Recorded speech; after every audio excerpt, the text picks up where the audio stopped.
37. Interlude, crossing the boundary. It was almost midnight. Staying up late was simple enough for Harry. He just hadn't used the time turner. Harry followed a tradition of timing his sleep cycle to make sure he was awake for when Christmas Eve turned into Christmas Day, because while he'd never been young enough to believe in Santa Claus, he'd once been young enough to doubt. It would have been nice if there had been a mysterious figure who entered your house in the night and brought you presents. A chill went down Harry's spine then. An intimation of something dreadful approaching. A creeping terror. A sense of doom. Harry sat bolt upright in bed. He looked at the window. Professor Quirrell. Harry shrieked very quietly. Professor Quirrell made a slight lifting gesture, and Harry's window seemed to fold into its frame. At once a cold gust of winter blew into the room through the gap, along with a scant few flakes of snow from a sky spotted with gray night clouds, amid the blackened stars. "Fear not, Mr. Potter," said the defense professor in a normal voice. "I have charmed your parents asleep, they shall not wake until I have departed." "No one's supposed to know where I am," said Harry, still keeping the shriek quiet. "Even owls are supposed to deliver my mail to Hogwarts, not here." Harry had agreed to that willingly. It would be silly if a Death Eater could win the whole war at any time just by owling him a magically triggered hand grenade. Professor Quirrell was grinning, from where he stood in the backyard beyond the window. "Oh, I shouldn't worry, Mr. Potter. You are well protected against locating charms, and no blood purist is likely to think of consulting a phone book." His grin grew wider. "And it did take considerable effort to cross the wards that the headmaster put around this house, though of course anyone who knew your address could simply wait outside and attack you the next time you left." Harry stared at Professor Quirrell for a while. "What are you doing here?" Harry said finally.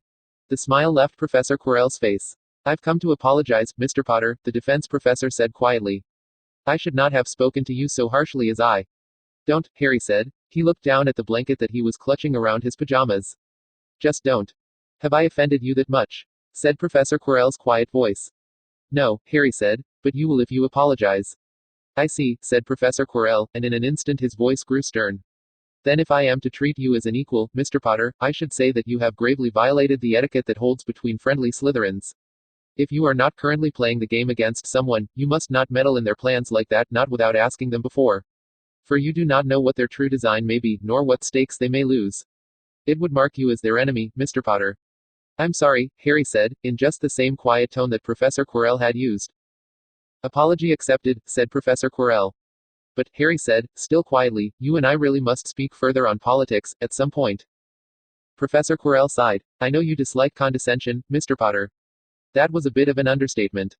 "But it would be even more condescending," said Professor Quirrell, "if I were not to state it clearly. You are missing some life experience, Mr. Potter." "And does everyone who has sufficient life experience agree with you, then?"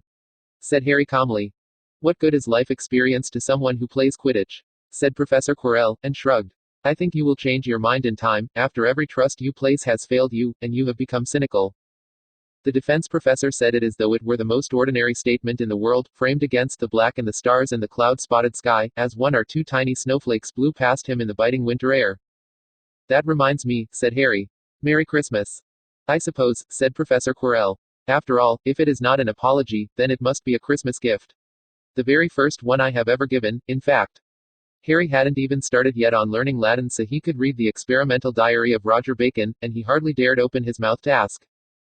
"Put on your winter coat," said Professor Quirrell, "or take a warming potion if you have one, and meet me outside, under the stars. I shall see if I can maintain it a little longer this time." It took Harry a moment to process the words, and then he was dashing for the coat closet.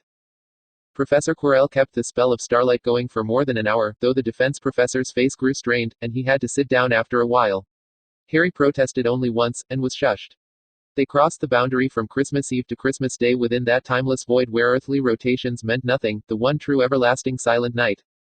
And just as promised, Harry's parents slept soundly all through it, until Harry was safely back in his room, and the defense professor had gone. 38. The Cardinal Sin.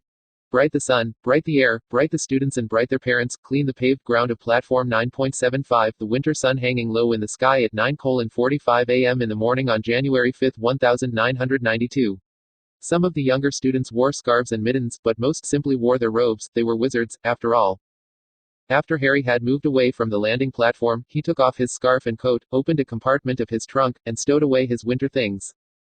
For a long moment, he stood there letting the January air bite at him, just to see what it was like. Harry took out his wizard's robes, shrugged them on. And finally, Harry drew his wand, and he couldn't help thinking of the parents he'd only just kissed goodbye, of the world whose problems he was leaving behind. With a strange feeling of guilt for the unavoidable, Harry said, "Thermos." The warmth flowed through him. And the boy who lived was back. Harry yawned and stretched, feeling more lethargic than anything else at the conclusion of his vacation. He didn't feel like reading his textbooks, or even any serious science fiction. This morning, what he needed was something completely frivolous to occupy his attention. Well, that wouldn't be hard to come by, if he was willing to part with 4 nuts. Besides, if the Daily Prophet was corrupt and the Quibbler was the only competing newspaper, there might be some suppressed real news in there. Harry trudged back over to the same newsstand from last time, wondering if the Quibbler could top the headline he'd seen before. The vendor started to smile as Harry approached, and then the man's face suddenly changed, as he caught sight of the scar. "Harry Potter," gasped the vendor. "No, Mr. Durian," said Harry, eyes dipping briefly to the man's name tag, "just an amazing imitation." And then Harry's voice stopped in his throat, as he caught sight of the top fold of the Quibbler. "Sloshed seer spills secrets, Dark Lord to return." For just an instant, Harry tried to clamp down on his face, before realizing that not being shocked could be just as revealing, in a sense. "Excuse me," Harry said. His voice sounded a little alarmed, and he didn't even know whether that was too revealing, or just what his normal reaction would be if he didn't know anything. He'd spent too much time around Slytherins, he was forgetting how to keep secrets from ordinary people. 4 nuts hit the counter. "1 copy of the Quibbler, please." "Oh, no worries, Mr. Potter," said the vendor hastily, waving his hands. Never mind, just."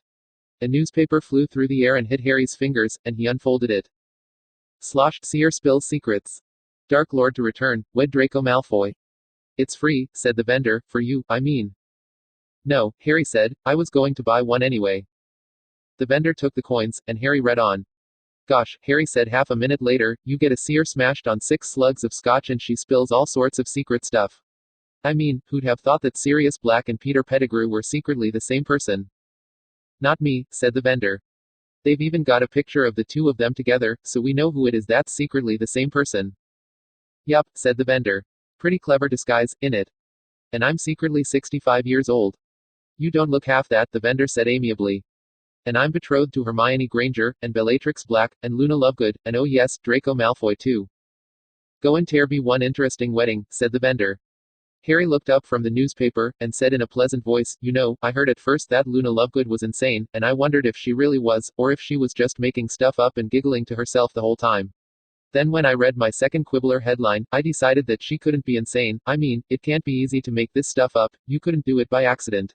And now do you know what I think? I think she must be mad after all. When ordinary people try to make stuff up, it doesn't come out like this. Something's got to go really wrong with the inside of your head before this is what comes out when you start making stuff up." The vendor stared at Harry. "Seriously," said Harry. "Who reads this stuff?" "You," said the vendor. Harry wandered off to read his newspaper. He didn't sit at the same nearby table he'd sat down at with Draco, the first time he'd prepared to board this train. That seemed like tempting history to repeat itself. It wasn't just that his first week at Hogwarts had been, judging by the Quibbler, 54 years long. It was that, in Harry's humble opinion, his life did not need any new threads of complexity. So Harry found a small iron chair somewhere else, distant from the main crowd and the occasional muffled cracks of parents apparating in with their children, and sat down and read the Quibbler to see if it contained any suppressed news. And besides the obvious craziness, heaven help them all if any of that was real, there was a good deal of snide romantic gossip, but nothing that would really be all that important if it was true. Harry was just reading about the ministry's proposed marriage law to ban all marriages, when "Harry Potter," said a silken voice that sent a shock of adrenaline jolting through Harry's blood. Harry looked up. "Lucius Malfoy," Harry said, his voice weary. Next time he was going to do the smart thing, and wait outside in the Muggle part of King's Cross until 10:55 a.m. Lucius inclined his head courteously, sending his long white hair drifting over his shoulders. The man was still carrying that same cane, lacquered in black with a silver snake's head for its handle, and something about his grip silently said, "This is a weapon of deadly power, not I am feeble in leaning on this." His face was expressionless. 2 men flanked him, their eyes continuously scanning, their wands already gripped low in their hands. The 2 of them moved like a single organism with 4 legs and 4 arms, the senior Crabbe and Goyle, and Harry thought he could guess which was which, but then it didn't really matter. They were merely Lucius's appendages, as certainly as if they'd been the 2 rightmost toes on his left foot. "I apologize for disturbing you, Mr. Potter," said the smooth, silken voice. "But you have answered none of my owls, and this, I thought, might be my only opportunity to meet you." I have received none of your owls, Harry said calmly. Dumbledore intercepted them, I presume. But I would not have answered them if I had, except through Draco. For me to deal with you directly, without Draco's knowledge, would trespass on our friendship. Please go away, please go away. The gray eyes glittered at him. Is that your post then? Said the senior Malfoy. Well, I shall play along a little. What was your purpose in maneuvering your good friend, my son, into a public alliance with that girl? Oh, Harry said lightly, that's obvious, right? Draco's working with Granger will make him realize that Muggleborns are human after all. BWA. Ha, ha. A thin trace of a smile moved over Lucius's lips. Yes, that does sound like one of Dumbledore's plans. Which it is not. Indeed, said Harry. It is part of my game with Draco, and no work of Dumbledore's, and that is all I will say. Let us dispense with games, said the senior Malfoy, the gray eyes suddenly hardening. If my suspicions are true, you would hardly do Dumbledore's bidding in any case, Mr. Potter. There was a slight pause. So you know, Harry said, his voice cold. Tell me, at which point, exactly, did you realize? When I read your response to Professor Quirrell's little speech, said the white-haired man, and chuckled grimly. I was puzzled, at first, for it seemed not in your own interest, it took me days to understand whose interest was being served, and then it all finally became clear. And it is also obvious that you are weak, in some ways if not others. Very clever of you, said Harry, still cold. But perhaps you mistake my interests. Perhaps I do. A hint of steel came into the silken voice. Indeed, that is precisely what I fear. You are playing strange games with my son, to a purpose I cannot guess. That is not a friendly act, and you cannot but expect me to be concerned. Lucius was leaning upon his cane with both hands now, and both those hands white, and his bodyguards had suddenly tensed. Some instinct within Harry claimed that it would be a very bad idea to show his fear, to let Lucius see that he could be intimidated. They were in a public train station anyway. I find it interesting, Harry said, putting steel into his own voice, that you think I could benefit from doing Draco harm. But it is irrelevant, Lucius. He is my friend, and I do not betray my friends. What? Whispered Lucius. His face showed sheer shock. Then. Company, said one of the minions, and Harry thought, from the voice, that it must be the senior crab. Lucius straightened and turned, then let out a hiss of disapproval. Neville was approaching, looking scared but determined, in tow behind a tall woman who didn't look scared at all. Madam Longbottom, Lucius said icily. Mr. Malfoy, returned the woman with equal ice. Are you being an annoyance to our Harry Potter? The bark of laughter that came from Lucius seemed strangely bitter. Oh, I rather think not. Come to protect him from me, have you? The white-haired head shifted toward Neville. And this would be Mr. Potter's loyal lieutenant, the last scion of Longbottom, Neville, self-styled of chaos. How strangely does the world turn. Sometimes I think it must all be mad. Harry had no idea at all what to say to that, and Neville looked confused, and frightened. I doubt it is the world that is mad, said Madame Longbottom. Her voice took on a gloating tone. You seem in a poor mood, Mr. Malfoy. Did the speech of our dear Professor Quirrell cost you a few allies? It was a clever enough slander of my abilities, Lucius said coldly, though only effective upon the fools who believed that I was truly a Death Eater. What? Blurted Neville. I was under the imperious, young man, said Lucius, now sounding tired. The Dark Lord could hardly have begun recruiting among pureblood families without the support of House Malfoy.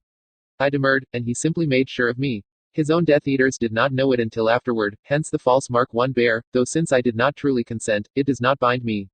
Some of the Death Eaters still believe I was foremost among their number, and for the peace of this nation I let them believe it to keep them controlled. But I was not such a fool as to support that ill-fated adventurer of my own choice. Ignore him, Madame Longbottom said, the instruction addressed to Harry as well as Neville. He must spend the rest of his life pretending, for fear of your testimony under Veritaserum. Said with malicious satisfaction. Lucius turned his back on her dismissively, and faced Harry again.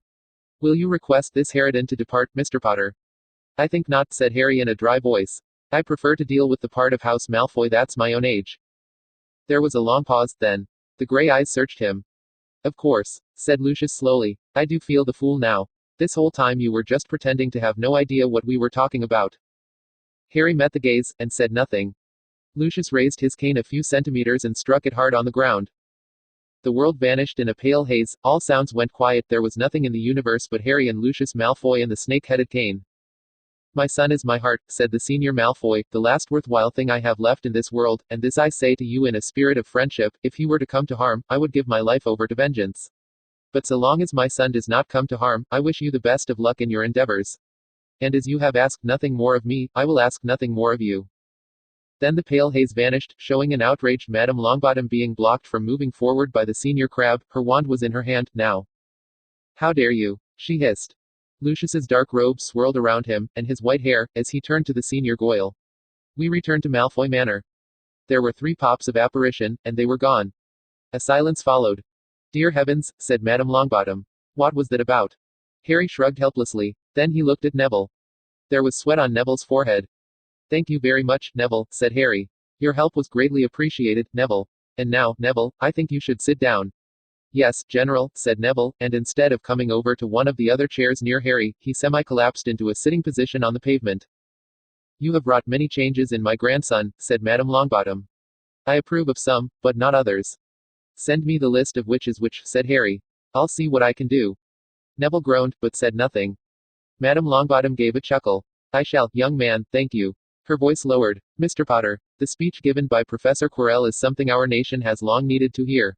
I cannot say as much of your comment on it. I will take your opinion under advisement, Harry said mildly.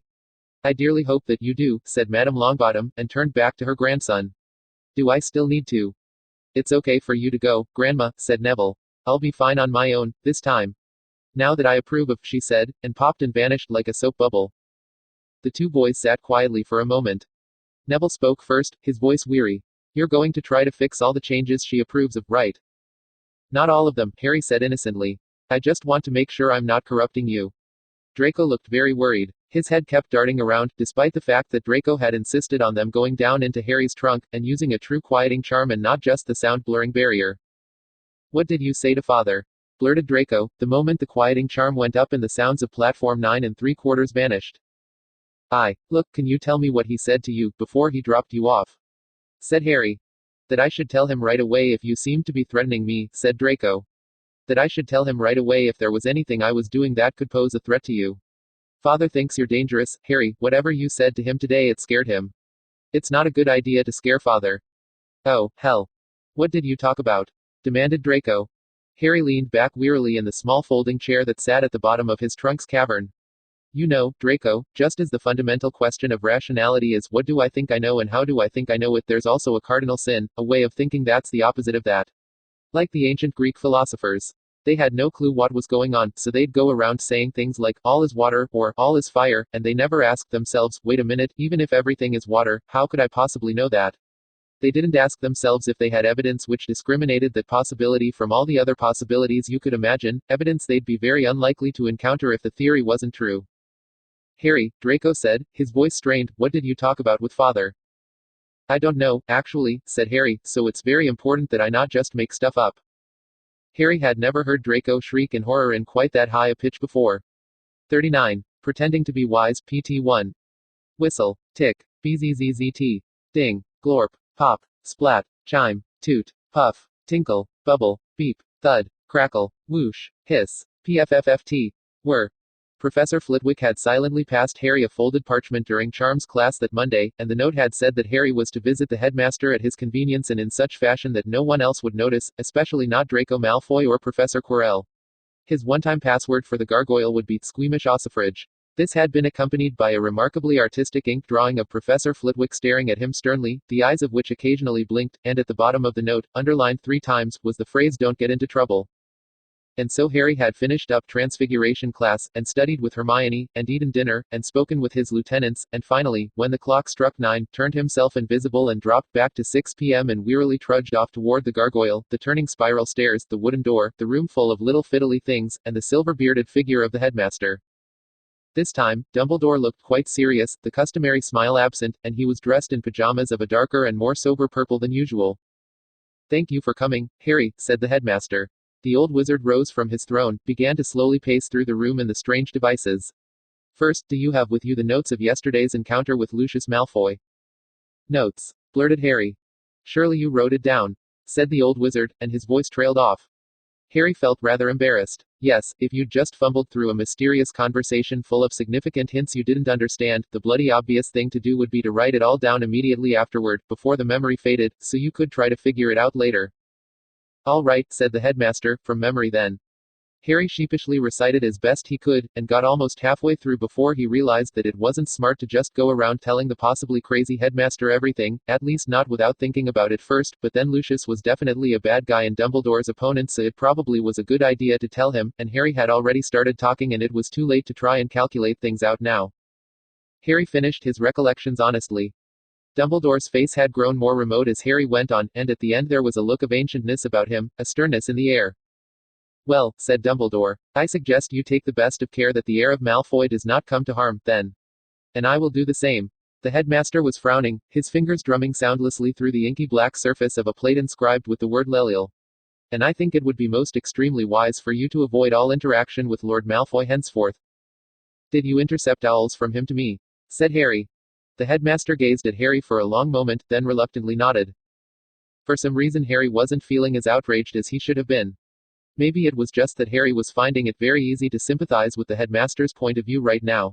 Even Harry could understand why Dumbledore wouldn't want him to interact with Lucius Malfoy. It didn't seem like an evil deed.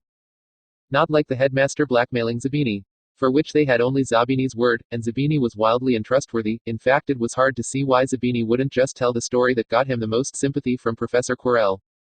How about if, instead of protesting, I say that I understand your point of view, said Harry, and you go on intercepting my owls, but you tell me who from. I have intercepted a great many owls to you, I am afraid, Dumbledore said soberly. You are a celebrity, Harry, and you would receive dozens of letters a day, some from far outside this country, did I not turn them back? That, Harry said, now starting to feel a bit of indignation, seems like going a little too far. Many of those letters, the old wizard said quietly, will be asking you for things you cannot give. I have not read them, of course, only turned them back to their senders undelivered. But I know, for I received them too.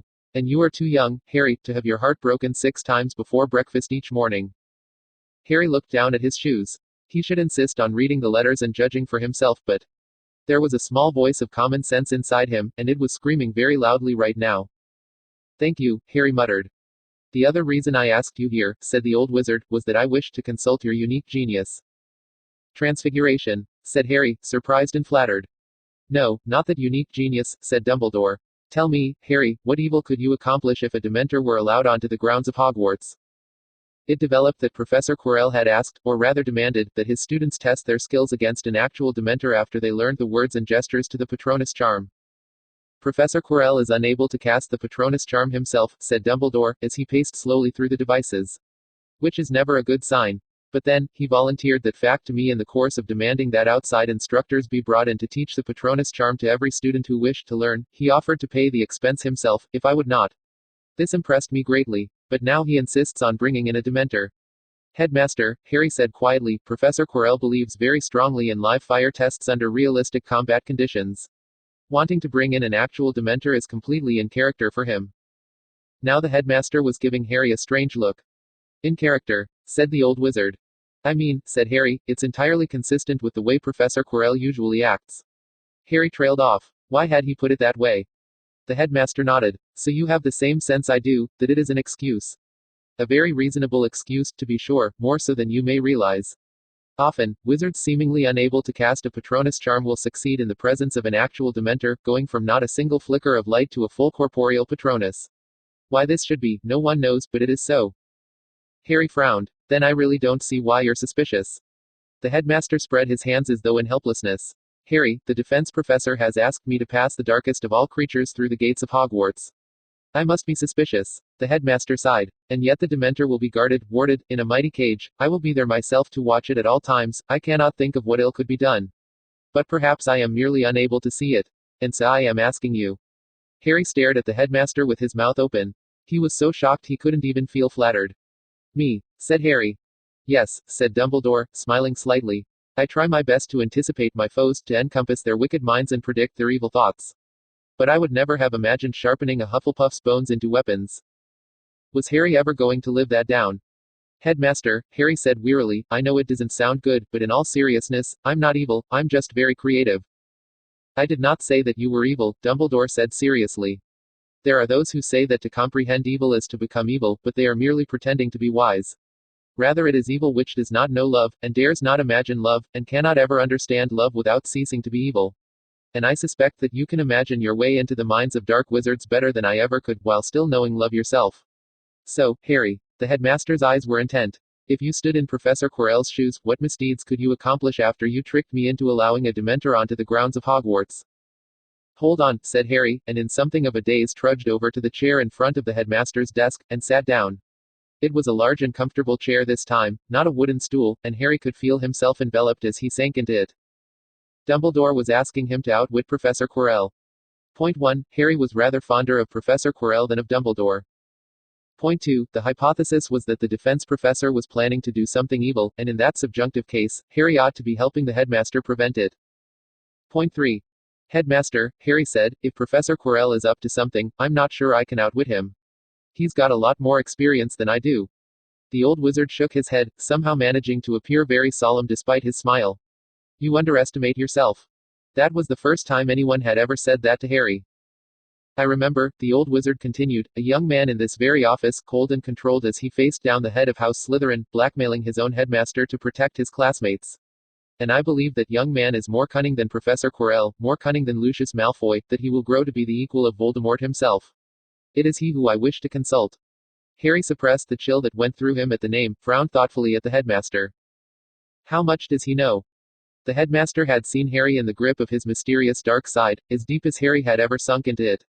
Harry still remembered what it had been like to watch, invisibly time-turned, as his past self faced down the older Slytherins, the boy with the scar on his forehead who didn't act like the others. Of course the headmaster would have noticed something odd about the boy in his office. And Dumbledore had concluded that his pet hero had cunning to match his destined foe, the Dark Lord. Which wasn't asking for very much, considering that the Dark Lord had put a clearly visible dark mark on all of his servants' left arms, and that he'd slaughtered the entire monastery that taught the martial art he'd wanted to learn. Enough cunning to match Professor Quirrell would be a whole different order of problem. But it was also clear that the headmaster wouldn't be satisfied until Harry went all cold and darkish, and came up with some sort of answer that sounded impressively cunning. Which had better not actually get in the way of Professor Quirrell's teaching defense. And of course Harry would go over to his dark side and think it through from that direction, just to be honest, and just in case. Tell me, Harry said, everything about how the Dementor is to be brought in, and how it is to be guarded. Dumbledore's eyebrows rose for a moment, and then the old wizard began to speak. The Dementor would be transported to the grounds of Hogwarts by an Auror trio, all three personally known to the headmaster, and all three able to cast a corporeal Patronus charm. They would be met at the edge of the grounds by Dumbledore, who would pass the Dementor through the Hogwarts wards. Harry asked if the pass was permanent or temporary, whether someone could just bring in the same Dementor again the next day. The pass was temporary, replied the headmaster with an approving nod, and the explanation went on, the Dementor would be in a cage of solid titanium bars, not transfigured but true forged. In time a Dementor's presence would corrode that metal to dust, but not in a single day. Students awaiting their turn would stay well back of the Dementor, behind two corporeal Patronuses maintained by two of the three Aurors at any given time. Dumbledore would wait by the Dementor's cage with his Patronus. A single student would approach the Dementor, and Dumbledore would dispel his Patronus, and the student would attempt to cast their own Patronus charm, and if they failed, Dumbledore would restore his Patronus before the student could suffer any permanent damage. Past dueling champion Professor Flitwick would also be present while there were students near, just to add safety margin. Why just you waiting by the Dementor? Said Harry. I mean, shouldn't it be you plus an Auror? The headmaster shook his head. They could not withstand the repeated exposure to the Dementor, each time I dispel my Patronus. And if Dumbledore's Patronus did fail for some reason, while one of the students was still near the Dementor, the third Auror would cast another corporeal Patronus and send it to shield the student. Harry poked and prodded, but he couldn't see a flaw in the security. So Harry took a deep breath, sank further into the chair, closed his eyes, and remembered. And that will be 5 points. No, let us make it an even 10 points from Ravenclaw for backchat. The cold came more slowly now, more reluctantly. Harry hadn't been calling much on his dark side lately. Harry had to run through that entire session in potions in his mind, before his blood chilled into something approaching deadly crystalline clarity. And then he thought of the Dementor. And it was obvious. The Dementor is a distraction, Harry said. The coldness clear in his voice, since that was what Dumbledore wanted and expected. A large, salient threat, but in the end straightforward, and easy to defend against. So while all your attention is focused on the Dementor, the real plot will be happening elsewhere. Dumbledore stared at Harry for a moment, and then gave a slow nod. Yes, said the headmaster, and I do believe I know what it might be a distraction from, if Professor Quirrell means ill. Thank you, Harry. The headmaster was still staring at Harry, a strange look in those ancient eyes. What? Said Harry with a tinge of annoyance, the cold still lingering in his blood. I have another question for that young man, said the headmaster. It is something I have long wondered to myself, yet been unable to comprehend. Why? There was a tinge of pain in his voice. Why would anyone deliberately make himself a monster? Why do evil for the sake of evil? Why Voldemort? Whir, bzzzt, tick, ding, puff, splat. Harry stared at the headmaster in surprise. How would I know? Said Harry. Am I supposed to magically understand the Dark Lord because I'm the hero, or something? Yes, said Dumbledore. My own great foe was Grindelwald, and him I understood very well indeed. Grindelwald was my dark mirror, the man I could so easily have been, had I given in to the temptation to believe that I was a good person, and therefore always in the right. For the greater good, that was his slogan, and he truly believed it himself, even as he tore at all Europe like a wounded animal. And him, I defeated in the end. But then after him came Voldemort, to destroy everything I had protected in Britain. The hurt was plain now in Dumbledore's voice, exposed upon his face. He committed acts worse by far than Grindelwald's worst, horror for the sake of horror. I sacrificed everything only to hold him back, and I still don't understand why. Why, Harry? Why did he do it? He was never my destined foe, but yours, so if you have any guesses at all, Harry, please tell me. Why? Harry stared down at his hands. The truth was that Harry hadn't read up on the Dark Lord yet, and right now he hadn't the tiniest clue. And somehow that didn't seem like an answer the headmaster wanted to hear. Too many dark rituals, maybe. In the beginning he thought he'd do just one, but it sacrificed part of his good side, and that made him less reluctant to perform other dark rituals, so he did more and more rituals in a positive feedback cycle until he ended up as a tremendously powerful monster. No, now the headmaster's voice was agonized. I can't believe that, Harry. There has to be something more to it than just that. Why should there be? Thought Harry, but he didn't say it because it was clear that the headmaster thought the universe was a story and had a plot, and that huge tragedies weren't allowed to happen except for equally huge, significant reasons. I'm sorry, headmaster. The Dark Lord doesn't seem like much of a dark mirror to me, not at all. There isn't anything I find even the tiniest bit tempting about nailing the skins of your Wibbles family to a newsroom wall. Have you no wisdom to share? Said Dumbledore. There was pleading in the old wizard's voice, almost begging. Evil happens, thought Harry, it doesn't mean anything or teach us anything, except to not be evil. The Dark Lord was probably just a selfish bastard who didn't care who he hurt, or an idiot who made stupidly avoidable mistakes that snowballed. There is no destiny behind the ills of this world. If Hitler had been allowed into architecture school like he wanted, the whole history of Europe would have been different. If we lived in the sort of universe where horrible things were only allowed to happen for good reasons, they just wouldn't happen in the first place. And none of that, obviously, was what the headmaster wanted to hear. The old wizard was still looking at Harry from over a fiddly thing like a frozen puff of smoke, a painful desperation in those ancient, waiting eyes. Well, sounding wise wasn't difficult. It was a lot easier than being intelligent, actually, since you didn't have to say anything surprising or come up with any new insights. You just let your brain's pattern matching software complete the cliché, using whatever deep wisdom you'd stored previously. Headmaster, Harry said solemnly, I would rather not define myself by my enemies. Somehow, even in the midst of all the whirring and ticking, there was a kind of silence. That had come out a bit more deeply wise than Harry had intended. You may be very wise, Harry. The headmaster said slowly. I do wish that I could have been defined by my friends. The pain in his voice had grown deeper. Harry's mind searched hastily for something else deeply wise to say that would soften the unintended force of the blow. Or perhaps, Harry said more softly, it is the foe that makes the Gryffindor, as it is the friend that makes the Hufflepuff, and the ambition that makes the Slytherin. I do know that it is always, in every generation, the puzzle that makes the scientist. It is a dreadful fate to which you condemn my house, Harry, said the headmaster. The pain was still in his voice. For now that you remark on it, I do think that I was very much made by my enemies. Harry stared at his own hands, where they lay in his lap. Maybe he should just shut up while he was ahead. But you have answered my question, said Dumbledore more softly, as though to himself. I should have realized that would be a Slytherin's key. For his ambition, all for the sake of his ambition, and that I know, though not why. For a time Dumbledore stared off into nothingness, then he straightened, and his eyes seemed to focus on Harry again. And you, Harry, said the headmaster, you name yourself a scientist. His voice was laced with surprise and mild disapproval. You don't like science, said Harry a little wearily. He'd hoped Dumbledore would be fonder of Muggle things. I suppose it is useful to those without wands, said Dumbledore, frowning. But it seems a strange thing by which to define yourself. Is science as important as love? As kindness? As friendship? Is it science that makes you fond of Minerva McGonagall? Is it science that makes you care for Hermione Granger? Will it be science to which you turn, when you try to kindle warmth in Draco Malfoy's heart? You know, the sad thing is, you probably think you just uttered some kind of incredibly wise knockdown argument. Now, how to phrase the rejoinder in such fashion that it also sounded incredibly wise. You are not Ravenclaw, Harry said with calm dignity, and so it might not have occurred to you that to respect the truth, and seek it all the days of your life, could also be an act of grace. The headmaster's eyebrows rose up. And then he sighed. How did you become so wise, so young? The old wizard sounded sad, as he said it. Perhaps it will prove valuable to you. Only for impressing ancient wizards who are overly impressed with themselves, thought Harry. He was actually a bit disappointed by Dumbledore's credulity. It wasn't that Harry had lied, but Dumbledore seemed far too impressed with Harry's ability to phrase things so that they sounded profound, instead of putting them into plain English like Richard Feynman had done with his wisdom. Love is more important than wisdom, said Harry, just to test the limits of Dumbledore's tolerance for blindingly obvious clichés completed by sheer pattern matching without any sort of detailed analysis. The headmaster nodded gravely, and said, Indeed. Harry stood up out of the chair, and stretched his arms. Well, I'd better go off and love something, then, that's bound to help me defeat the Dark Lord. And next time you ask me for advice, I'll just give you a hug.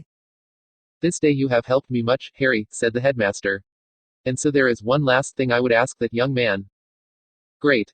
Tell me, Harry, said the headmaster, and now his voice sounded simply puzzled, though there was still a hint of pain in his eyes, why do dark wizards fear death so greatly?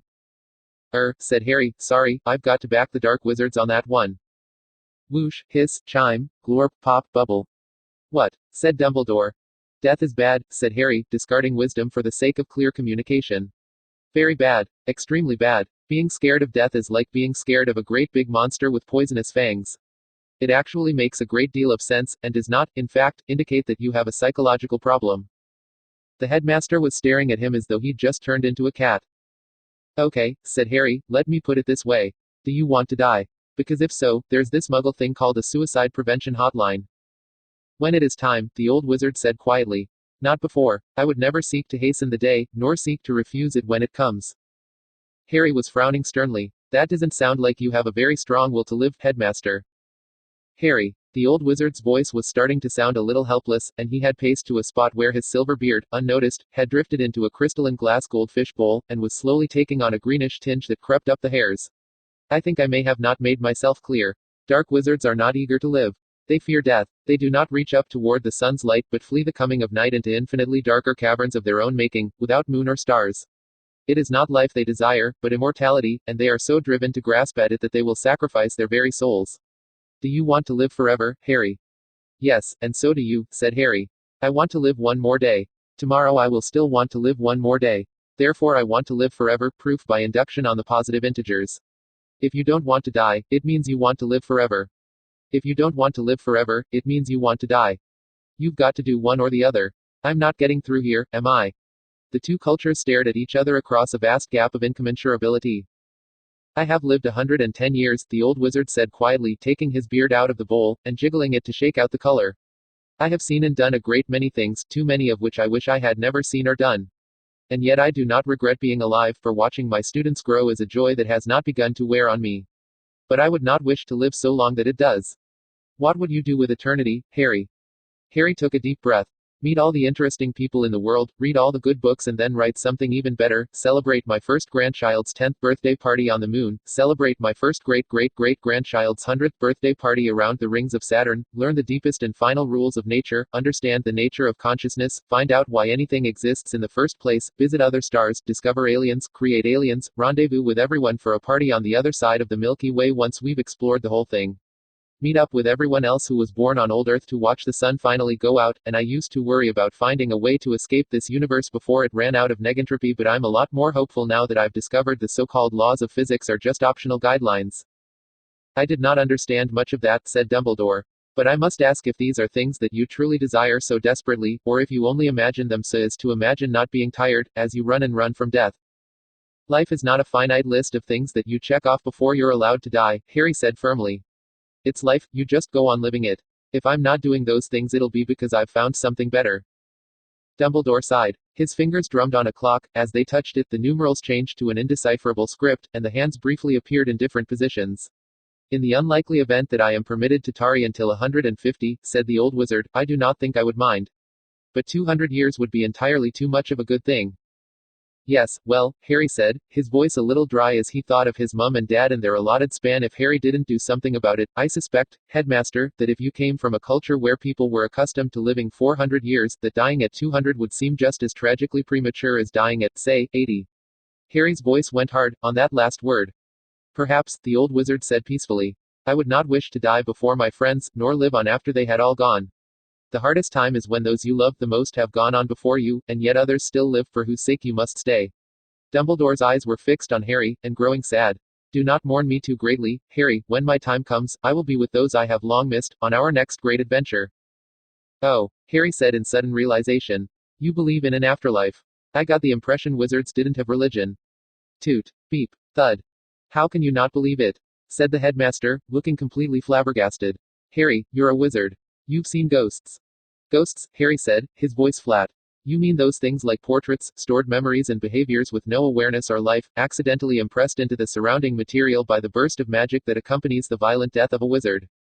I've heard that theory, said the headmaster, his voice growing sharp, repeated by wizards who mistake cynicism for wisdom, who think that to look down upon others is to elevate themselves. It is one of the silliest ideas I have heard in 110 years. Yes, ghosts do not learn or grow, because this is not where they belong. Souls are meant to move on, there is no life remaining for them here. And if not ghosts, then what of the veil? What of the resurrection stone? All right, Harry said, trying to keep his voice calm, I'll hear out your evidence, because that's what a scientist is. But first, headmaster, let me tell you a little story. Harry's voice was trembling. You know, when I got here, when I got off the train from King's Cross, I don't mean yesterday but back in September, when I got off the train then, headmaster, I'd never seen a ghost. I wasn't expecting ghosts. So when I saw them, headmaster, I did something really dumb. I jumped to conclusions. I thought there was an afterlife, I thought no one had ever really died, I thought that everyone the human species had ever lost was really fine after all, I thought that wizards could talk to people who'd passed on, that it just took the right spell to summon them, that wizards could do that, I thought I could meet my parents who died for me, and tell them that I'd heard about their sacrifice and that I'd begun to call them my mother and father. Harry, whispered Dumbledore. Water glittered in the old wizard's eyes.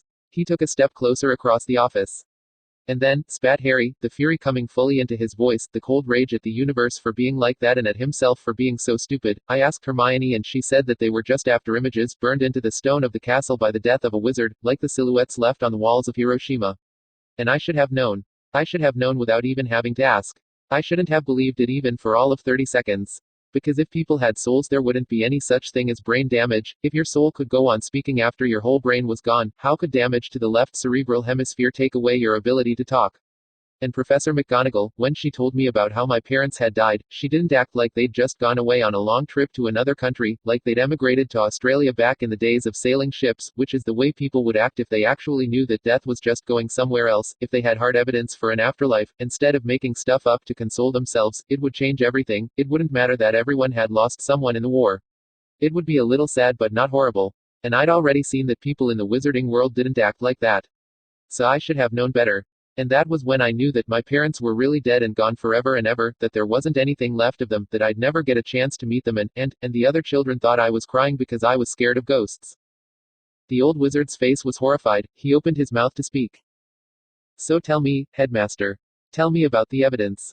But don't you dare exaggerate a single tiny bit of it, because if you give me false hope again, and I find out later that you lied or stretched things just a little, I won't ever forgive you for it.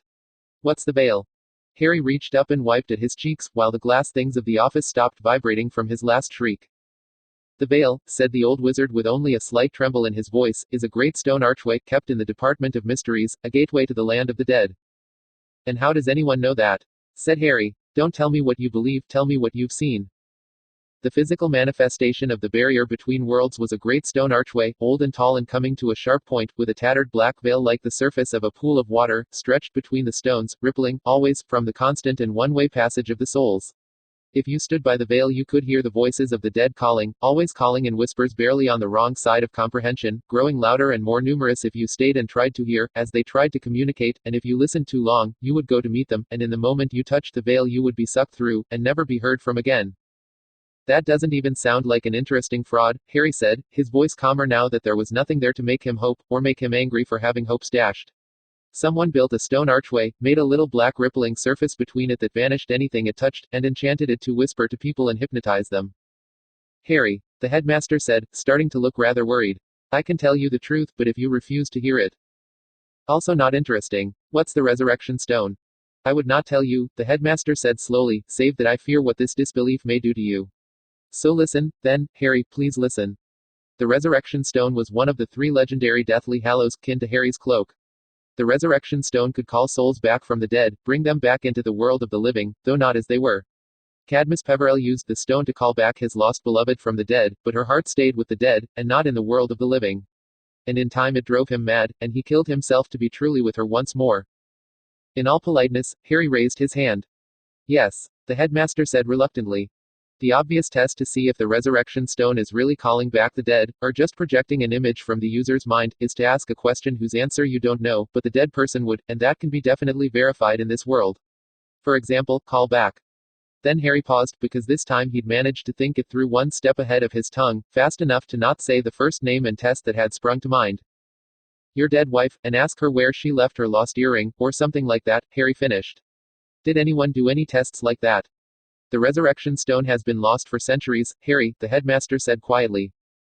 Harry shrugged. Well, I'm a scientist, and I'm always willing to be convinced.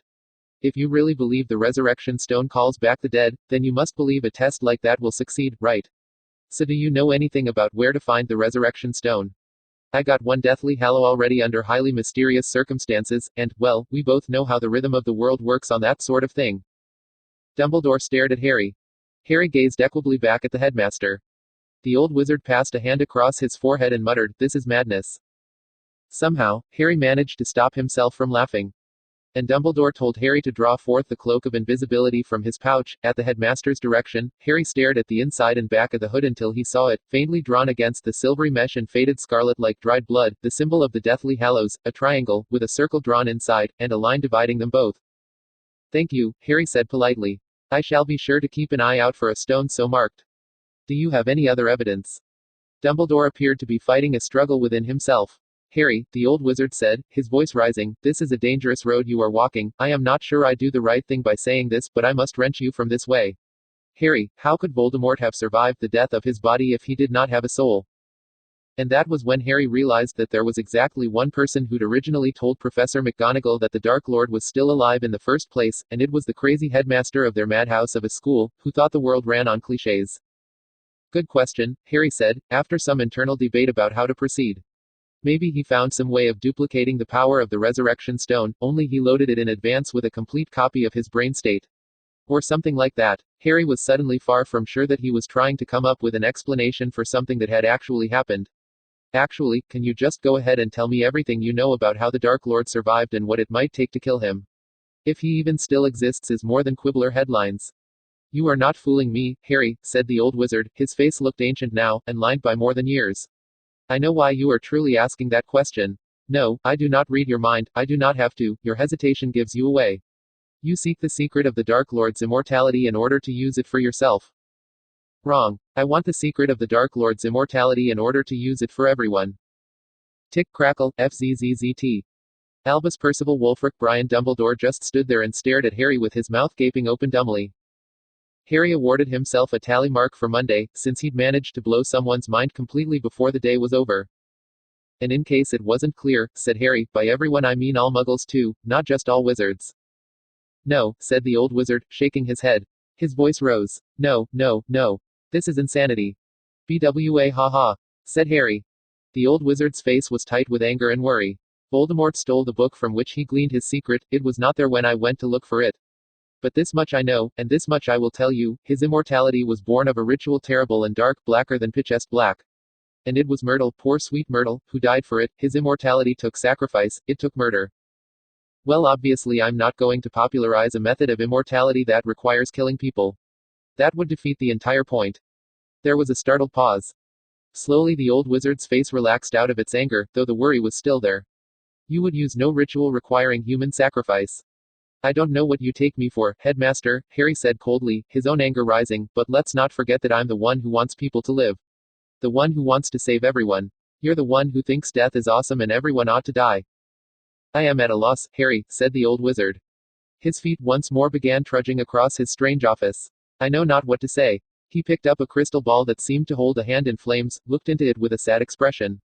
Only that I am greatly misunderstood by you. I don't want everyone to die, Harry. You just don't want anyone to be immortal, Harry said with considerable irony.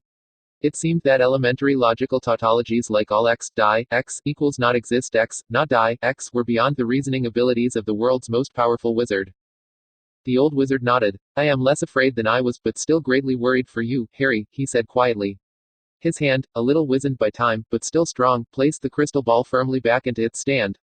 For the fear of death is a bitter thing, an illness of the soul by which people are twisted and warped. Voldemort is not the only dark wizard to go down that bleak road, though I fear he has taken it further than any before him. And you think you're not afraid of death? Harry said, not even trying to mask the incredulity in his voice. The old wizard's face was peaceful. I am not perfect, Harry, but I think I have accepted my death as part of myself.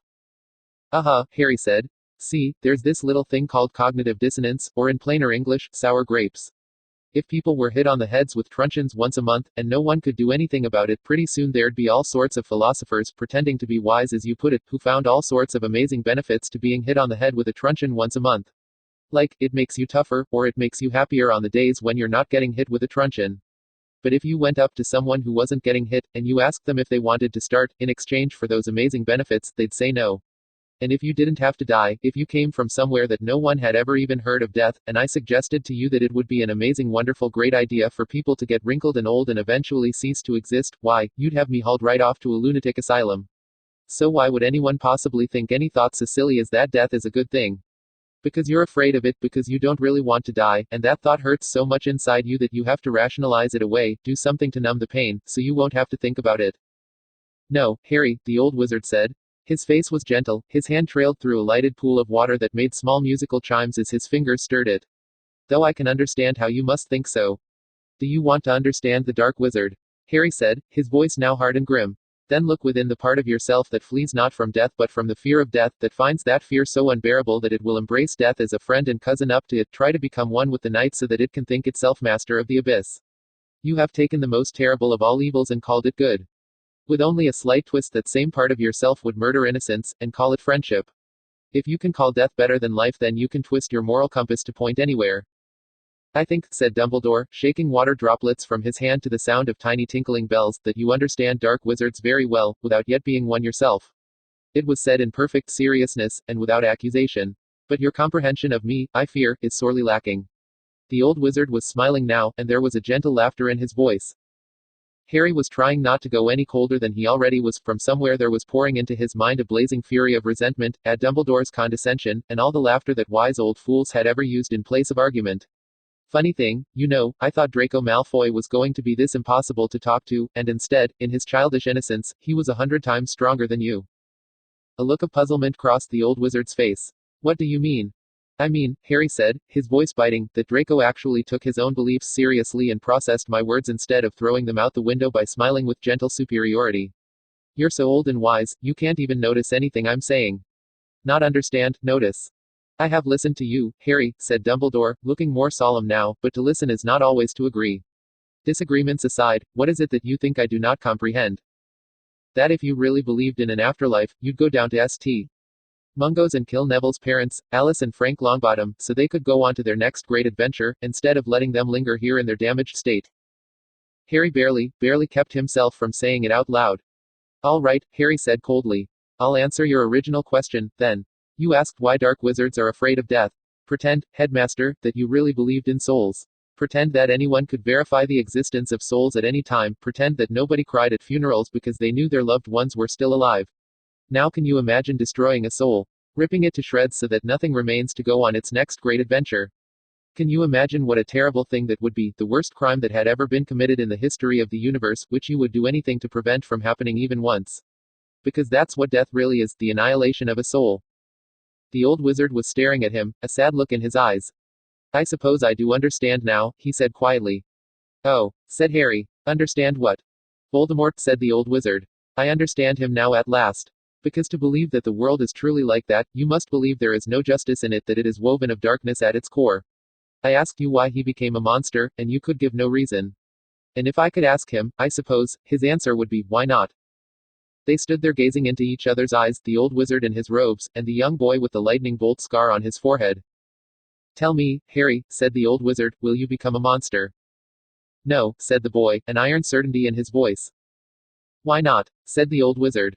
The young boy stood very straight, his chin raised high and proud, and said, There is no justice in the laws of nature, headmaster, no term for fairness in the equations of motion.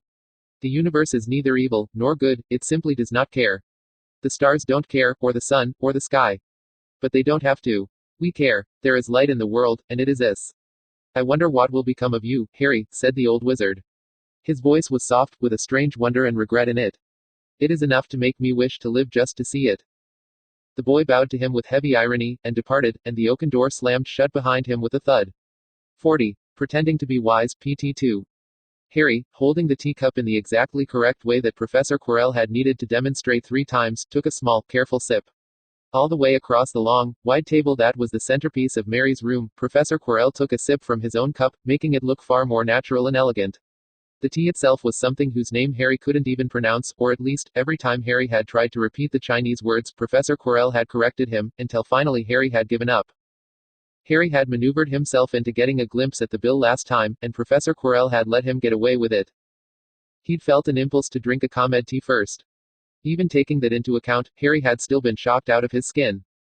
And it still tasted to him like, well, tea.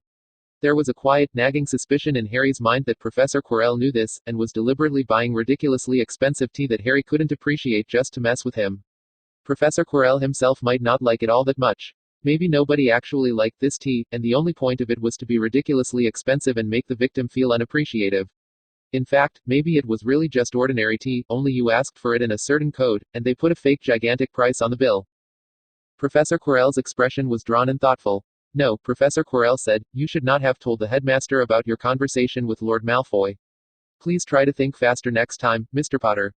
I'm sorry, Professor Quirrell, Harry said meekly. I still don't see it. There were times when Harry felt very much like an imposter, pretending to be cunning in Professor Quirrell's presence. Lord Malfoy is Albus Dumbledore's opponent, said Professor Quirrell. At least for this present time. All Britain is their chessboard, all wizards their pieces. Consider, Lord Malfoy threatened to throw away everything, abandon his game, to take vengeance on you if Mr. Malfoy was hurt. In which case, Mr. Potter. It took more long seconds for Harry to get it, but it was clear that Professor Quirrell wasn't going to give any more hints, not that Harry wanted them. Then Harry's mind finally made the connection, and he frowned. Dumbledore kills Draco, makes it look like I did it, and Lucius sacrifices his game against Dumbledore to get at me. That doesn't seem like the headmaster's style, Professor Quirrell. Harry's mind flashed back to a similar warning from Draco, which had made Harry say the same thing. Professor Quirrell shrugged, and sipped his tea. Harry sipped his own tea, and sat in silence. The tablecloth spread over the table was in a very peaceful pattern, seeming at first like plain cloth, but if you stared at it long enough, or kept silent long enough, you started to see a faint tracery of flowers glimmering on it. The curtains of the room had changed their pattern to match, and seemed to shimmer as though in a silent breeze. Professor Quirrell was in a contemplative mood that Saturday, and so was Harry, and Mary's room, it seemed, had not neglected to notice this. Professor Quirrell, Harry said suddenly, is there an afterlife? Harry had chosen the question carefully. Not do you believe in an afterlife? But simply is there an afterlife? What people really believed didn't seem to them like beliefs at all. People didn't say, I strongly believe in the sky being blue. They just said, the sky is blue. Your true inner map of the world just felt to you like the way the world was. The defense professor raised his cup to his lips again before answering. His face was thoughtful. If there is, Mr. Potter, said Professor Quirrell, then quite a few wizards have wasted a great deal of effort in their searches for immortality. That's not actually an answer, Harry observed. He'd learned by now to notice that sort of thing when talking to Professor Quirrell. Professor Quirrell set down his teacup with a small, high-pitched tacking sound on his saucer. Some of those wizards were reasonably intelligent, Mr. Potter, so you may take it that the existence of an afterlife is not obvious. I have looked into the matter myself. There have been many claims of the sort which hope and fear would be expected to produce. Among those reports whose veracity is not in doubt, there is nothing which could not be the result of mere wizardry. There are certain devices said to communicate with the dead, but these, I suspect, only project an image from the mind. The result seems indistinguishable from memory because it is memory. The alleged spirits tell no secrets they knew in life, nor could have learned after death, which are not known to the wielder. Which is why the resurrection stone is not the most valuable magical artifact in the world, said Harry. Precisely, said Professor Quirrell, though I wouldn't say no to a chance to try it. There was a dry, thin smile on his lips, and something colder, more distant, in his eyes. You spoke to Dumbledore of that as well, I take it. Harry nodded.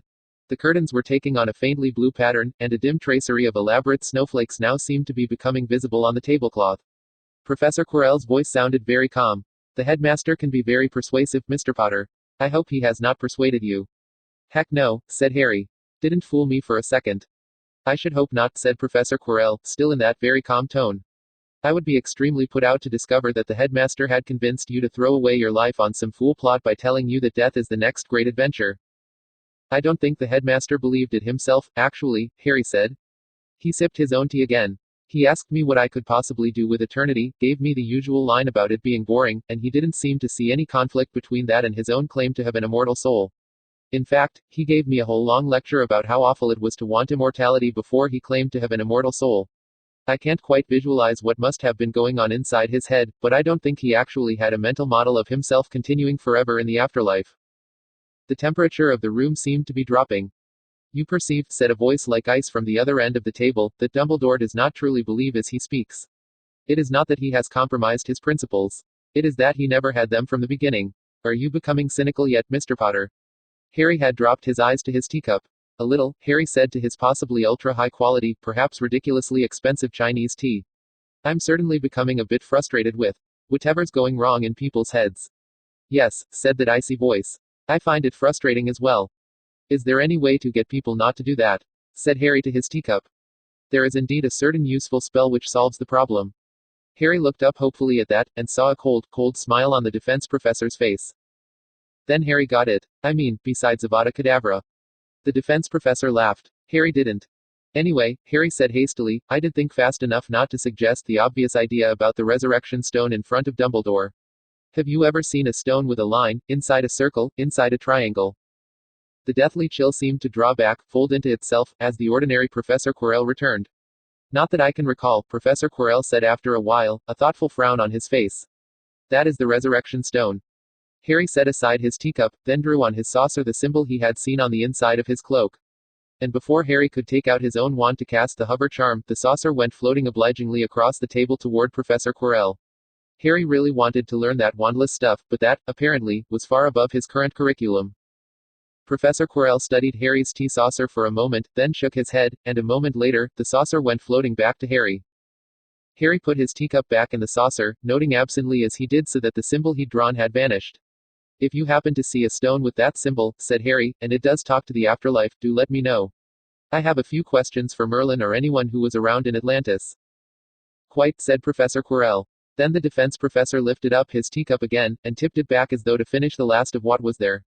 By the way, Mr. Potter, I fear we shall have to cut short today's visit to Diagon Alley. I was hoping it would, but never mind.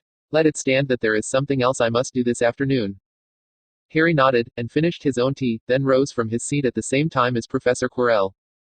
One last question, Harry said, as Professor Quirrell's coat lifted itself off the coat rack and went floating toward the defense professor. Magic is loose in the world, and I no longer trust my guesses so much as I once did. So in your own best guess and without any wishful thinking, do you believe there's an afterlife? If I did, Mr. Potter, said Professor Quirrell as he shrugged on his coat, would I still be here? 41. Frontal override. The biting January wind howled around the vast blank stone walls that demarcated the material bounds of the castle Hogwarts, whispering and whistling in odd pitches as it blew past closed windows and stone turrets. The most recent snow had mostly blown away, but occasional patches of melted and refrozen ice still stuck to the stone face and blazed reflected sunlight. From a distance, it must have looked like Hogwarts was blinking hundreds of eyes. A sudden gust made Draco flinch, and try, impossibly, to press his body even closer to the stone, which felt like ice and smelled like ice. Some utterly pointless instinct seemed convinced that he was about to be blown off the outer wall of Hogwarts, and that the best way to prevent this was to jerk around in helpless reflex and possibly throw up.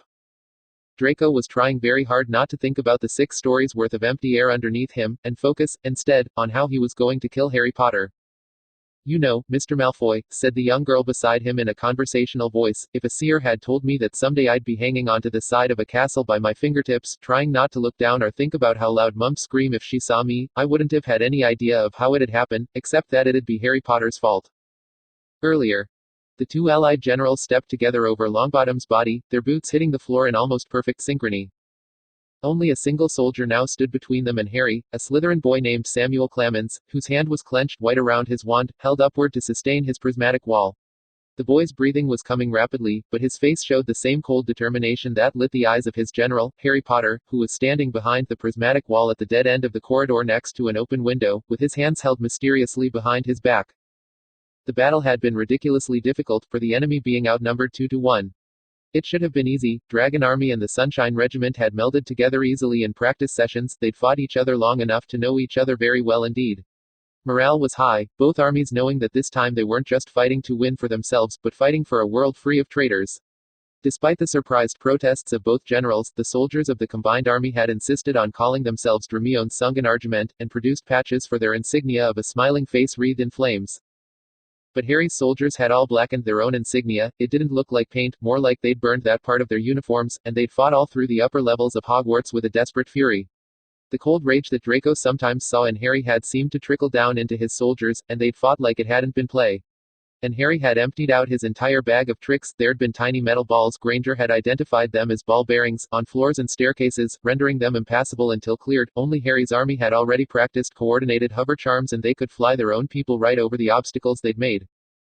You couldn't bring devices into the game from outside, but you could transfigure anything you wanted during the game, so long as it was safe. And that just wasn't fair when you were fighting a boy raised by scientists, who knew about things like ball bearings and skateboards and bungee cords. And so it had come to this. The survivors of the Allied forces had cornered the last remnants of Harry Potter's army in a dead-end corridor. Weasley and Vincent had rushed Longbottom at the same time, moving together like they'd practiced for weeks instead of hours, and somehow Longbottom had managed to hex them both before falling himself. And now it was Draco and Granger and Padma and Samuel and Harry, and by the looks of Samuel, his prismatic wall couldn't last much longer. Draco had already leveled his wand at Harry, waiting for the prismatic wall to fall of its own accord. There was no need to waste a breaking drill hex before then. Padma leveled her own wand at Samuel, Granger leveled hers at Harry. Harry was still hiding his hands behind his back, instead of aiming his wand, and looking at them with a face that could have been carved out of ice. It might be a bluff. It probably wasn't. There was a brief, tense silence. And then Harry spoke. "I'm the villain now," the young boy said coldly, "and if you think villains are this easy to finish off, you'd better think again. Beat me when I'm fighting seriously, and I'll stay beaten, but lose, and we'll be doing this all over again next time." The boy brought his hands forward, and Draco saw that Harry was wearing strange gloves, with a peculiar grayish material on the fingertips, and buckles that stabbed the gloves tightly to his wrists. Beside Draco, the Sunshine General gasped in horror, and Draco, without even asking why, fired a breaking drill hex. Samuel staggered. He let out a scream as he staggered, but he held the wall, and if Padma or Granger fired now, they would exhaust their own forces so badly that they might just lose. "Harry!" shouted Granger. "You can't be serious." Harry was already in motion.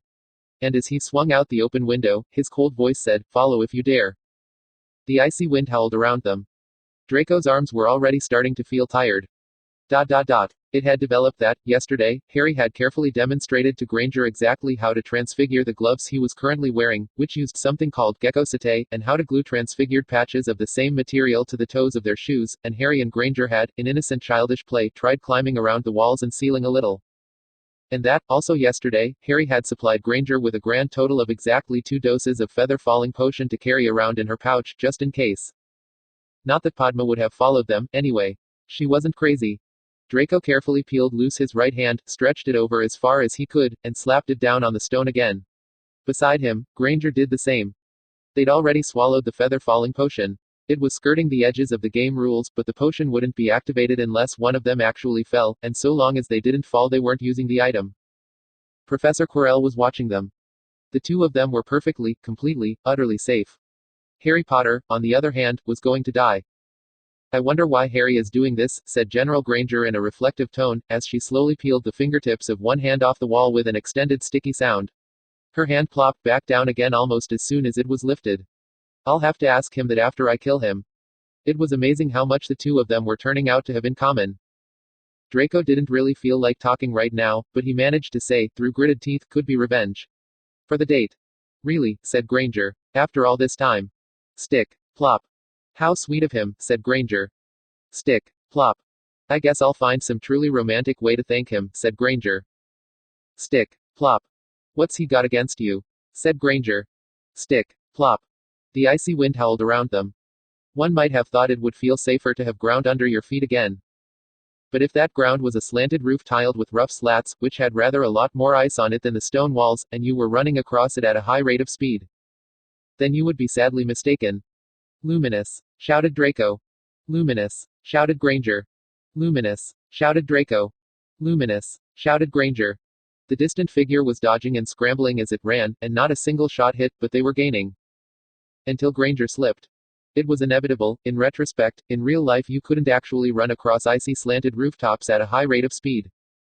And also inevitably, because it happened without the slightest thought, Draco spun and grabbed for Granger's right arm, and he caught her, only she was already too far off balance, she was falling and pulling Draco with her, it all happened so quickly.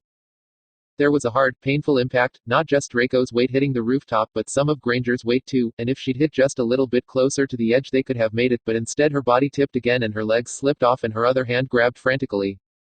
And that was how Draco ended up holding onto Granger's arm in a white grip, while her other hand clenched frantically at the edge of the rooftop and the toes of Draco's shoes dug into the edge of a roof tile. Hermione! Harry's voice shrieked distantly. Draco, whispered Granger's voice, and Draco looked down. That might have been a mistake. There was a lot of air underneath her, nothing but air, they were on the edge of a rooftop that had jutted out from the main stone wall of Hogwarts.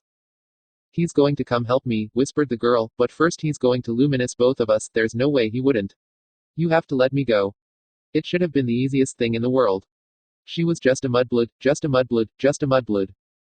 She wouldn't even be hurt. ... Draco's brain wasn't listening to anything Draco was telling it right now. Do it, Hermione Granger whispered, her eyes blazing without a single trace of fear. Do it, Draco, do it, you can beat him yourself, we have to win, Draco. There was a sound of someone running and it was coming closer. Oh, be rational. The voice in Draco's head sounded an awful lot like Harry Potter teaching lessons. Are you going to let your brain run your life? Aftermath 1.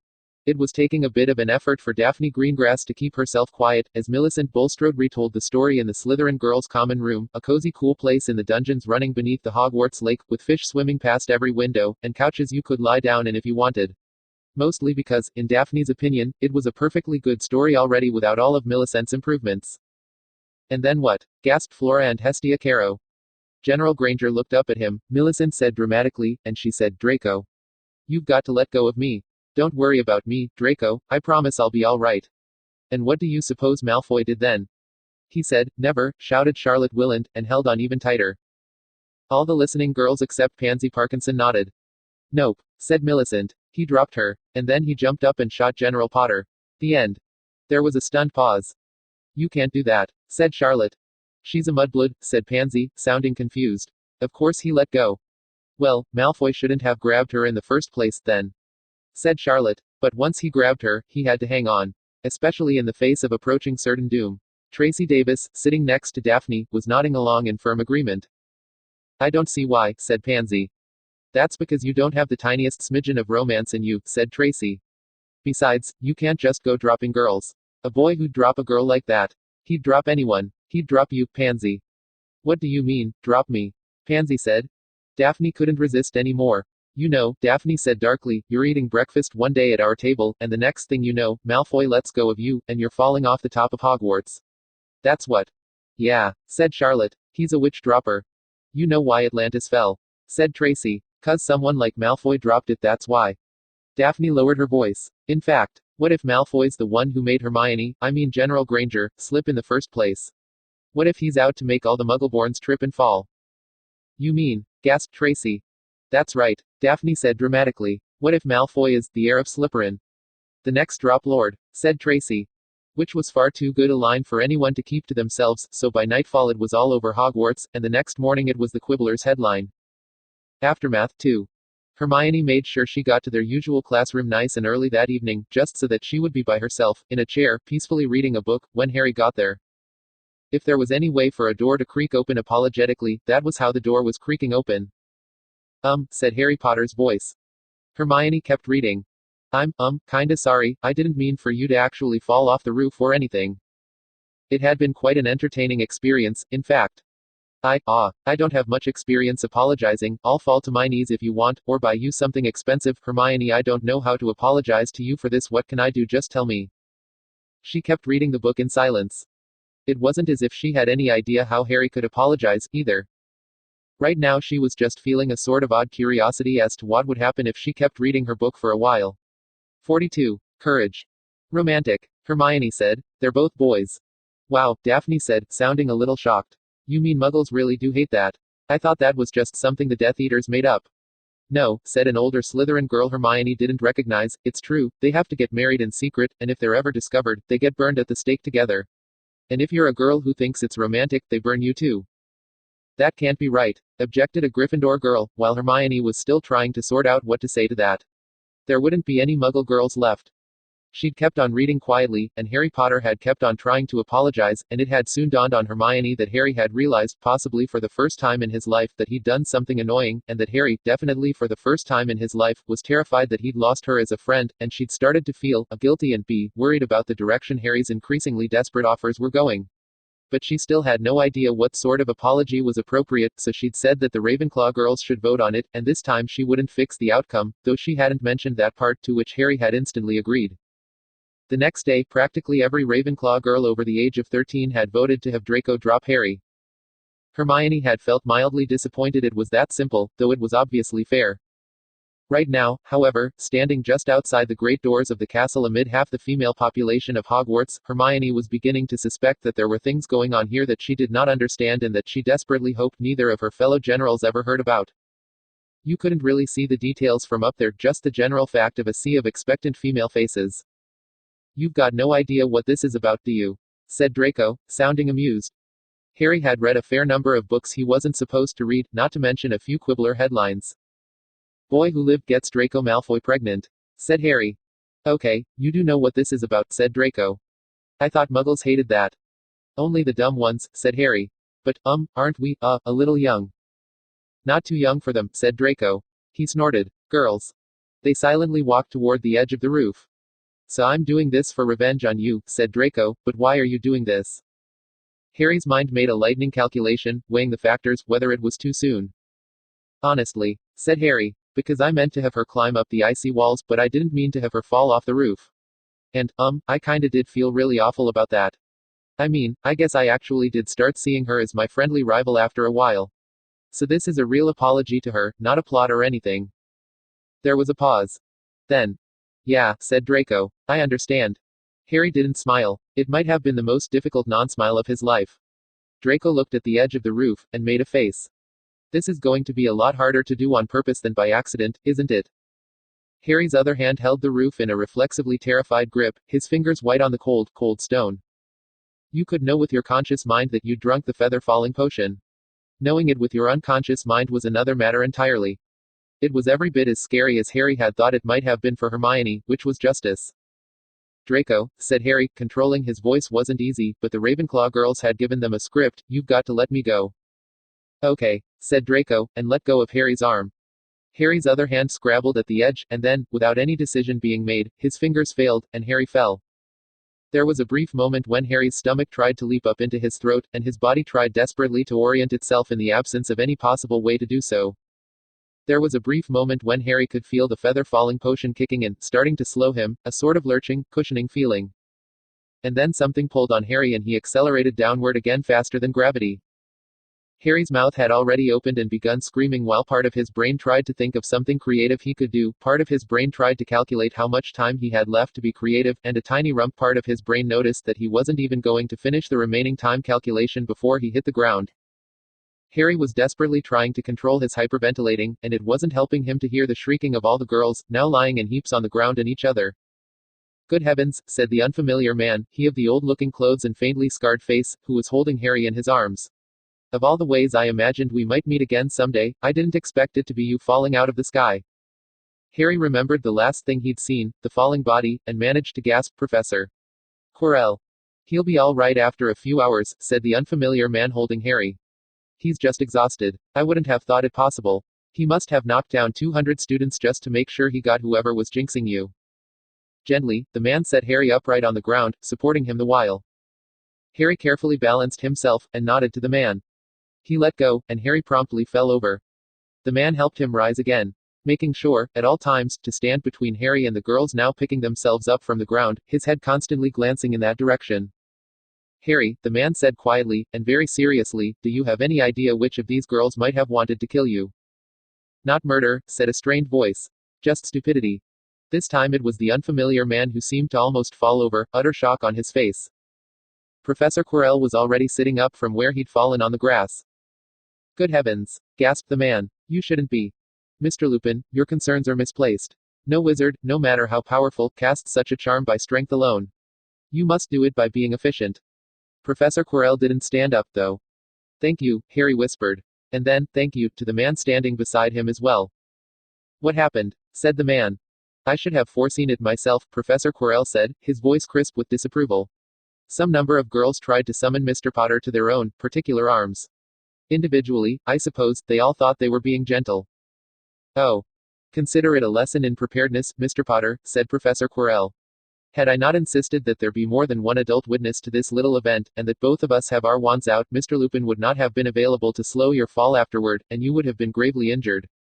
Sir, said the man, Mr. Lupin, apparently. You should not say such things to the boy. Who is, Harry started to say. The only other person who was available to watch, besides myself, said Professor Quirrell.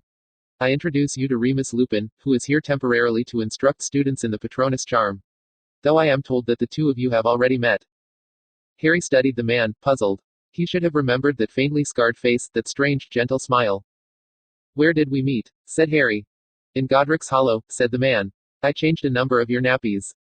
Mr. Lupin's temporary office was a small stone room with a small wooden desk, and Harry couldn't see anything of what Mr. Lupin was sitting on, suggesting that it was a small stool just like the one in front of his desk.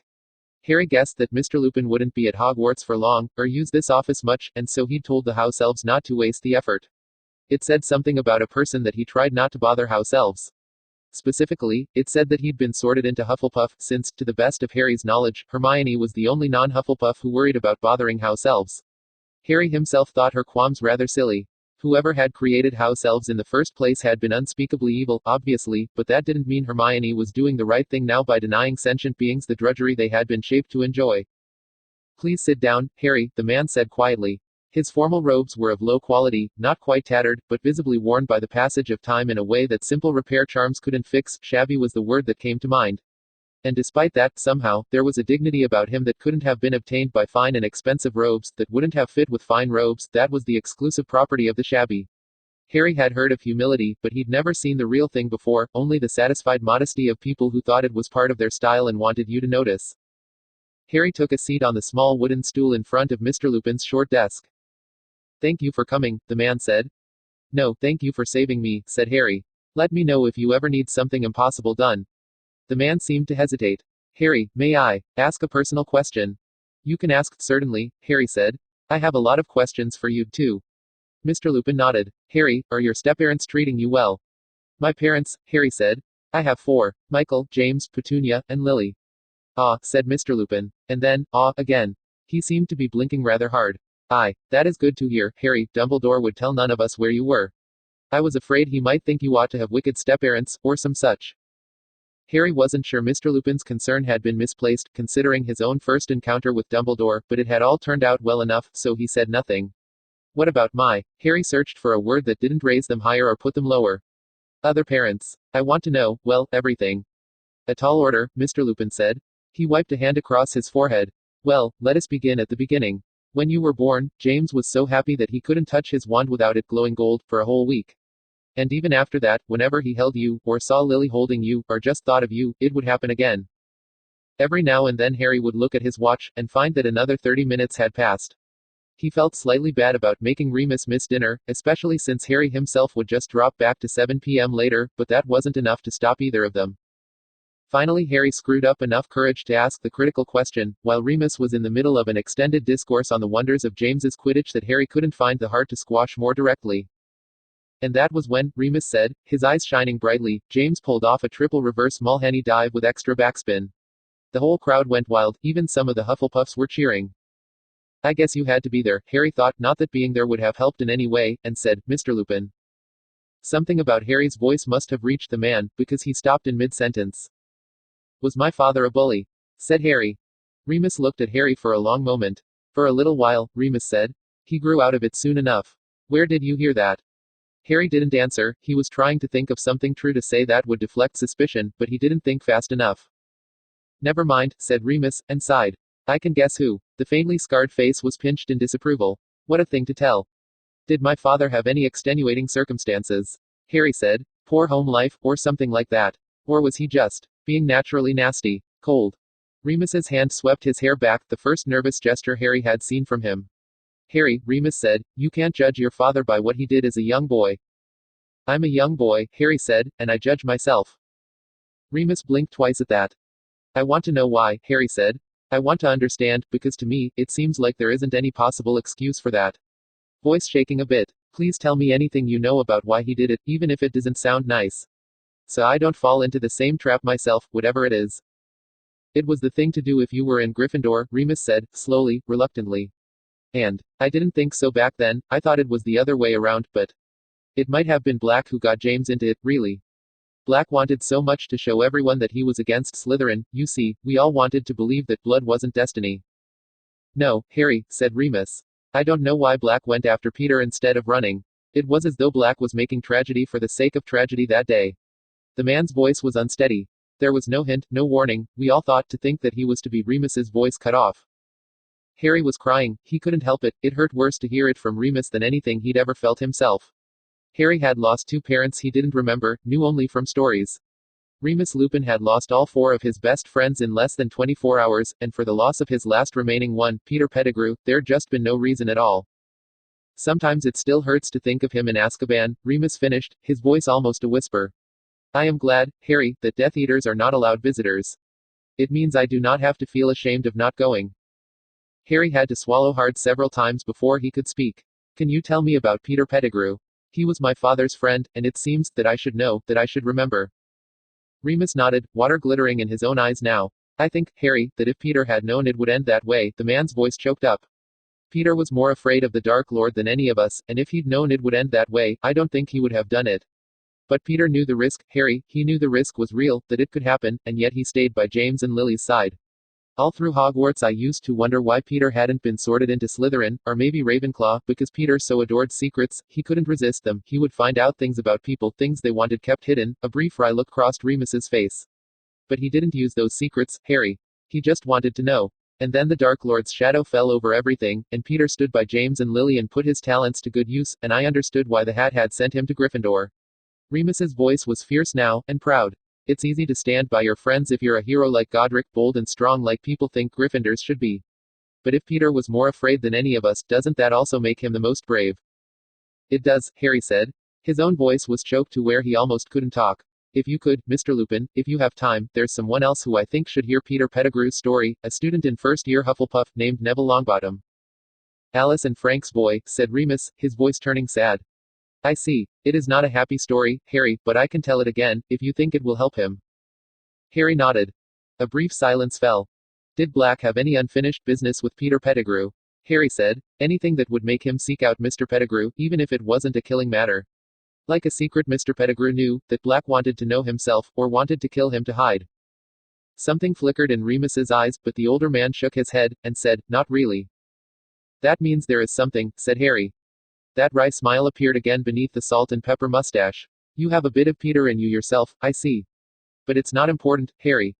I'm a Ravenclaw, I'm not supposed to resist the temptation of secrets. And, Harry said more seriously, if it was worth Black getting caught, I can't help but think it might matter. Remus looked quite uncomfortable. I suppose I could tell you when you're older, but really, Harry, it's not important. Just something from our school days. Harry couldn't have put his finger on exactly what tipped him off. It might have been something about the exact tone of nervousness in Remus's voice, or the way the man had said when you're older, that sparked the sudden leap of Harry's intuition. Actually, said Harry, I think I've sort of guessed it already, sorry. Remus raised his eyebrows. Have you? He sounded a bit skeptical. They were lovers, weren't they? There was an awkward pause. Remus gave a slow, grave nod. Once, Remus said, a long time ago, a sad affair, ending in vast tragedy, or so it seemed to us all when we were young. The unhappy puzzlement was plain on his face. But I had thought that long since over and done and buried beneath adult friendship, until the day that Black killed Peter. 43. Humanism, PT 1. The gentle sun of January shone on the cold fields outside Hogwarts. For some of the students it was a study hour, and others had been let out of class. The first years who'd signed up for it were practicing a certain spell, a spell that was most advantageously learned outdoors, beneath the bright sun and a clear blue sky, rather than within the confines of any classroom. Cookies and lemonade were also considered helpful. The early gestures of the spell were complex and precise. You twitched your wand once, twice, thrice, and 4 times with small tilts at exactly the right relative angles. You shifted your forefinger and thumb exactly the right distances. The ministry thought this meant it was futile to try and teach anyone the spell before their 5th year. There had been a few known cases of younger children learning it, and this had been dismissed as genius. It might not have been a very polite way of putting it, but Harry was beginning to see why Professor Quirrell had claimed that the Ministry Committee of Curriculum would have been of greater benefit to Wizardkind if they had been used as landfill. So the gestures were complicated and delicate. That didn't stop you from learning it when you were 11. It meant you had to be extra careful and practice each part for a lot longer than usual, that was all. Most charms that could only be learned by older students were like that because they required more strength of magic than any young student could muster. But the Patronus charm wasn't like that. It wasn't difficult because it needed too much magic, it was difficult because it took more than mere magic. It took the warm, happy feelings that you kept close in your heart, the loving memories, a different kind of strength that you didn't need for ordinary spells. Harry twitched his wand once, twice, thrice and 4 times, shifted his fingers exactly the right distances. Good luck at school, Harry. Do you think I bought you enough books? You can never have enough books. But you certainly tried. It was a really, really, really good try. It had brought tears to his eyes, the first time Harry had remembered and tried to put it into the spell. Harry brought the wand up and around and brandished it, a gesture that didn't have to be precise, only bold and defiant. Expecto Patronum, cried Harry. Nothing happened. Not a single flicker of light. When Harry looked up, Remus Lupin was still studying the wand, a rather troubled look on his faintly scarred face. Finally Remus shook his head. I'm sorry, Harry, the man said quietly. Your wandwork was exactly right.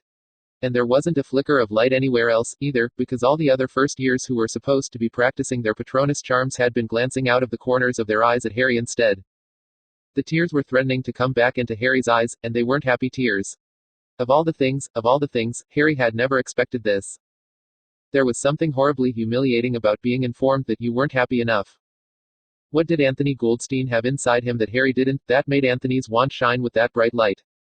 Did Anthony love his own father more? What thought were you using to cast it? Said Remus. My father, Harry said, his voice trembling. I asked him to buy me some books before I came to Hogwarts, and he did, and they were expensive, and then he asked me if they were enough. Harry didn't try to explain about the Varys family motto. Take a rest before you try a different thought, Harry, said Remus. He gestured toward where some other students were sitting on the ground, looking disappointed or embarrassed or regretful. You won't be able to cast a Patronus charm while you're feeling ashamed of not being grateful enough. There was a gentle compassion in Mr. Lupin's voice, and for a moment, Harry felt like hitting something. Instead Harry turned around, and stalked to where the other failures were sitting. The other students whose wandwork had also been proclaimed perfect, and who were now supposed to be searching for happier thoughts, by the looks of them they weren't making much progress. There were many robes there trimmed in dark blue, and a handful of red, and one lone Hufflepuff girl who was still crying. The Slytherins hadn't even bothered showing up, except for Daphne Greengrass and Tracy Davis, who were still trying to get the gestures. Harry plopped down on the cold dead grass of winter, next to the student whose failure had surprised him the most. So you couldn't do it either, Hermione said. She'd fled the field at first, but she'd come back after that, and you had to look closely at her reddened eyes to see that she'd been crying.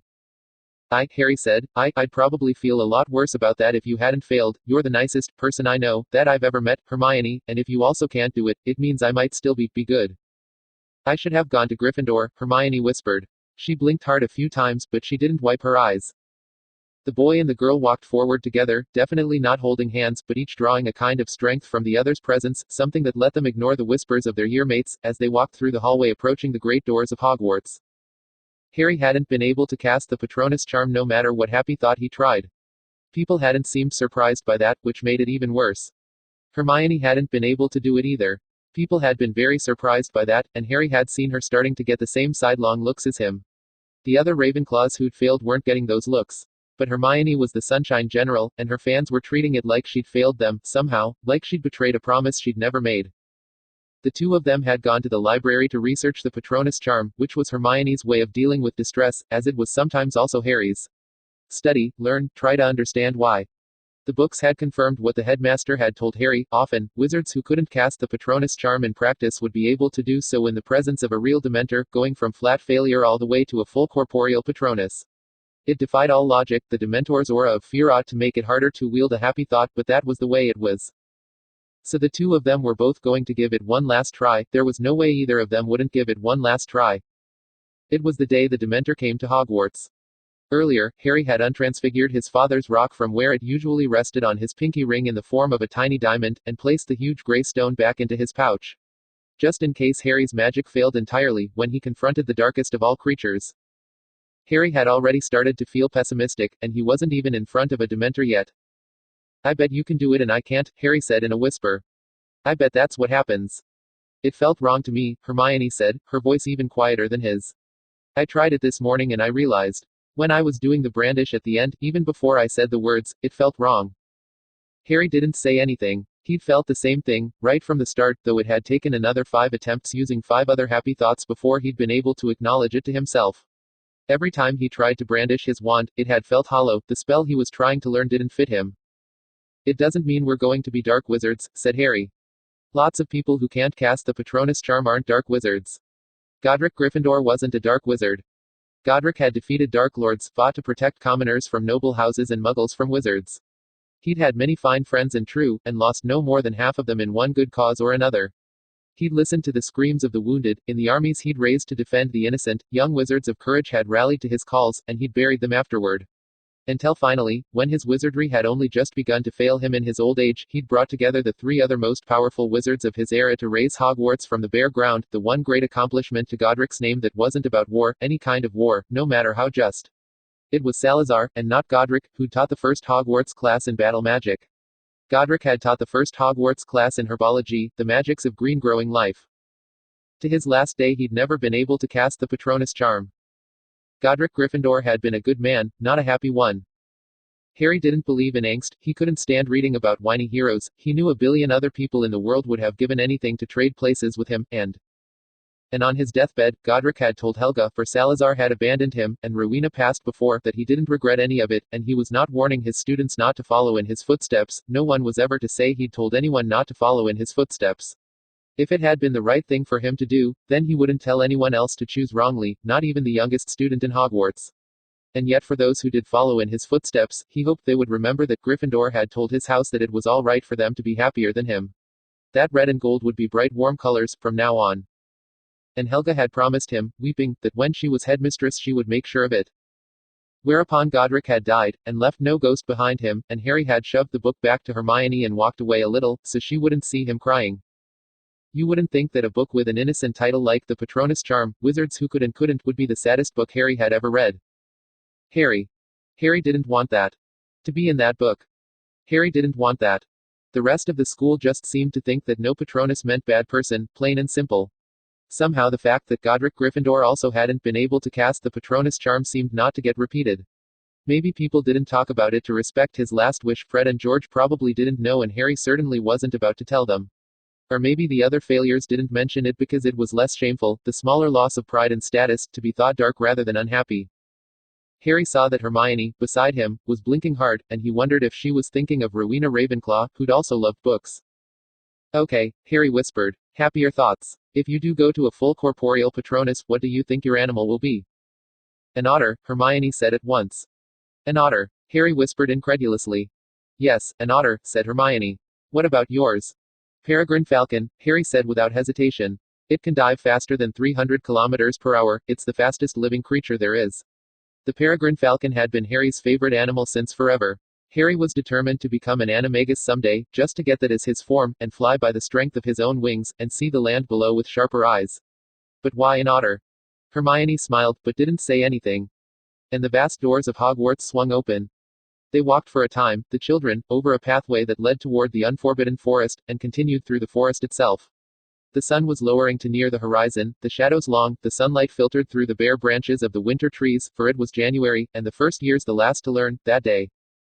Then the path swerved and took a new direction, and they all saw it in the distance, the clearing in the forest, and the Sarah winter grounds, yellowing dried grass whitened by a few small remnants of snow.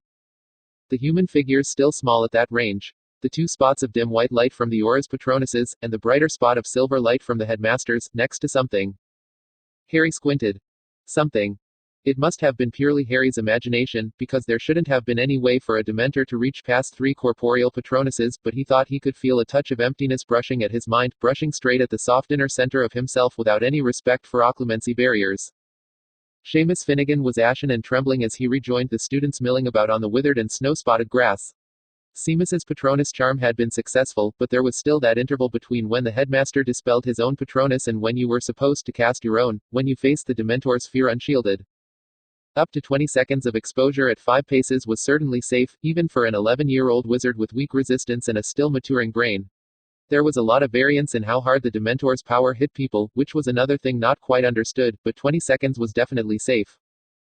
40 seconds of Dementor exposure at 5 paces might possibly have been enough to cause permanent damage, though only to the most sensitive subjects. It was harsh training even by the standards of Hogwarts, where the way you learned to fly on a hippogriff was by being tossed on one and told to get going.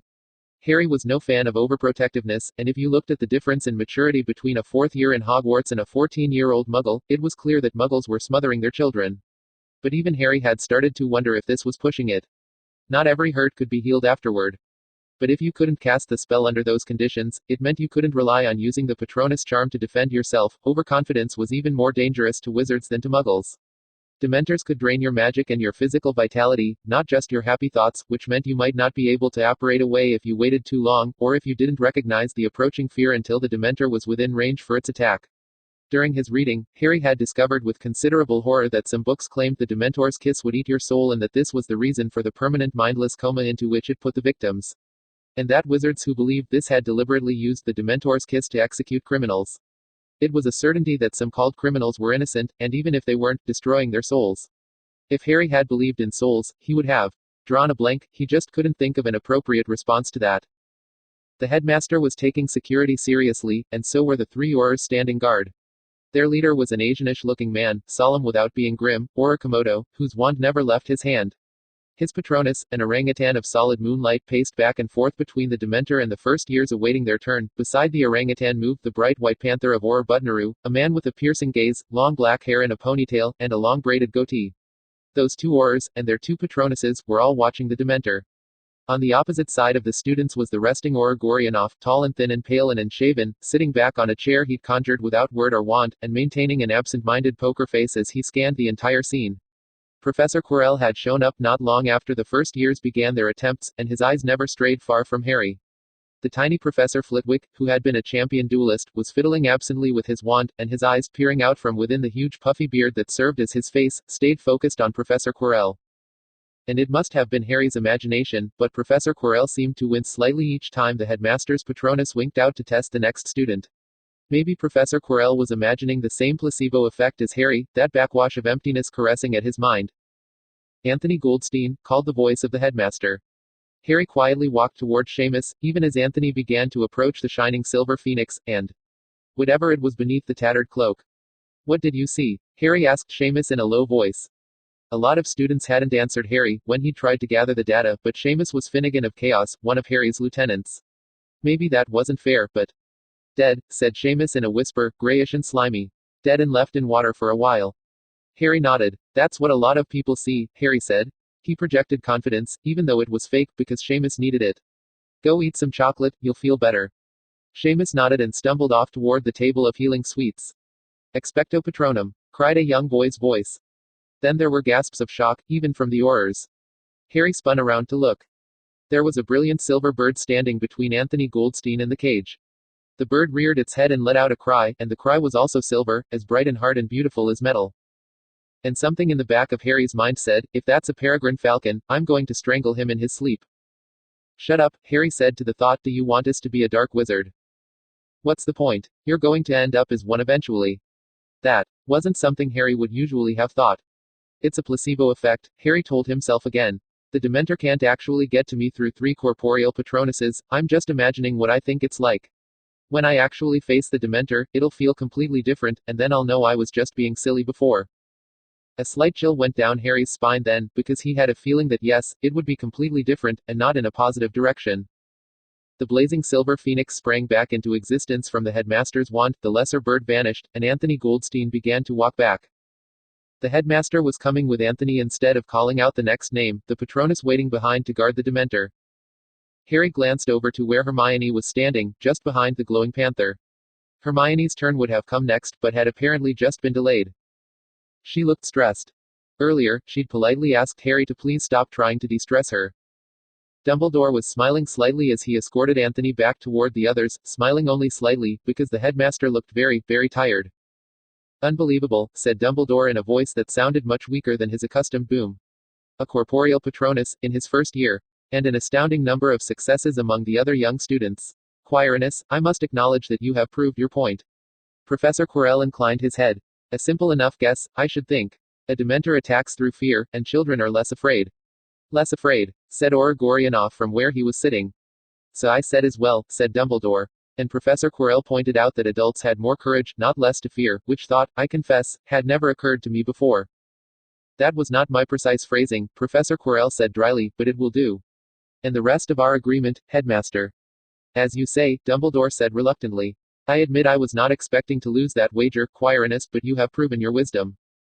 All the students were looking at them, puzzled, except Hermione, who was staring in the direction of the cage in the tall decaying robes, and Harry, who was watching everyone, since he was imagining himself feeling paranoid.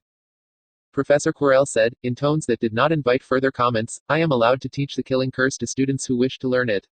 Which will render them considerably safer from dark wizards and other pests, and it is foolish to think they will otherwise know no deadly magics. Professor Quirrell paused, his eyes narrowing. Headmaster, I respectfully observe that you are not looking well. I suggest leaving the remainder of the day's task to Professor Flitwick. Dumbledore shook his head. We are almost done for the day, Quirinus. I will last. Hermione had approached Anthony. Captain Goldstein, she said, and her voice trembled only a little, can you give me any advice? Don't be afraid, Anthony said firmly. Don't think about anything it tries to make you think about. You're not just holding up the wand in front of you as a shield against the fear, you're brandishing your wand to drive the fear away. That's how you make a happy thought into something solid. Anthony shrugged helplessly. I mean, I heard all that before, but... Other students were starting to congregate around Anthony, with their own questions. Miss Granger, the headmaster said. His voice might have been gentle, or just weakened. Hermione straightened her shoulders, and followed him. What did you see under the cloak? Harry said to Anthony. Anthony looked at Harry, surprised, and then answered, a very tall man who was dead, I mean, sort of dead-shaped and dead-colored. It hurt to see him and I knew that was the Dementor trying to get at me. Harry looked back out at where Hermione was confronting the cage in the cloak. Hermione raised her wand into position for the first gestures. The headmaster's phoenix winked out of existence. And Hermione gave a tiny, pathetic shriek, flinched. Took a step back, Harry could see her wand moving, and then she brandished it and said, Expecto Patronum. Nothing happened. Hermione turned and ran. Expecto Patronum, said the headmaster's deeper voice, and the silver phoenix blazed back to life. The young girl stumbled, and kept running, strange sounds beginning to come from her throat. Hermione. Susan yelled it, and Hannah, and Daphne, and Ernie, and they all started to run toward her, even as Harry, who was always thinking one step ahead, spun on his own heel and ran for the table with the chocolate. Even after Harry had shoved the chocolate into Hermione's mouth and she'd chewed and swallowed, she was still breathing in great gasps and crying, her eyes still seemed unfocused. She can't have been permanently demented, Harry thought desperately at the confusion inside him, the horrible fear and deathly fury beginning to twist around each other. She can't have been, she wasn't exposed for even 10 seconds, let alone 40.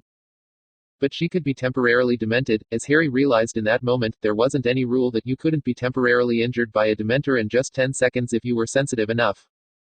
Then Hermione's eyes seemed to focus, and dart around, and settle on him. Harry, she gasped, and the other students went silent. Harry, don't. Harry was suddenly afraid to ask what he shouldn't do. Was he in her worst memories, or some sleep's nightmare that she was now reliving in waking life? Don't go near it, said Hermione. Her hand reached out, grabbed him by the lapel of his robes. You mustn't go near it, Harry. It spoke to me, Harry, it knows you, it knows you're here. What? Harry said, and then cursed himself for asking. The Dementor, said Hermione. Her voice rose to a shriek. Professor Quirrell wants it to eat you. In the sudden hush, Professor Quirrell came forward a few steps, but he didn't approach any closer. Harry was there, after all. Miss Granger, he said, and his voice was grave, I think you should have some more chocolate. Professor Flitwick, don't let Harry try, send him back. The headmaster had arrived by then, and he and Professor Flitwick were exchanging worried looks. I did not hear the Dementor speak, the headmaster said. Still. Just asked, said Professor Quirrell, sounding a little weary. Did the Dementor say how it would get to Harry? Said the headmaster. All his tastiest parts first, said Hermione, it would eat. Hermione blinked. Some sanity seemed to come back into her eyes. Then she started crying. You were too brave, Hermione Granger, the headmaster said. His voice was gentle, and clearly audible. Too much braver than I comprehended. You should have turned and run, not endured and tried to complete your charm. When you are older and stronger, Miss Granger, I know that you will try again, and I know that you will succeed. I'm sorry, Hermione said in gasps. I'm sorry, I'm sorry, I'm sorry. I'm sorry, Harry, I can't tell you what I saw. I didn't look at it, I didn't dare look at it, I knew it was too horrible to ever be seen. It should have been Harry, but he'd hesitated, because his hands were all chocolatey, and then Ernie and Susan were there, helping Hermione from where she'd fallen on the grass, leading her toward the snacks table. 5 bars of chocolate later, Hermione seemed to be all right again, and she went over and apologized to Professor Quirrell, but she was always watching Harry, every time that he glanced in her direction. He'd stepped toward her only once, and stopped when she'd stepped away. Her eyes had silently apologized, and silently pleaded for him to leave her be. Neville Longbottom had seen something dead and half dissolved, oozing and running with a face like a squashed sponge. It was the worst thing anyone had yet described seeing. Neville had been able to produce a small flicker of light from his wand before, but he had, intelligently and with great presence of mind, turned and run away instead of trying to cast his own Patronus charm.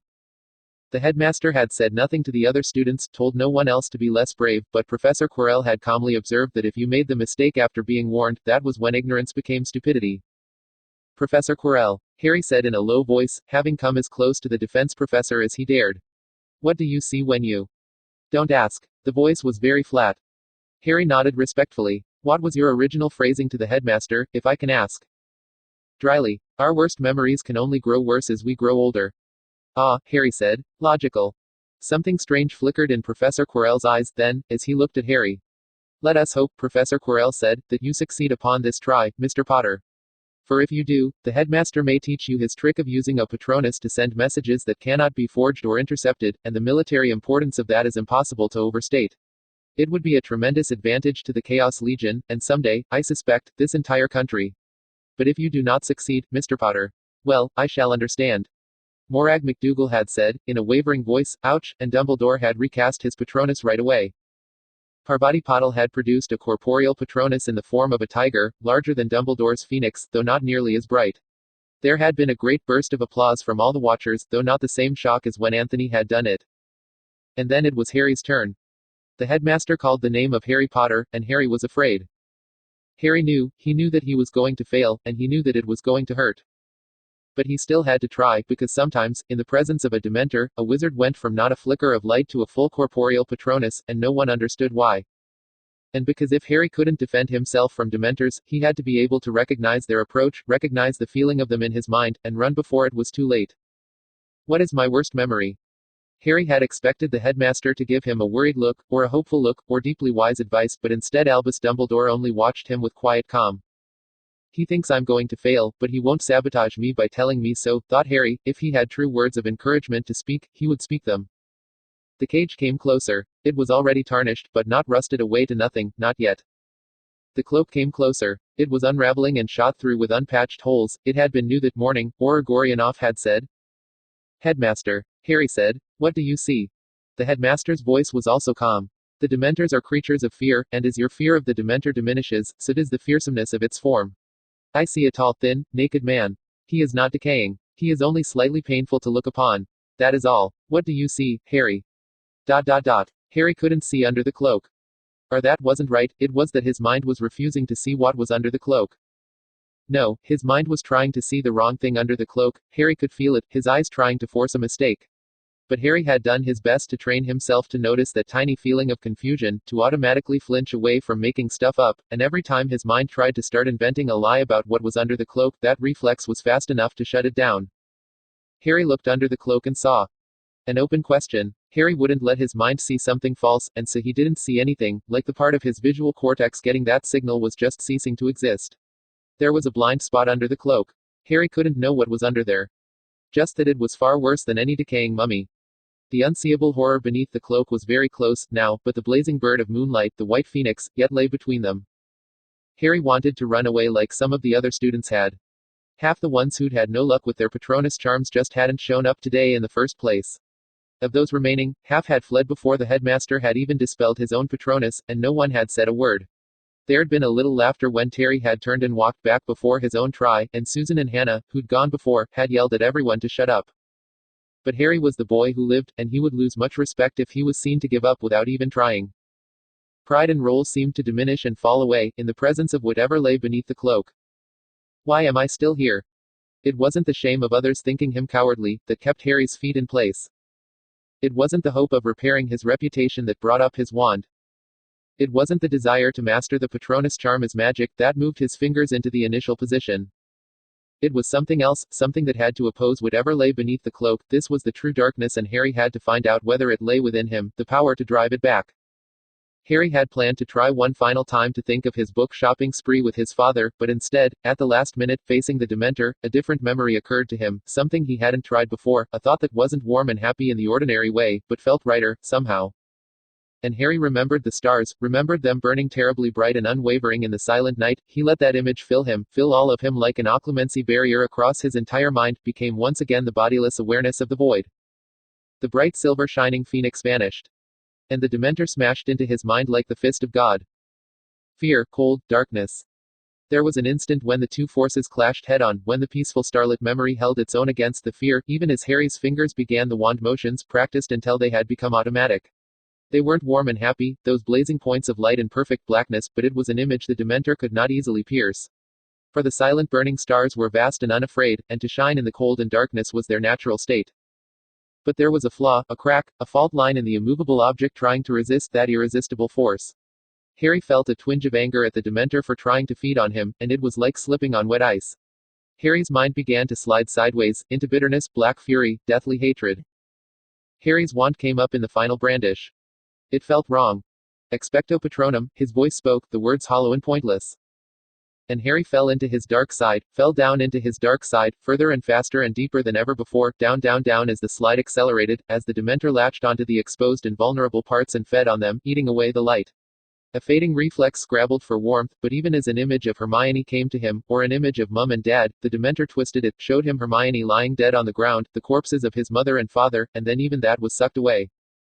Into the vacuum rose the memory, the worst memory, something forgotten so long ago that the neural patterns shouldn't have still existed.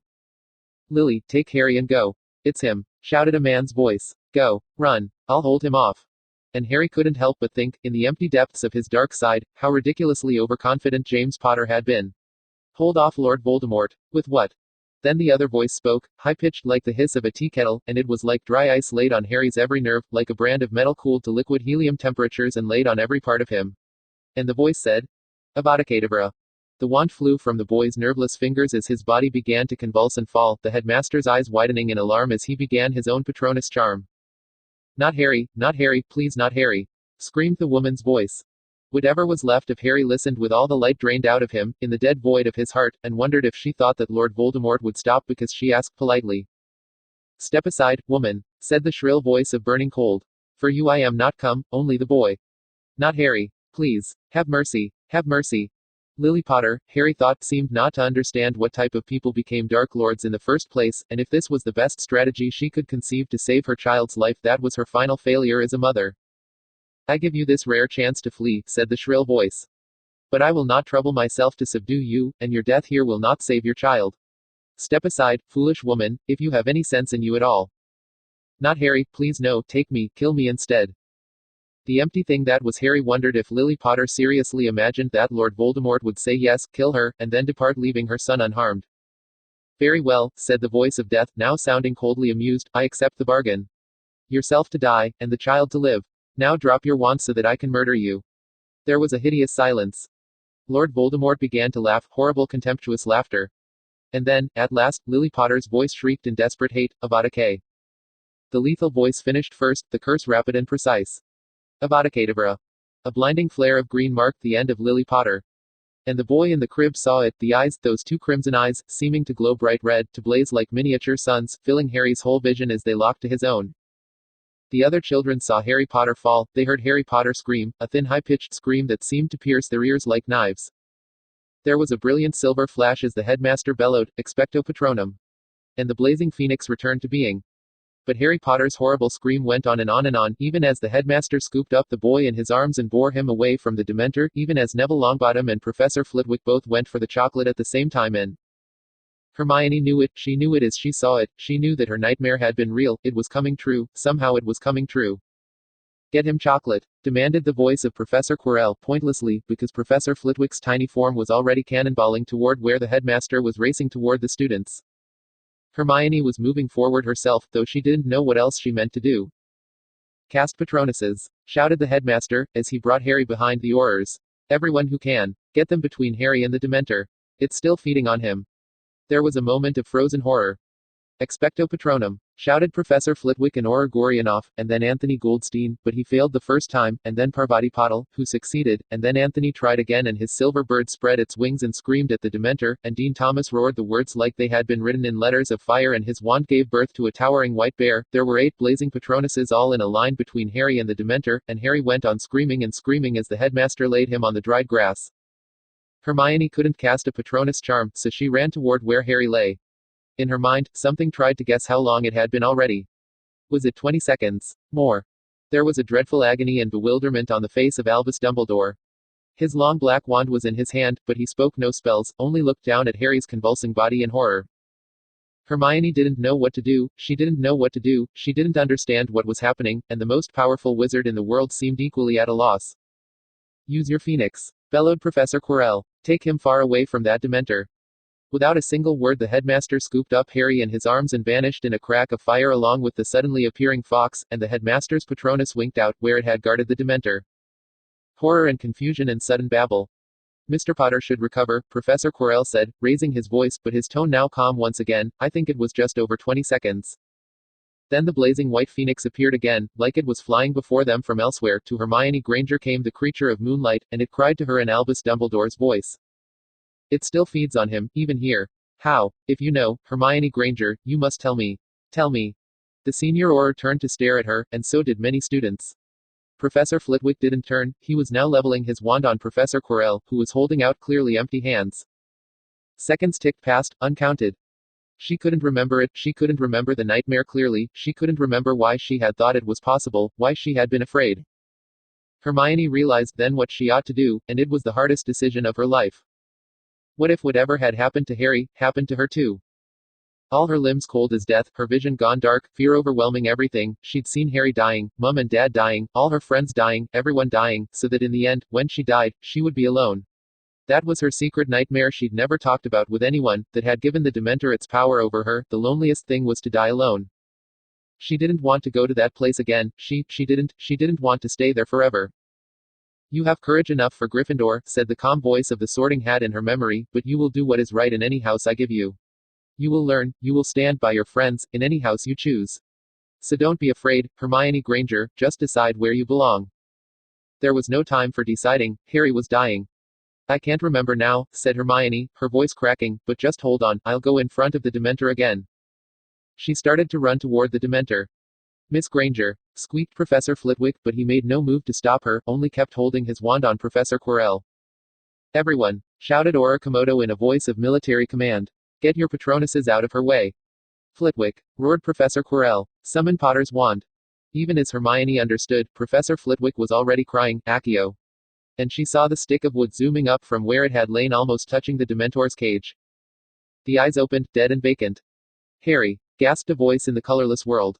Harry, speak to me. The face of Albus Dumbledore leaned over into the field of vision, which had been occupied by a distant marble ceiling. You're annoying, said the empty voice. You should die. 44. Humanism, PT 2. Fox, said Albus Dumbledore, his voice cracking, help him, please. A brilliant creature of red gold shuffled into the field of vision, looking down quizzically, and it began to croon. The meaningless chirps slid off the emptiness, there was nothing onto which they could hold.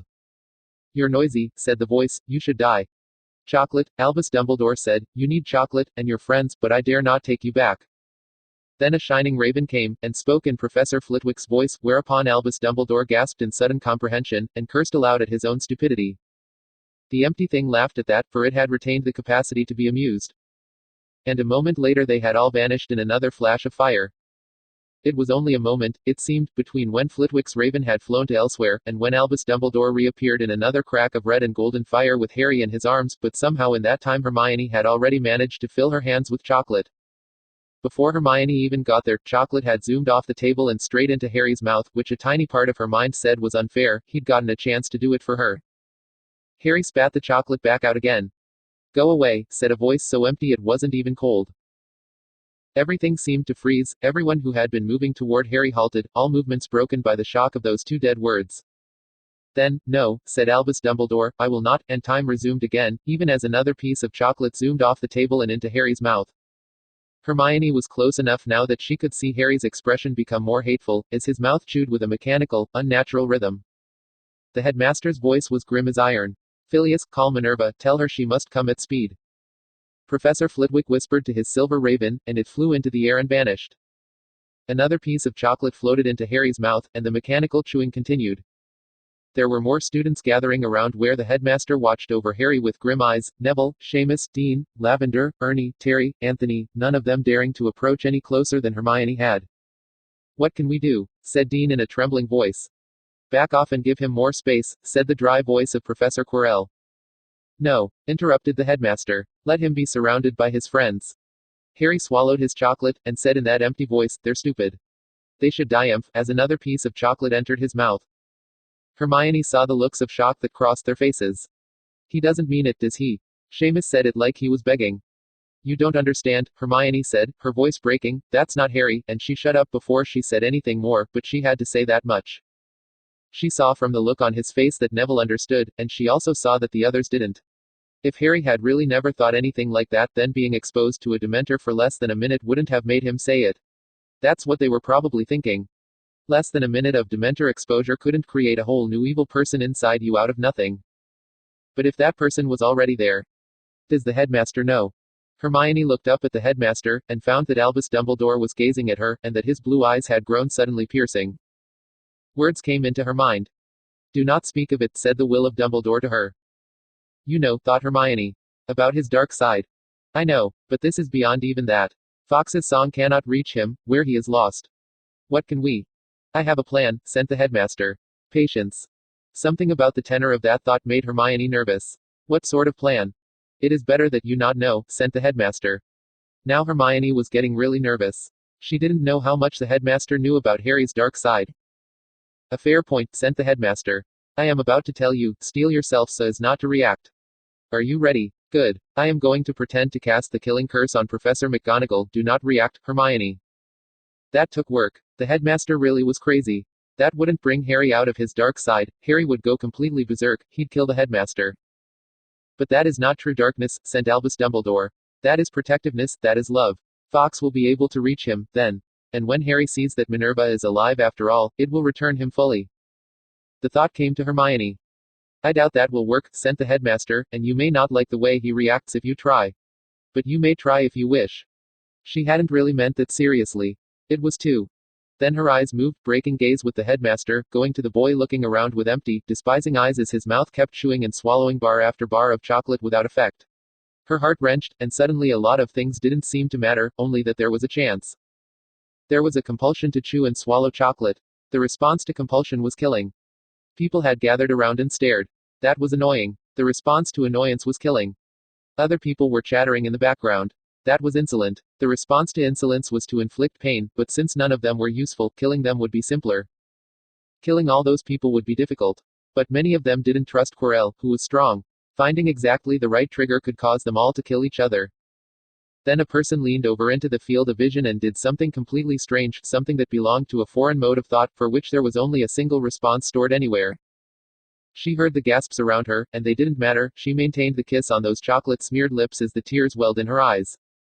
And Harry's arms came up and pushed her away, and his lips yelled, I told you, no kissing. I think he'll be all right now, the headmaster said, looking at where Harry was crying in great wretched sobs as Fawkes crooned over him. Excellently done, Miss Granger. Do you know, not even I would have expected that to actually work. The Phoenix's song wasn't meant for her, Hermione knew, but she could still be soothed by it, which she needed, because her life was officially over. 45. Humanism, PT 3. Fawkes's song gently trailed off into nothing.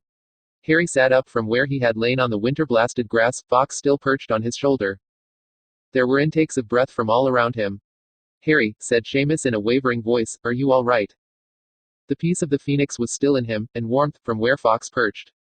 Warmth, spreading out through him, and the memory of the song, still alive in the phoenix's presence. There were terrible things that had happened to him, terrible thoughts that had passed through him. He had regained an impossible memory, for all that the Dementor had made him desecrate it. A strange word kept echoing in his mind. And all of that could be put on hold for later, while the phoenix still shone red and gold beneath the setting sun. Fox caught at him. Something I have to do, Harry said to Fox. What? Fox bobbed its head in the direction of the Dementor. Harry looked at the unseeable horror still in its cage, then back at the phoenix, puzzled. Mr. Potter, said Minerva McGonagall's voice from behind him. Are you all right? Harry climbed to his feet and turned. Minerva McGonagall was looking at him, looking very worried. Albus Dumbledore beside her was studying him carefully. Phileas Flitwick appeared tremendously relieved, and all the students were just plain staring. I think so, Professor McGonagall, Harry said calmly. He'd almost said Minerva before managing to stop himself. While Fox was on his shoulder, at least, Harry was fine. It might be that he would collapse a moment after Fox left, but somehow thoughts like that didn't seem important. I think I'm okay. There ought to have been cheering, or sighs of relief, or something, but no one seemed to know what to say, no one at all. The peace of the phoenix lingered. Harry turned back. Hermione, he said. Everyone with the tiniest smidgen of romance in their hearts held their breath. I don't really know how to say thank you graciously, Harry said quietly, any more than I know how to apologize. All I can say that if you're wondering whether it was the right thing to do, it was. The boy and the girl gazed into each other's eyes. Sorry, Harry said, about what happens next, if there's anything I can do. No, Hermione said back. There isn't. It's all right though. Then she turned from Harry and walked away, toward the path that led back to the gates of Hogwarts. A number of girls gave Harry puzzled looks, and then followed her. As they went, you could hear the excited questions starting. Harry looked at them as they left, turned back to look at the other students. They'd seen him on the ground, screaming, and Fox nuzzled his cheek briefly.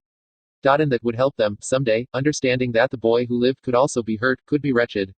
So that when they were hurt and wretched themselves, they would remember seeing Harry writhing on the ground, and know that their own pain and troubles didn't mean they'd never amount to anything. Had the headmaster calculated that, when he had let the other students stay and watch? Harry's eyes went back to the tall tattered cloak, almost absent-mindedly, and without really being aware of what he was speaking, Harry said, it shouldn't ought to exist. Ah, said a dry, precise voice. I thought you might say that. I am very sorry to tell you, Mr. Potter, that Dementors cannot be killed. Many have tried. Really? Harry said, still absent-mindedly. What did they try? There is a certain extremely dangerous and destructive spell, Professor Quirrell said, which I will not name here, a spell of cursed fire. It is what you would use to destroy an ancient device such as the Sorting Hat. It has no effect on Dementors. They are undying. They are not undying, said the headmaster. The words mild, the gaze sharp. They do not possess eternal life. They are wounds in the world, and attacking a wound only makes it larger. Harry said. Suppose you threw it into the sun. Would it be destroyed? Throw it into the sun, squeaked Professor Flitwick, looking like he wanted to faint. It seems unlikely, Mr. Potter, Professor Quirrell said dryly. The sun is very large, after all, I doubt the Dementor would have much effect on it. But it is not a test I would like to try, Mr. Potter, just in case. I see, Harry said.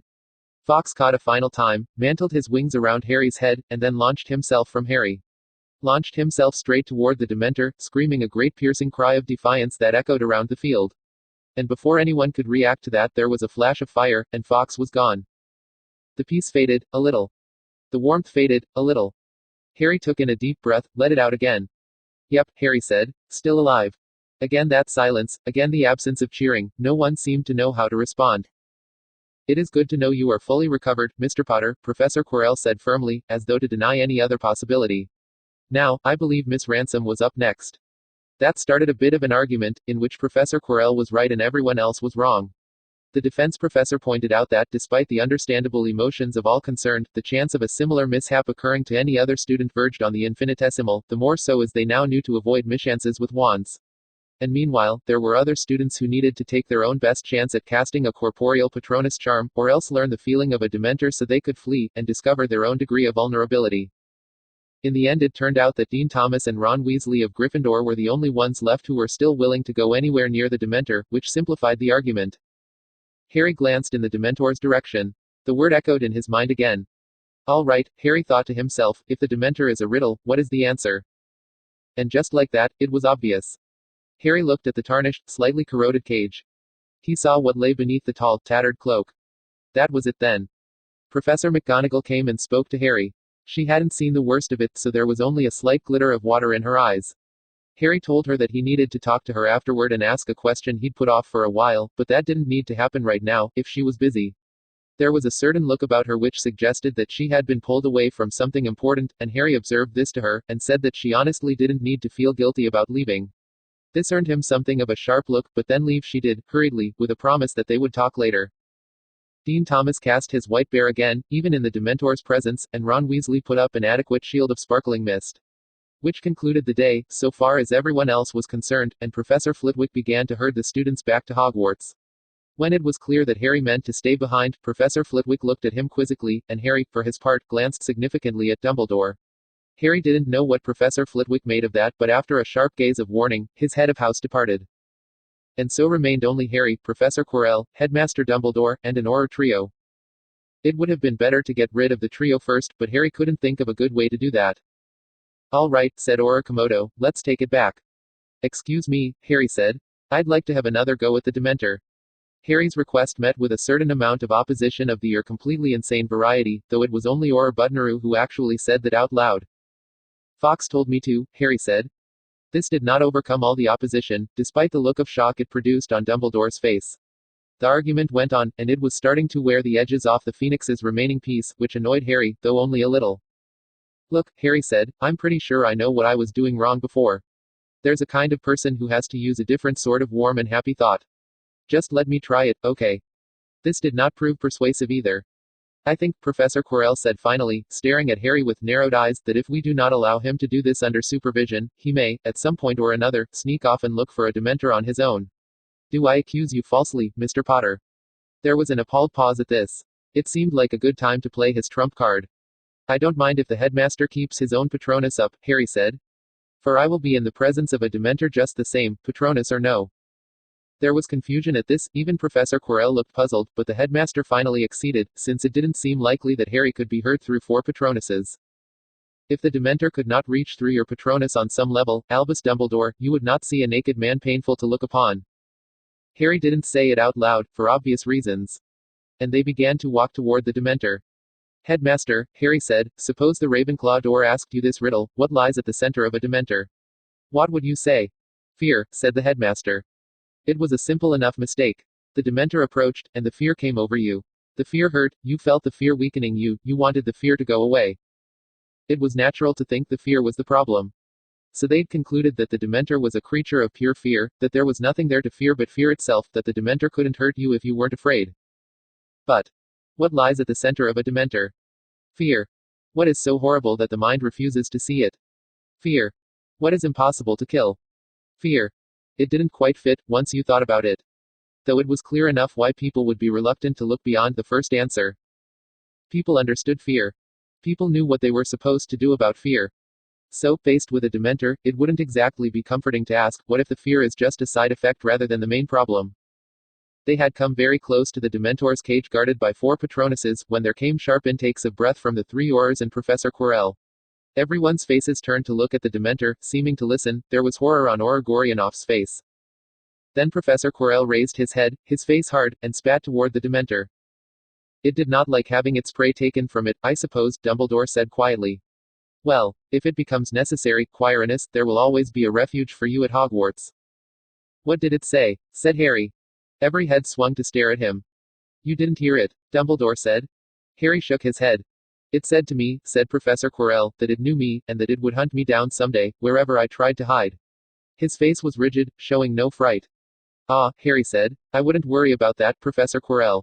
It's not like Dementors can actually talk, or think. The structure they have is borrowed from your own mind and expectations. Now everyone was giving him very strange looks. The Aurors were glancing nervously at each other, at the Dementor, at Harry. And they stood directly before the Dementor's cage. They are wounds in the world, Harry said. It's just a wild guess, but I'm guessing the one who said that was Godric Gryffindor. Yes, said Dumbledore. How did you know? It is a common misconception, thought Harry, that all the best rationalists are sorted into Ravenclaw, leaving none for other houses. This is not so. Being sorted into Ravenclaw indicates that your strongest virtue is curiosity, wondering and desiring to know the true answer. And this is not the only virtue a rationalist needs. Sometimes you have to work hard on a problem, and stick to it for a while. Sometimes you need a clever plan for finding out. And sometimes what you need more than anything else to see an answer, is the courage to face it. Harry's gaze went to what lay beneath the cloak, the horror far worse than any decaying mummy. Rowena Ravenclaw might also have known, for it was an obvious enough riddle once you saw it as a riddle. And it was also obvious why the Patronuses were animals. The animals didn't know, and so were sheltered from the fear. But Harry knew, and would always know, and would never be able to forget. He'd tried to teach himself to face reality without flinching, and though Harry had not yet mastered that art, still those grooves had been worn into his mind, the learned reflex to look toward the painful thought instead of away. Harry would never be able to forget by thinking warm happy thoughts about something else, and that was why the spell hadn't worked for him. So Harry would think a warm happy thought that wasn't about something else. Harry drew forth his wand that Professor Flitwick had returned to him, put his feet into the beginning stance for the Patronus charm. Within his mind, Harry discarded the last remnants of the piece of the phoenix, put aside the calm, the dreamlike state, remembered instead Fawkes's piercing cry, and roused himself for battle. Called upon all the pieces and elements of himself to awaken. Raised up within himself all the strength that the Patronus charm could ever draw upon, to put himself into the right frame of mind for the final warm and happy thought, remembered all bright things. The books his father had bought him. Mum's smile when Harry had handmade her a Mother's Day card, an elaborate thing that had used half a pound of spare electronics parts from the garage to flash lights and beep a little tune, and had taken him 3 days to make. Professor McGonagall telling him that his parents had died well, protecting him. As they had. Realizing that Hermione was keeping up with him and even running faster, that they could be true rivals and friends. Coaxing Draco out of the darkness, watching him slowly move toward the light. Neville and Seamus and Lavender and Dean and everyone else who looked up to him, everyone that he would have fought to protect if anything threatened Hogwarts. Everything that made life worth living. His wand rose into the starting position for the Patronus charm. Harry thought of the stars, the image that had almost held off the Dementor even without a Patronus. Only this time, Harry added the missing ingredient. He'd never truly seen it, but he'd seen the pictures and the video. The Earth blazing blue and white with reflected sunlight as it hung in space, amid the black void and the brilliant points of light. It belonged there, within that image, because it was what gave everything else its meaning. The Earth was what made the stars significant, made them more than uncontrolled fusion reactions, because it was Earth that would someday colonize the galaxy, and fulfill the promise of the night sky. Would they still be plagued by Dementors, the children's children's children, the distant descendants of humankind as they strode from star to star? No, of course not. The Dementors were only little nuisances, paling into nothingness in the light of that promise, not unkillable, not invincible, not even close. You had to put up with little nuisances, if you were one of the lucky and unlucky few to be born on Earth, on ancient Earth, as it would be remembered someday. That too was part of what it meant to be alive, if you were one of the tiny handful of sentient beings born into the beginning of all things, before intelligent life had come fully into its power. That the much vaster future depended on what you did here, now, in the earliest days of dawn, when there was still so much darkness to be fought, and temporary nuisances like Dementors. Mum and Dad, Hermione's friendship and Draco's journey, Neville and Seamus and Lavender and Dean, the blue sky and brilliant sun and all bright things, the Earth, the stars, the promise, everything humanity was and everything it would become. On the wand, Harry's fingers moved into their starting positions. He was ready, now, to think the right sort of warm and happy thought. And Harry's eyes stared directly at that which lay beneath the tattered cloak, looked straight at that which had been named Dementor. The void, the emptiness, the hole in the universe, the absence of color and space, the open drain through which warmth poured out of the world. The fear it exuded stole away all happy thoughts, its closeness drained your power and strength, its kiss would destroy everything that you were. I know you now, Harry thought as his wand twitched once, twice, thrice and 4 times, as his fingers slid exactly the right distances. I comprehend your nature, you symbolize death through some law of magic, you are a shadow that death casts into the world. And death is not something I will ever embrace. It is only a childish thing, that the human species has not yet outgrown. And someday, we'll get over it. And people won't have to say goodbye anymore. The wand rose up and leveled straight at the Dementor. Expecto Patronum. The thought exploded from him like a breaking dam, surged down his arm into his wand, burst from it as blazing white light. Light that became corporeal, took on shape and substance. A figure with 2 arms, 2 legs, and a head, standing upright, the animal Homo sapiens, the shape of a human being. Glowing brighter and brighter as Harry poured all his strength into his spell, blazing with incandescent light brighter than the fading sunset, the Aurors and Professor Quirrell shielding their eyes in shock. And someday when the descendants of humanity have spread from star to star, they won't tell the children about the history of ancient Earth until they're old enough to bear it, and when they learn they'll weep to hear that such a thing as death had ever once existed. The figure of a human shone more brilliant now than the noonday sun, so radiant that Harry could feel the warmth of it on his skin, and Harry sent out all his defiance at the shadow of death, opening all the floodgates inside him to make that bright shape blaze even brighter and yet brighter. You are not invincible, and someday the human species will end you. I will end you if I can, by the power of mind and magic and science. I won't cower in fear of death, not while I have a chance of winning. I won't let death touch me, I won't let death touch the ones I love. And even if you do end me before I end you, another will take my place, and another. Until the wound in the world is healed at last. Harry lowered his wand, and the bright figure of a human faded away. Slowly, he exhaled. Like waking up from a dream, like opening his eyes after sleep, Harry's gaze moved away from the cage. He looked around and saw that everyone was staring at him. Albus Dumbledore was staring at him. Professor Quirrell was staring at him. The Auror trio was staring at him. They were all looking at him like they'd just seen him destroy a Dementor. The tattered cloak lay empty within the cage. 46. Humanism, PT4. The last tip of the sun was sinking below the horizon, the red light fading from the treetops, only the blue sky illuminating the 6 people standing upon the winter-dried and snow-spotted grass, near a vacant cage on whose floor lay an empty, tattered cloak. Harry felt, well, normal again. Sane-ish. The spell hadn't undone the day and its damage, hadn't made the injuries as if they had never been, but his hurts had been bandaged, meliorated. It was hard to describe. Dumbledore was also looking healthier, though not fully restored. The old wizard's head turned for a moment, locked eyes with Professor Quirrell, then looked back to Harry.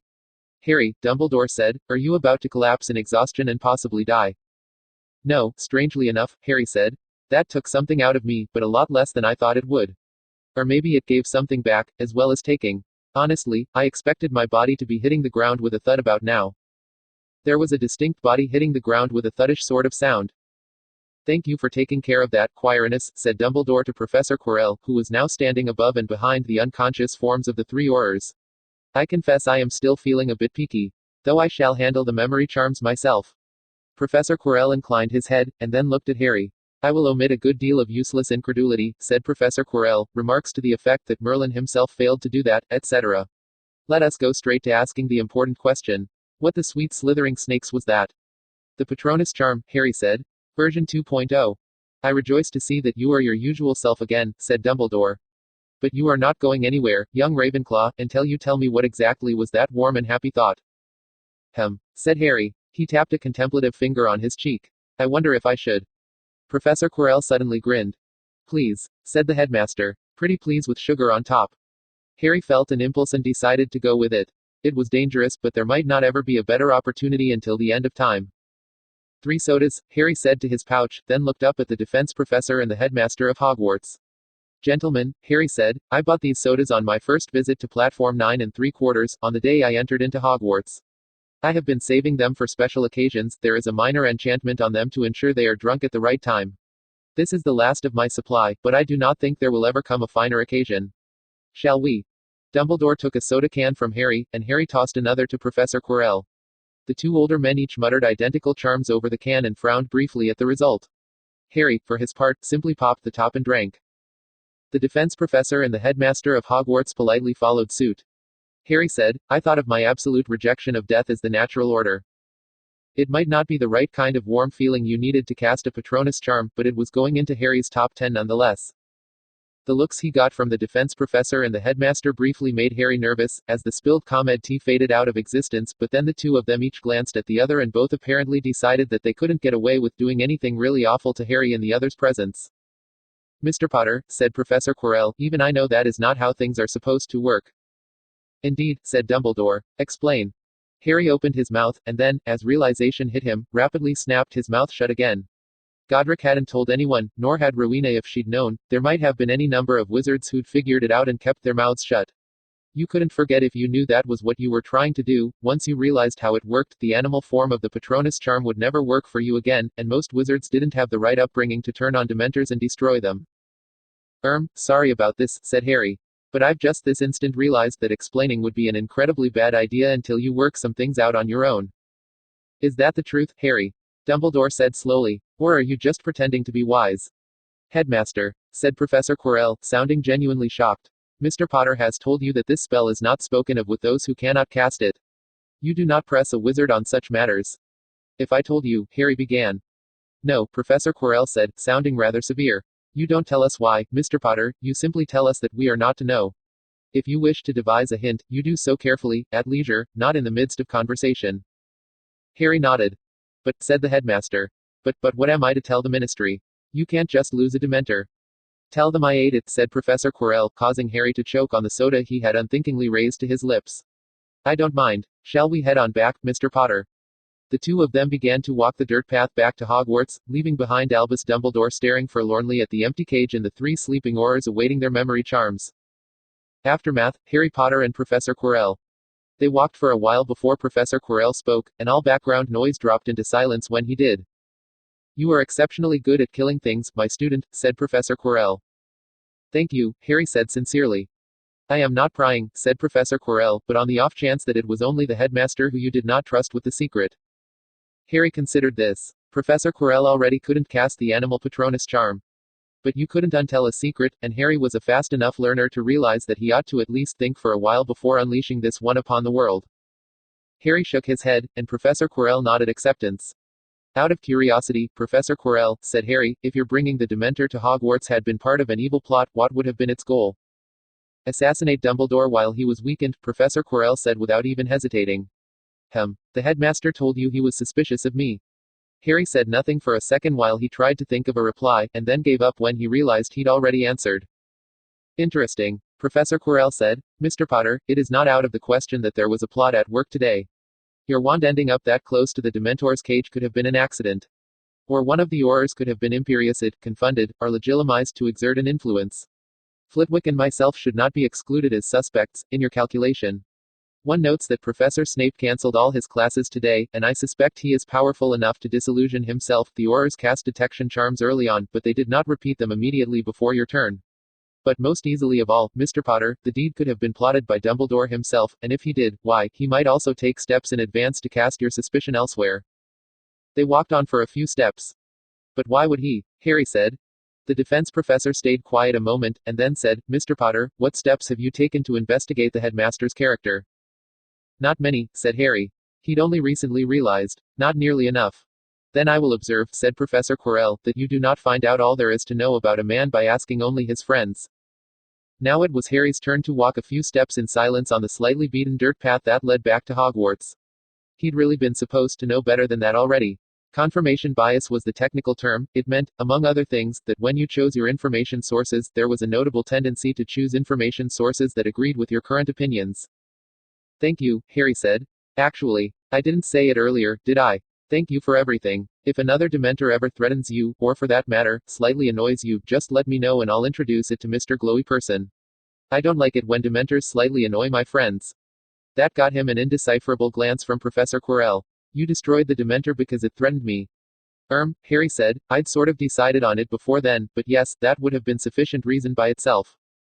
"I see," said Professor Quirrell. "And what would you have done about the threat to me if your spell hadn't worked for destroying the Dementor?" "Plan B," said Harry. "Encase the Dementor in dense metal with a high melting point, probably tungsten, drop it into an active volcano, and hope it ends up inside Earth's mantle. The whole planet is filled with molten lava under its surface." "Yes," said Professor Quirrell. "I know." The defense professor was wearing a very odd smile. "I really should have thought of that myself, all things considered. Tell me, Mr. Potter, if you wanted to lose something where no one would ever find it again, where would you put it?" Harry considered this question. "I suppose I shouldn't ask what you've found that needs losing." "Quite," said Professor Quirrell, as Harry had expected, and then, "perhaps you will be told when you are older," which Harry hadn't. "Well," said Harry, "besides trying to get it into the molten core of the planet, you could bury it in solid rock a kilometer underground in a randomly selected location, maybe teleport it in, if there's some way to do that blindly, or drill a hole and repair the hole afterward. The important thing would be not to leave any traces leading there, so it's just an anonymous cubic meter somewhere in the Earth's crust. You could drop it into the Mariana Trench, that's the deepest depth of ocean on the planet, or just pick some random other ocean trench to make it less obvious. If you could make it buoyant and invisible, then you could throw it into the stratosphere. Or ideally you would launch it into space, with a cloak against detection, and a randomly fluctuating acceleration factor that would take it out of the solar system. And afterward, of course, you'd obliviate yourself, so even you didn't know exactly where it was." The defense professor was laughing, and it sounded even odder than his smile. "Professor Quirrell," Harry said. "All excellent suggestions," said Professor Quirrell. "But tell me, Mr. Potter, why those exact 5? Said Harry. "They just seemed like the obvious sorts of ideas." "Oh," said Professor Quirrell. "But there is an interesting pattern to them, you see. One might say it sounds like something of a riddle. I must admit, Mr. Potter, that although it has had its ups and downs, on the whole, this has been a surprisingly good day." And they continued walking down the path that led to the gates of Hogwarts, quite some distance apart, as Harry, without even thinking about it, automatically stayed far enough away from the defense professor not to trigger that sense of doom, which for some reason seemed unusually strong right now. Aftermath, Daphne Greengrass. Hermione had refused to answer any questions, and as soon as they'd passed the split leading to the Slytherin dungeons, Daphne and Tracy had peeled off at once, walking as quickly as they could. Rumor traveled fast in Hogwarts, so they'd have to go to the dungeons right away if they wanted to be the first to tell everyone the story. Now remember, said Daphne, don't just blurt out about the kiss as soon as we walk in, okay? It works better if we tell the whole story in order. Tracy nodded excitedly. And as soon as they burst into the Slytherin common room, Tracy Davis took a deep breath and shouted, everyone. Harry Potter couldn't cast the Patronus charm and the Dementor almost ate him and Professor Quirrell saved him, but then Potter was all evil until Granger brought him back with a kiss. It's true love for sure. It was ordered storytelling of a sort, Daphne supposed. The news failed to produce the expected reaction. Most of the girls glanced over and then stayed in their couches, or the boys simply kept reading in their chairs. Yes, said Pansy sourly, from where she was sitting with Gregory's feet in her lap, leaning back and reading what seemed to be a coloring book. Millicent already told us. How? Why didn't you kiss him first, Tracy? Said Flora and Hestia Caro from their own chairs. Now Potter's going to marry a mudblood girl. You could have been his true love and gotten into a rich noble house and everything if you'd just kissed him first. Tracy's face was a picture in stunned realization. What? Shrieked Daphne. Love does not work like that. Of course it does, stated Millicent from where she was practicing some sort of charm while looking out a window at the swirling waters of the Hogwarts lake. First kiss gets the prince. It wasn't their first kiss, shouted Daphne. Hermione was already his true love. That's why she could bring him back. Then Daphne realized what she'd just said and winced internally, but as the saying went, you had to fit the tongue to the ear. Whoa, what? Said Gregory, swinging his feet off Pansy's lap. What's this? Miss Bulstrode didn't tell that part. Everyone else was also looking at Daphne, now. Oh, yeah, said Daphne. Harry shoved her away and shouted, I told you, no kissing. Then Harry screamed like he was dying and Fox started singing to him. I'm not sure which one of those happened first, actually. That doesn't sound like true love to me, said the Caro twins. That sounds like the wrong person kissed him. It was supposed to be me, whispered Tracy. Her face was still stunned. I was supposed to be his true love. Harry Potter was my general. I should have fought Granger for him. Daphne spun on Tracy, incensed. You. Take Harry away from Hermione. Yeah, said Tracy. Me. You're nuts, Daphne stated with conviction. Even if you had kissed him first, you know what that would make you. The sad little love-struck girl who dies at the end of Act 2. You take that back, shouted Tracy. Meanwhile, Gregory had crossed the room to where Vincent was doing his homework. Mr. Crabbe, Gregory said in a low voice, I think Mr. Malfoy needs to know about this. Aftermath, Hermione Granger. Hermione stared at the wax-sealed paper, on the surface of which was inscribed simply the number 42. I figured out why we couldn't cast the Patronus charm, Hermione. It doesn't have anything to do with us not being happy enough. But I can't tell you. I couldn't even tell the headmaster. It needs to be even more secret than partial transfiguration, for now, anyway. But if you ever need to fight Dementors, the secret is written here, cryptically, so that if someone doesn't know it's about Dementors and the Patronus charm, they won't know what it means. She'd told Harry about seeing him dying, her parents dying, all her friends dying, everyone dying. She hadn't told him about her terror of dying alone, somehow that was still too painful. Harry had told her about remembering his parents dying, and that he'd thought it was funny. There's no light in the place the Dementor takes you, Hermione. No warmth, no caring. It's somewhere that you can't even understand happiness. There's pain, and fear, and those can still drive you. You can hate, and take pleasure in destroying what you hate. You can laugh, when you see other people hurting. But you can't ever be happy, you can't even remember what it is that isn't there anymore. I don't think there's any way I can ever explain just what you saved me from. I'm usually ashamed to put people to trouble, I usually can't stand it when people make sacrifices for me, but this one time I'll say that no matter what it ends up costing you to have kissed me, don't ever doubt for a second that it was the right thing to do. Hermione hadn't realized how little the Dementor had touched her, how small and shallow had been the darkness into which it had taken her. She'd seen everyone dying, and that had still been able to hurt. Hermione put the paper back into her pouch, like a good girl ought to. She'd really wanted to read it though. She was frightened of Dementors. Aftermath, Minerva McGonagall. She felt frozen, she shouldn't have been so shocked, she shouldn't have found Harry so hard to face, but after what he'd been through. She had searched the young boy in front of her for any signs of dementation, and failed to find them. But something about the calm with which he had asked such a foreboding question seemed deeply worrying. Mr. Potter, I can't possibly speak of such matters without the headmaster's permission. The boy in her office took this in without changing expression. I would prefer not to disturb the headmaster over this matter, Harry Potter said calmly. I insist on not disturbing him, in fact, and you did promise that our conversation would be kept private. So let me put it this way. I know that there was, in fact, a prophecy. I know that you are the one who originally heard it from Professor Trelawney. I know that the prophecy identified the child of James and Lily as someone dangerous to the Dark Lord. And I know who I am, indeed everyone now knows who I am, so you are revealing nothing new or dangerous, if you tell me only this, what was the exact wording which identified me, the child of James and Lily? Trelawney's hollow voice echoed in her mind. Born to those who have thrice defied him, born as the seventh month dies. Harry, said Professor McGonagall, I can't possibly tell you that. It chilled her to the bone that Harry knew so much already, she couldn't imagine how Harry had learned. The boy looked at her with strange, sorrowful eyes. Can you not sneeze without the headmaster's permission, Professor McGonagall? For I do promise to you that I have good reason to ask, and good reason to keep the question private. Please don't, Harry, she whispered. All right, Harry said. One simple question, please. Was the Potter family mentioned by name? Does the prophecy literally say Potter? She stared at Harry for a while. She couldn't have said why or where she got the sense that this was a critical point, that she could not lightly refuse the request, nor lightly accede to it. No, she finally said. Please, Harry, don't ask any more. The boy smiled, a little sadly it seemed, and said, Thank you, Minerva. You are a good woman and true. And while her mouth was still open in utter shock, Harry Potter got up and left the office, and only then did she realize that Harry had taken her refusal as an answer, and the true answer at that. Harry closed the door behind himself. The logic had presented itself with a strange diamond-like clarity. Harry couldn't have said if it had come to him during Fox's singing, or maybe even before. Lord Voldemort had killed James Potter. He had preferred to spare Lily Potter's life.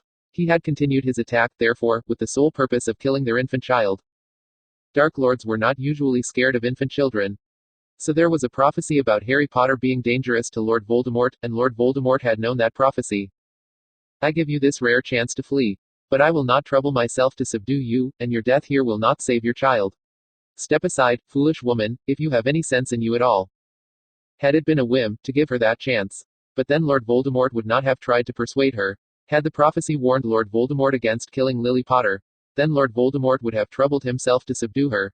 Lord Voldemort had been mildly inclined not to kill Lily Potter. The preference had been stronger than a whim, but not as strong as a warning. So suppose that someone whom Lord Voldemort considered a lesser ally or servant, useful but not indispensable, had begged the Dark Lord to spare Lily's life. Lily's, but not James's. This person had known that Lord Voldemort would attack the House of the Potters. Had known both the prophecy, and the fact that the Dark Lord knew it. Otherwise he would not have begged Lily's life. According to Professor McGonagall, besides herself, the other two who knew of the prophecy were Albus Dumbledore and Severus Snape. Severus Snape, who had loved Lily before she was Lily Potter, and hated James. Severus, then, had learned of the prophecy, and told it to the Dark Lord. Which he had done because the prophecy had not described the Potters by name. It had been a riddle, and Severus had solved that riddle only too late. But if Severus had been the first to hear the prophecy, and disposed to tell it to the Dark Lord, then why would he also have told Dumbledore or Professor McGonagall? Therefore Dumbledore or Professor McGonagall had heard it first. The headmaster of Hogwarts had no obvious reason to tell the Transfiguration professor about an extremely sensitive and crucial prophecy. But the Transfiguration professor had every reason to tell the headmaster. It seemed likely, then, that Professor McGonagall had been the first to hear it. The prior probabilities said that it had been Professor Trelawney, Hogwarts's resident seer. Seers were rare, so if you counted up most of the seconds Professor McGonagall had spent in the presence of a seer over the course of her lifetime, most of those seer seconds would be Trelawney seconds. Professor McGonagall had told Dumbledore, and would have told no one else about the prophecy without permission. Therefore, it was Albus Dumbledore who had arranged for Severus Snape to somehow learn of the prophecy. And Dumbledore himself had solved the riddle successfully, or he would not have selected Severus, who had once loved Lily, as the intermediary. Dumbledore had deliberately arranged for Lord Voldemort to hear about the prophecy, in hopes of luring him to his death. Perhaps Dumbledore had arranged for Severus to learn only some of the prophecy, or there were other prophecies of which Severus had remained innocent. Somehow Dumbledore had known that an immediate attack on the Potters would still lead to Lord Voldemort's immediate defeat, although Lord Voldemort himself had not believed this. Or maybe that had just been a lucky stroke of Dumbledore's insanity, his taste for bizarre plots. Severus had ended up serving Dumbledore afterward. Perhaps the Death Eaters would not look kindly on Severus if Dumbledore revealed his role in their defeat. Dumbledore had tried to arrange for Harry's mother to be spared, but that part of his plot had failed, and he had knowingly condemned James Potter to his death. Dumbledore was responsible for the deaths of Harry's parents. If the whole chain of logic was correct, Harry could not, in justice, say that successfully ending the Wizarding War did not count as extenuating circumstances. But somehow this still bothered him a great deal. And it was time and past time to ask Draco Malfoy what the other side of that war had to say about the character of Albus Percival Wulfric Brian Dumbledore. 47. Personhood theory. There comes a point in every plot where the victim starts to suspect, and looks back, and sees a trail of events all pointing in a single direction. And when that point comes, Father had explained, the prospect of the loss may seem so unbearable, and admitting themselves tricked may seem so humiliating, that the victim will yet deny the plot, and the game may continue long after. Father had warned Draco not to do that again. First, though, he'd let Mr. Avery finish eating all of the cookies he'd swindled from Draco, while Draco watched and cried. The whole lovely jar of cookies that Father had given him just a few hours earlier, for Draco had lost all of them to Mr. Avery, down to the very last one. So it was a familiar feeling that Draco had felt in the pit of his stomach, when Gregory told him about the kiss. Sometimes you looked back, and saw things.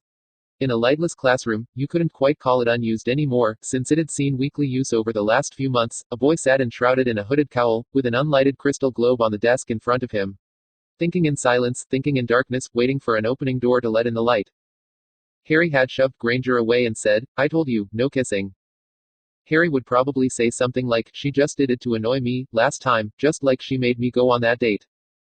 But the verified story was that Granger had been willing to face the Dementor again in order to help Harry, that she had kissed Harry, crying, when he was lost in the depths of dementation, and that her kiss had brought him back. That didn't sound like rivalry, even friendly rivalry. That sounded like the kind of friendship you usually didn't see even in plays. Then why had Harry made his friend climb the icy walls of Hogwarts? Because that was the sort of thing Harry Potter did to his friends. Father had told Draco that to fathom a strange plot, one technique was to look at what ended up happening, assume it was the intended result, and ask who benefited. What had ended up happening as the result of Draco and Granger fighting Harry Potter together was that Draco had started to feel a lot friendlier toward Granger. Who benefited from the scion of Malfoy becoming friends with a mudblood witch? Who benefited, that was famous for exactly that sort of plot. Who benefited, that could possibly be pulling Harry Potter's strings? Dumbledore. And if that was true, then Draco would have to go to Father and tell him everything. No matter what happened after that, Draco couldn't imagine what would happen after that. It was awful beyond imagining. Which made him want to cling desperately to the last shred of hope that it wasn't all what it looked like. Draco remembered that too, from Mr. Avery's lesson. Draco hadn't planned to confront Harry yet. He was still trying to think of an experimental test, something that Harry wouldn't just see through and fake. But then Vincent had come with the message that Harry wanted to meet early this week, on Friday instead of Saturday. And so here Draco was, in a dark classroom, an unlit crystal globe on his desk, waiting. Minutes passed. Footsteps approached. The door made a gentle creak as it swung open into the classroom, revealing Harry Potter dressed in his own hood and cowl. Harry stepped forward into the dark classroom, and the sturdy door closed behind him with a faint click. Draco tapped the crystal globe, and the classroom lit with bright green light. Green light projected shadows of the desks onto the floor, and glared back at him from the curved chair backs, photons bouncing off the wood in such fashion that the angle of incidence equaled the angle of reflection. At least that much of what he'd learned wasn't likely to be a lie. Harry had flinched as the light went on, halting for a moment, then resumed his approach. "Hello, Draco," Harry said quietly, drawing back his hood as he came to Draco's desk. "Thank you for coming, I know it's not our usual time." "You're welcome," Draco said flatly. Harry dragged one of the chairs to face Draco across his desk, the legs making a slight screeching sound on the floor. He spun the chair so that it was facing the wrong way, and sat down straddling it, his arms folded across the back of the chair. The boy's face was pensive, frowning, serious, looking very adult even for Harry Potter. "I have an important question to ask you," said Harry, "but there's something else I want us to do before that." Draco said nothing, feeling a certain weariness. Part of him just wanted it all to be over with already. "Tell me, Draco," said Harry. "Why don't muggles ever leave ghosts behind when they die?" "Because muggles don't have souls, obviously," Draco said. He didn't even realize until after he'd said it that it might contradict Harry's politics, and then he didn't care. Besides, it was obvious. Harry's face showed no surprise. "Before I ask my important question, I want to see if you can learn the Patronus charm." For a moment the sheer non-sequitur stumped Draco. Good old impossible to predict or understand Harry Potter. There were times when Draco wondered whether Harry was deliberately this disorienting as a tactic. Then Draco understood, and shoved himself up and away from his desk in a single angry motion. That was it. It was over. Like Dumbledore's servants, he spat. Like Salazar Slytherin, Harry said steadily. Draco almost stumbled over his own feet in the middle of his first stride toward the door. Slowly, Draco turned back toward Harry. I don't know where you came up with that, said Draco, but it's wrong. Everyone knows the Patronus charm is a Gryffindor spell. Salazar Slytherin could cast a corporeal Patronus charm, Harry said. Harry's hand darted into his robes, brought out a book whose title was written as white on green, and so almost impossible to read in the green light, but it looked old. I discovered that when I was researching the Patronus charm before, and I found the original reference and checked the book out of the library just in case you didn't believe me. The author of this book doesn't think there's anything unusual about Salazar being able to cast a Patronus, either. The belief that Slytherins can't do that must be recent. And as a further historical note, though I don't have the book with me, Godric Gryffindor never could. After the first 6 times Draco had tried calling Harry's bluff, on 6 successively more ridiculous occasions, he'd realized that Harry just didn't lie about what was written in books. Still, when Harry's hands opened the book and laid it out to the place of a bookmark, Draco leaned over and studied the place where Harry's finger pointed. Then the fires of Ravenclaw fell upon the darkness that had cloaked the left wing of Lord Foul's army, breaking it, and it was revealed that the Lord Gryffindor had spoken true. The fear they all had felt was not natural in its source, but coming from thrice a dozen Dementors, who had been promised the souls of the defeated. At once the Lady Hufflepuff and Lord Slytherin brought forth their Patronuses, a vast angry badger and a bright silver serpent, and the defenders lifted their heads as the shadow passed from their hearts. And Lady Ravenclaw laughed, remarking that Lord Foul was a great fool, for now his own army would be subject to the fear, but not the defenders of Hogwarts. Yet the Lord Slytherin said, no fool he, that much I know. And the Lord Gryffindor beside him studied the battlefield with a frown upon his face. Draco looked back up. So. Harry closed the book and put it into his pouch. Chaos and Sunshine both have soldiers that can cast corporeal Patronus charms. Corporeal Patronuses can be used to convey messages. If you can't learn the spell, Dragon Army will be at a severe military disadvantage. Draco didn't care about that right now, and told Harry so. His voice was sharper than it probably should have been. Harry didn't blink. Then I'm calling in the favor you owe me from that time I stopped a riot from breaking out, on our first day of broomstick lessons. I'm going to try to teach you the Patronus charm, and for my favor, I want you to do your honest best to learn and cast it. I trust to the honor of House Malfoy that you will. Draco felt that certain weariness again. If Harry had asked at any other time, it would have been a fair return on favor owed, given that it wasn't actually a Gryffindor spell. But. Why? Draco said. To find out whether you can do this thing that Salazar Slytherin could do, Harry said evenly. This is an experimental test, and I will not tell you what it means until after you have done it. Will you? It probably was a good idea to discharge that favor on something innocuous, all the more so if it was time to break with Harry Potter. All right. Harry drew a wand from his robes, and laid it against the globe. Not really the best color for learning the Patronus charm, Harry said.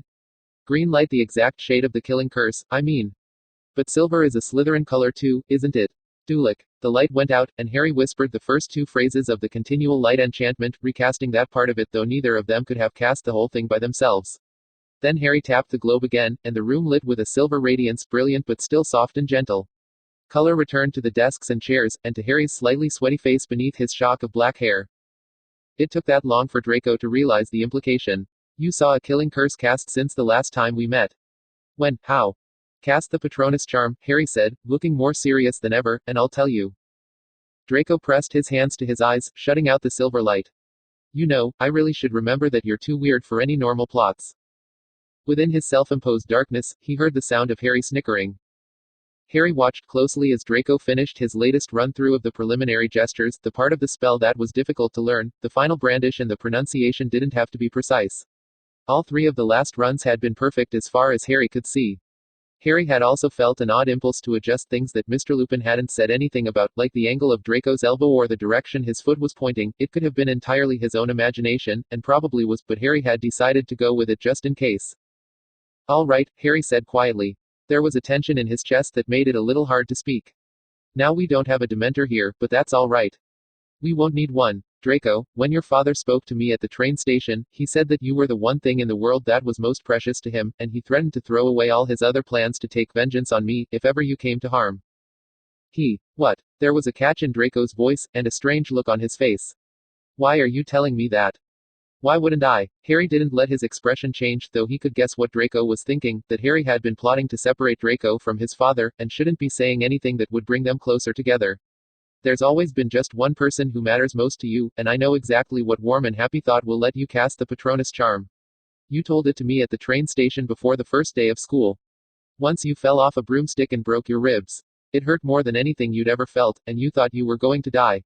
Pretend that fear is coming from a Dementor, standing in front of you, wearing a tattered black cloak, looking like a dead thing left in water. And then cast the Patronus charm, and when you brandish the wand to drive the Dementor away, think of how your father held your hand, so that you wouldn't be afraid, and then think of how much he loves you, and how much you love him, and put it all into your voice when you say Expecto Patronum. For the honor of House Malfoy, and not just because you promised me a favor. Show me you didn't lie to me that day in the train station when you told me Lucius was a good father. Show me you can do what Salazar Slytherin could do. And Harry stepped backward, behind Draco, out of Draco's field of vision, so that Draco only faced the dusty old teacher's desk and blackboard at the front of the unused classroom. Draco cast one look behind him, that strange look still on his face, and then turned away to face forward. Harry saw the exhalation, the inhalation. The wand twitched once, twice, thrice, and 4 times. Draco's fingers slid along the wand, exactly the right distances. Draco lowered his wand. This is too, Draco said, I can't think this right, while you're watching. Harry turned around and started walking toward the door. I'll come back in a minute, Harry said. Just hold to your happy thought, and the Patronus will stay. From behind Draco came the sound of the door opening again. Draco heard Harry's footsteps entering the classroom, but Draco didn't turn to look. Harry didn't say anything either. The silence stretched. Finally. What does this mean? Draco said. His voice wavered a bit. It means you love your father, Harry's voice said. Which was just what Draco had been thinking, and trying not to cry in front of Harry.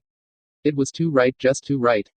Before Draco, on the floor, was the shining form of a snake that Draco recognized, a blue kite, a snake first brought to their manor by Lord Abraxas Malfoy after a visit to some faraway land, and father had kept a blue kite in the Ophidarium ever since.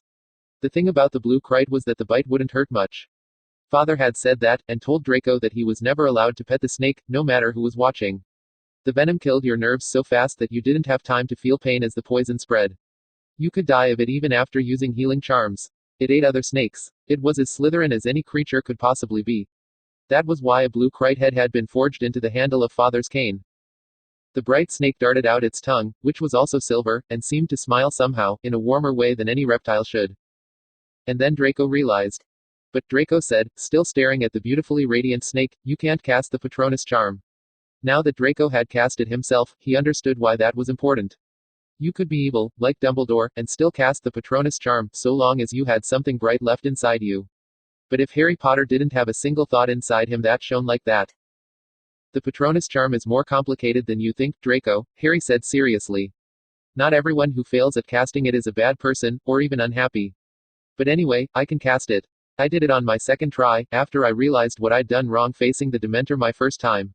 But, well, my life gets a little peculiar sometimes, and my Patronus came out strange, and I'm keeping it a secret for now. Am I supposed to just believe that? You can ask Professor Quirrell if you don't believe me, said Harry. Ask him whether Harry Potter can cast a corporeal Patronus, and tell him that I told you to ask. He'd know the request was from me, no one else would know. Oh, and now Draco was to trust Professor Quirrell. Still, knowing Harry, it might be true, and Professor Quirrell wouldn't lie for trivial reasons. The glowing snake turned its head back and forth, as though seeking a prey that wasn't there, and then coiled itself into a circle, as though to rest. I wonder, Harry said softly, when it was, which year, which generation, that Slytherin stopped trying to learn the Patronus charm. When it was that people started to think, that Slytherins themselves started to think, that being cunning and ambitious was the same as being cold and unhappy. And if Salazar knew that his students didn't even bother showing up to learn the Patronus charm anymore, I wonder, would he wish that he'd never been born?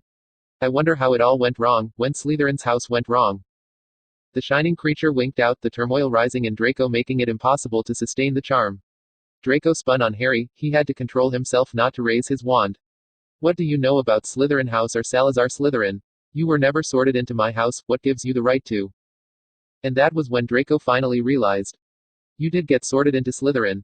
Draco said. You did, and afterwards you somehow, you snapped your fingers. Draco had once asked Father if it would be cleverer to get sorted into some other house so that everyone would trust him, and Father had smiled and said that he'd thought of that too at Draco's age, but there was no way to fool the sorting hat. Not until Harry Potter came along.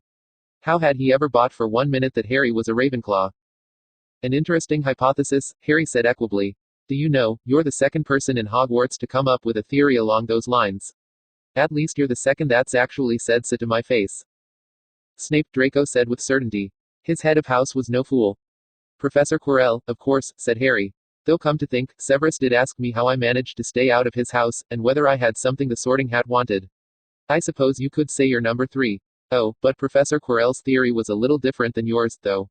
May I have your word not to repeat it? Draco nodded without even really thinking about it. What was he supposed to do, say no? Professor Quirrell thought that Dumbledore wasn't happy with the Hat's choice for the boy who lived. And the instant Harry said it, Draco knew, he knew that it was true, it was just obvious.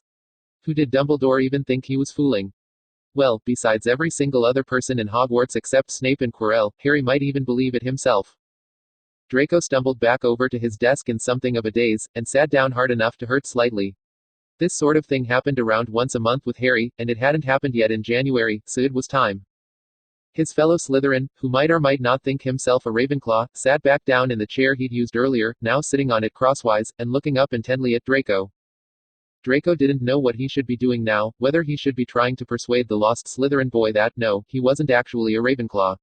Or trying to figure out whether Harry was in league with Dumbledore, though that suddenly seemed less likely. But then why had Harry set up the whole thing with him and Granger? He really should have remembered that Harry was too weird for any normal plots. Harry, Draco said, did you deliberately antagonize me and General Sunshine just so we'd work together against you?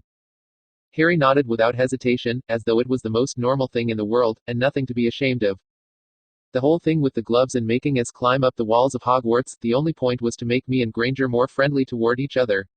And even before then, you've been plotting it for a really long time. Since the beginning. Again the nod. Whyy. Harry's eyebrows lifted for a moment, the only reaction he showed to Draco shrieking so loudly in the closed classroom that it hurt his own ears. Why did Harry Potter do this sort of thing? Then Harry said, so that Slytherins will be able to cast the Patronus charm again. That doesn't make sense. Draco was aware that he was losing control of his voice, but he didn't seem able to stop himself. What does that have to do with Granger? Patterns, Harry said. His face was very serious now, and very grave. Like a quarter of children born to squib couples being wizards. A simple, unmistakable pattern you would recognize instantly, if you knew what you were looking at, even though, if you didn't know, you wouldn't even realize it was a clue. The poison in Slytherin House is something that's been seen before in the Muggle world. This is an advanced prediction, Draco. I could have written it down for you before our first day of school, just from hearing you talk in King's Cross Station. Let me describe some really pathetic sorts of people that hang around at your father's political rallies, pureblood families that would never be invited to dinner at Malfoy Manor. Bearing in mind that I've never met them, I'm just predicting it from recognizing the pattern of what's happening to Slytherin House. And Harry Potter proceeded to describe the Parkinsons and Montagues and Bowles with a calmly cutting accuracy that Draco wouldn't have dared think to himself in case there was a Legilimens around. It was beyond insult, they would kill Harry if they ever heard. To sum up, Harry finished, they don't have any power themselves. They don't have any wealth themselves. If they didn't have Muggleborns to hate, if all the Muggleborns vanished the way they say they want, they'd wake up one morning and find they had nothing. But so long as they can say purebloods are superior, they can feel superior themselves, they can feel like part of the master class. Even though your father would never dream of inviting them to dinner, even though there's not one galleon in their vaults, even if they did worse on their owls than the worst Muggleborn in Hogwarts. Even if they can't cast the Patronus charm anymore. Everything is the Muggleborn's fault to them, they have someone besides themselves to blame for their own failures, and that makes them even weaker. That's what Slytherin House is becoming, pathetic, and the root of the problem is hating Muggleborns. Salazar Slytherin himself said that mudbloods needed to be cast out. That they were weakening our blood. Draco's voice had risen to a shout. Salazar was wrong as a question of simple fact. You know that, Draco. And that hatred is poisoning your whole house, you couldn't cast the Patronus charm using a thought like that. Then why could Salazar Slytherin cast the Patronus charm? Harry was wiping sweat from his forehead. Because things have changed between then and now. Listen, Draco, 300 years ago you could find great scientists, as great as Salazar in their own way, who would have told you that some other muggles were inferior because of their skin color. Skin color, said Draco. I know, skin color instead of anything important like blood purity, isn't it ridiculous? But then something in the world changed, and now you can't find any great scientists who still think skin color should matter, only loser people like the ones I described to you. Salazar Slytherin made the mistake when everyone else was making it because he grew up believing it, not because he was desperate for someone to hate. There were a few people who did better than everyone else around them, and they were exceptionally good. But the ones who just accepted what everyone else thought weren't exceptionally evil. The sad fact is that most people just don't notice a moral issue at all unless someone else is pointing it out to them, and once they're as old as Salazar was when he met Godric, they've lost the ability to change their minds. Only then Hogwarts was built, and Hogwarts started sending acceptance letters to Muggleborns like Godric insisted, and more people began to notice that Muggleborns weren't any different. Now it's a big political issue instead of something that everyone just believes without thinking about it. And the correct answer is that Muggleborns aren't any weaker than purebloods. So now the people who end up siding with what Salazar once believed, are either people who grew up in very closed pureblood environments like you, or people who are so pathetic themselves that they're desperate for someone to feel superior to, people who love to hate. That doesn't sound right, Draco's voice said. His ears listened, and wondered that he couldn't come up with anything better to say. It doesn't, Draco, you know now there's nothing wrong with Hermione Granger. You had trouble dropping her off a roof, I hear. Even though you knew she'd taken a feather-falling potion, even though you knew she was safe. What sort of person do you think wants to kill her, not for any wrong she did to them, just because she's a Muggleborn? Even though she's just a young girl who would help them with their homework in a second, if they ever asked her. Harry's voice broke. What sort of person wants her to die? Father.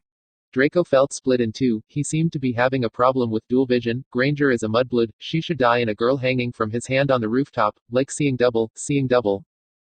And anyone who doesn't want Hermione Granger to die, won't want to hang around the sort of people who do.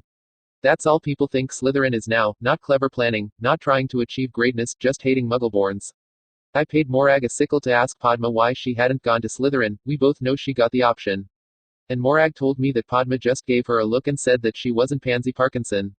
You see, the best students with the virtues of more than one house, the students with choices, they go under the hat thinking anywhere but Slytherin, and someone like Padma ends up in Ravenclaw.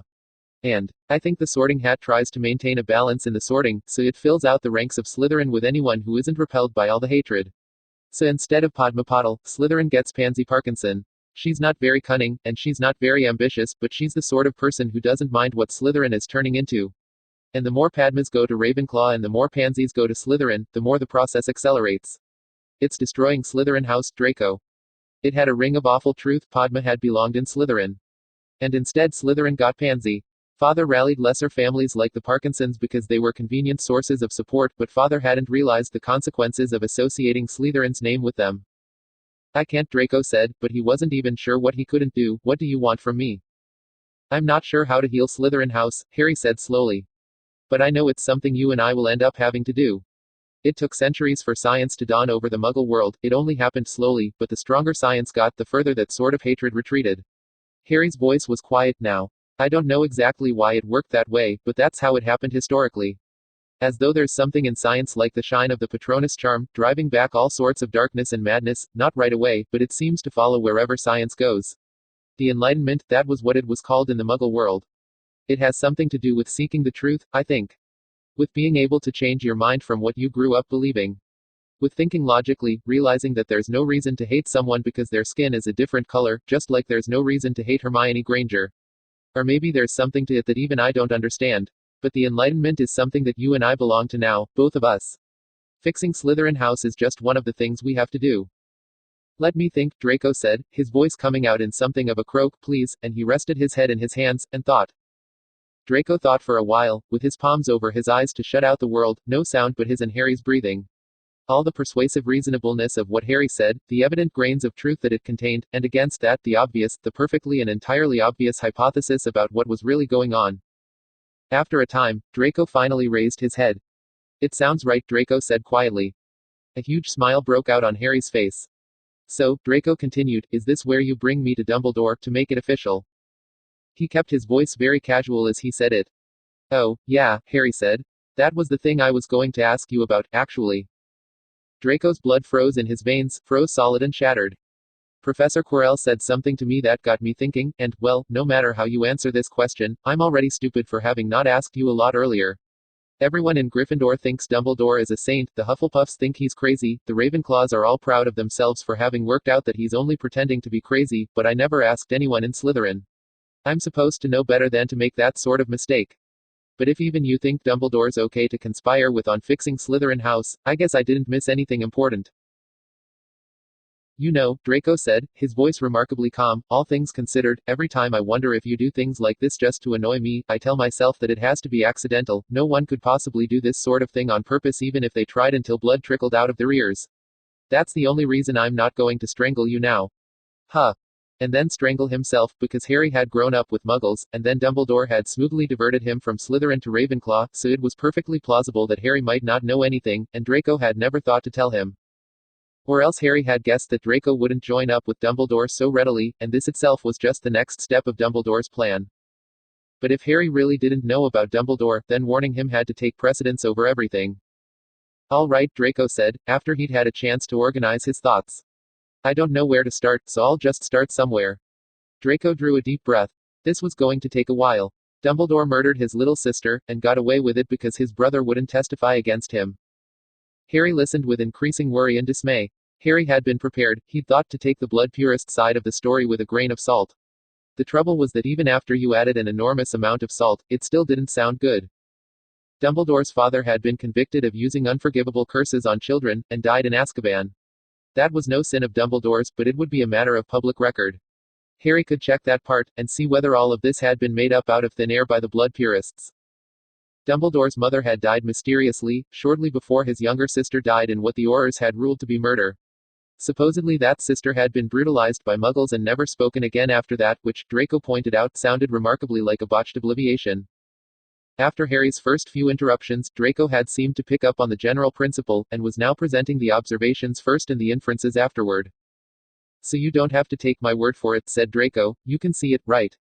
Anyone in Slytherin can. Dumbledore waited to fight his duel with Grindelwald until the exact moment when it would look best for Dumbledore, after Grindelwald had ruined most of Europe and built up a reputation as the most terrible dark wizard in history, and just when Grindelwald had lost the gold and blood sacrifices he was getting from his muggle pawns and was about to start heading downhill. If Dumbledore was really the noble wizard he pretended to be, he'd have fought Grindelwald long before that. Dumbledore probably wanted Europe ruined, it was probably part of their plan together, he only attacked Grindelwald after his puppet failed him. And that big flashy duel wasn't real, there's no way two wizards would be so exactly matched that they'd fight for 20 whole hours until one of them fell over from exhaustion, that was just Dumbledore making it look more spectacular. Here Draco's voice became more indignant. And that god Dumbledore made chief warlock of the Wizengamot. The line of Merlin unbroken, corrupted after 1500 years. And then he became supreme mugwump on top of that, and he already had Hogwarts to use as an invincible fortress, headmaster and chief warlock and supreme mugwump. No normal person would try to do all that at once, how can anyone not see that Dumbledore's trying to take over the world? Pause, Harry said, and closed his eyes to think. It wasn't any worse than what you would have heard about the West in Stalin's Russia, and none of that would have been true. Though the blood purists wouldn't be able to get away with making stuff up entirely. Or would they? The Daily Prophet had shown a pronounced tendency to make stuff up. But then again, when they stuck out their neck too far on the Weasley betrothal, they had been called on it and they had been embarrassed. Harry opened his eyes, and saw that Draco was watching him with a steady, waiting gaze. So when you asked me if it was time to join up with Dumbledore, that was just a test. Draco nodded. And before that, when you said it sounded right. It sounds right, said Draco. But I don't know if I can trust you. Are you going to complain about my testing you, Mr. Potter? Are you going to say that I fooled you? That I led you on? Harry knew he should smile like a good sport, but he couldn't really, it was too much of a disappointment. You're right, it's fair, I can't complain, Harry said instead. So what about he who must not be named? Not as bad as he was made out to be. Draco looked bitter, at that. So you think it's all just making Father's side look good and Dumbledore's side look bad, and that I believe it all myself just because Father told me? It's a possibility I'm considering, Harry said evenly. Draco's voice was low and intense. They knew. My father knew, his friends knew. They knew the Dark Lord was evil. But he was the only chance anyone had against Dumbledore. The only wizard anywhere who was powerful enough to fight him. Some of the other Death Eaters were truly evil too, like Bellatrix Black. Father isn't like that, but Father and his friends had to do it. Harry, they had to. Dumbledore was taking over everything. The Dark Lord was the only hope anyone had left. Draco was staring hard at Harry. Harry met the gaze, trying to think. Nobody ever thought of themselves as the villain of their own story, maybe Lord Voldemort did, maybe Bellatrix did, but Draco certainly didn't. That the Death Eaters were bad guys was not in question. The question was whether they were the bad guys, whether there was one villain in the story, or two. You're not convinced, Draco said. He looked worried, and a little angry. Which didn't surprise Harry. He was pretty sure Draco himself believed all this. Should I be convinced? Harry said. He didn't look away. Just because you believe it. Are you a strong enough rationalist now that your belief is strong evidence to me, because you'd be very unlikely to believe it if it weren't true? When I met you, you weren't that strong. Everything you told me, did you rethink it after you awakened as a scientist, or is it just something you grew up believing? Can you look me in the eyes and swear to me upon the honor of House Malfoy that if there's one untruth buried in what you said, one thing that got added on just to make Dumbledore look a little worse, you would have noticed? Draco started to open his mouth, and Harry said, Don't. Don't stain the honor of House Malfoy. You're not that strong yet, and you should know it. Listen, Draco, I've started to notice some worrying things myself. But there's nothing definite, nothing certain, it's all just deductions and hypotheses and untrustworthy witnesses. And there's nothing certain in your story, either. Dumbledore might have had some other good reason not to fight Grindelwald years earlier, though it would have to be a pretty good excuse, especially considering what was happening on the Muggle side of things. But still, is there one clearly evil thing that Dumbledore's done for certain, so I don't have to wonder? Draco's breathing was harsh. All right, Draco said in an uneven voice, I'll tell you what Dumbledore did. From Draco's robes came a wand, and Draco said Quietus, then Quietus, again, but he got the pronunciation wrong a second time, and finally Harry took out his own wand and did it. There, said Draco hoarsely, once upon a time there was a girl, and her name was Narcissa, and she was the prettiest, the smartest, the most cunning girl that was ever sorted into Slytherin, and my father loved her, and they married, and she wasn't a Death Eater, she wasn't a fighter, all she ever did was love father. Draco stopped there, because he was crying. Harry felt sick to his stomach. Draco had never talked about his mother, not once, he should have noticed that earlier. She got in the way of a curse. Draco's voice came out in a scream. Dumbledore burned her to death in her own bedroom. In a classroom filled with soft silver light, one boy is staring at another boy, who is sobbing, wiping frantically at his eyes with the sleeves of his robes. It was hard for Harry to stay balanced, to keep withholding judgment, it was too emotional, there was something that either wanted to start tears from his own eyes in sympathy with Draco, or know that it wasn't true. Dumbledore burned her to death in her own bedroom. That didn't sound like Dumbledore's style. But you could only think that thought so many times, before you started to wonder about the trustworthiness of that whole style concept. It must have hurt horribly, Draco said, his voice shaking. Father never talks about it at all, you don't ever talk about it in front of him, but Mr. McNair told me there were scorch marks all over the bedroom, from how Mother must have struggled while Dumbledore burned her alive. That is the debt Dumbledore owes to House Malfoy, and we will have his life for it. Draco, Harry said, he let all of the hoarseness into his own voice, it would be wrong to sound calm, I'm so sorry for asking, but I have to know, how do you know it was Dumbledore said he did it, he told Father it was a warning. And Father couldn't testify under Veritaserum because he was an Occlumens, he couldn't even get Dumbledore put on trial, Father's own allies didn't believe him after Dumbledore just denied everything in public, but we know, the Death Eaters know, Father wouldn't have any reason to lie about that, Father would want us to take revenge on the right person, can't you see that, Harry? Draco's voice was wild. Unless Lucius did it himself, of course, and found it more convenient to blame Dumbledore. Although, it also didn't seem like Lucius's style. And if he had murdered Narcissa, it would have been smarter to pin the blame on an easier victim instead of losing political capital and credibility by going after Dumbledore. In time, Draco stopped crying, and looked at Harry. Well, said Draco, sounding like he wanted to spit the words. Is that evil enough for you, Mr. Potter? Harry looked down at where his arms rested on the back of his chair. He couldn't meet Draco's eyes anymore, the pain in them was too raw. I wasn't expecting to hear that, Harry said softly. I don't know what to think anymore. You don't know. Draco's voice rose to a shriek, and he stood up abruptly from his desk. I remembered the Dark Lord killing my parents, Harry said. When I went in front of the Dementor the first time, that was what I remembered, the worst memory. Even though it was so long ago. I heard them dying. My mother begged the Dark Lord not to kill me, not Harry, please no, take me, kill me instead. That's what she said, and the Dark Lord mocked her, and laughed. Then, I remember, the flash of green light. Harry looked up at Draco. So we could fight, Harry said, we could just keep on with the same fight. You could tell me that it was right for my mother to die, because she was the wife of James, who killed a Death Eater. But bad for your mother to die, because she was innocent.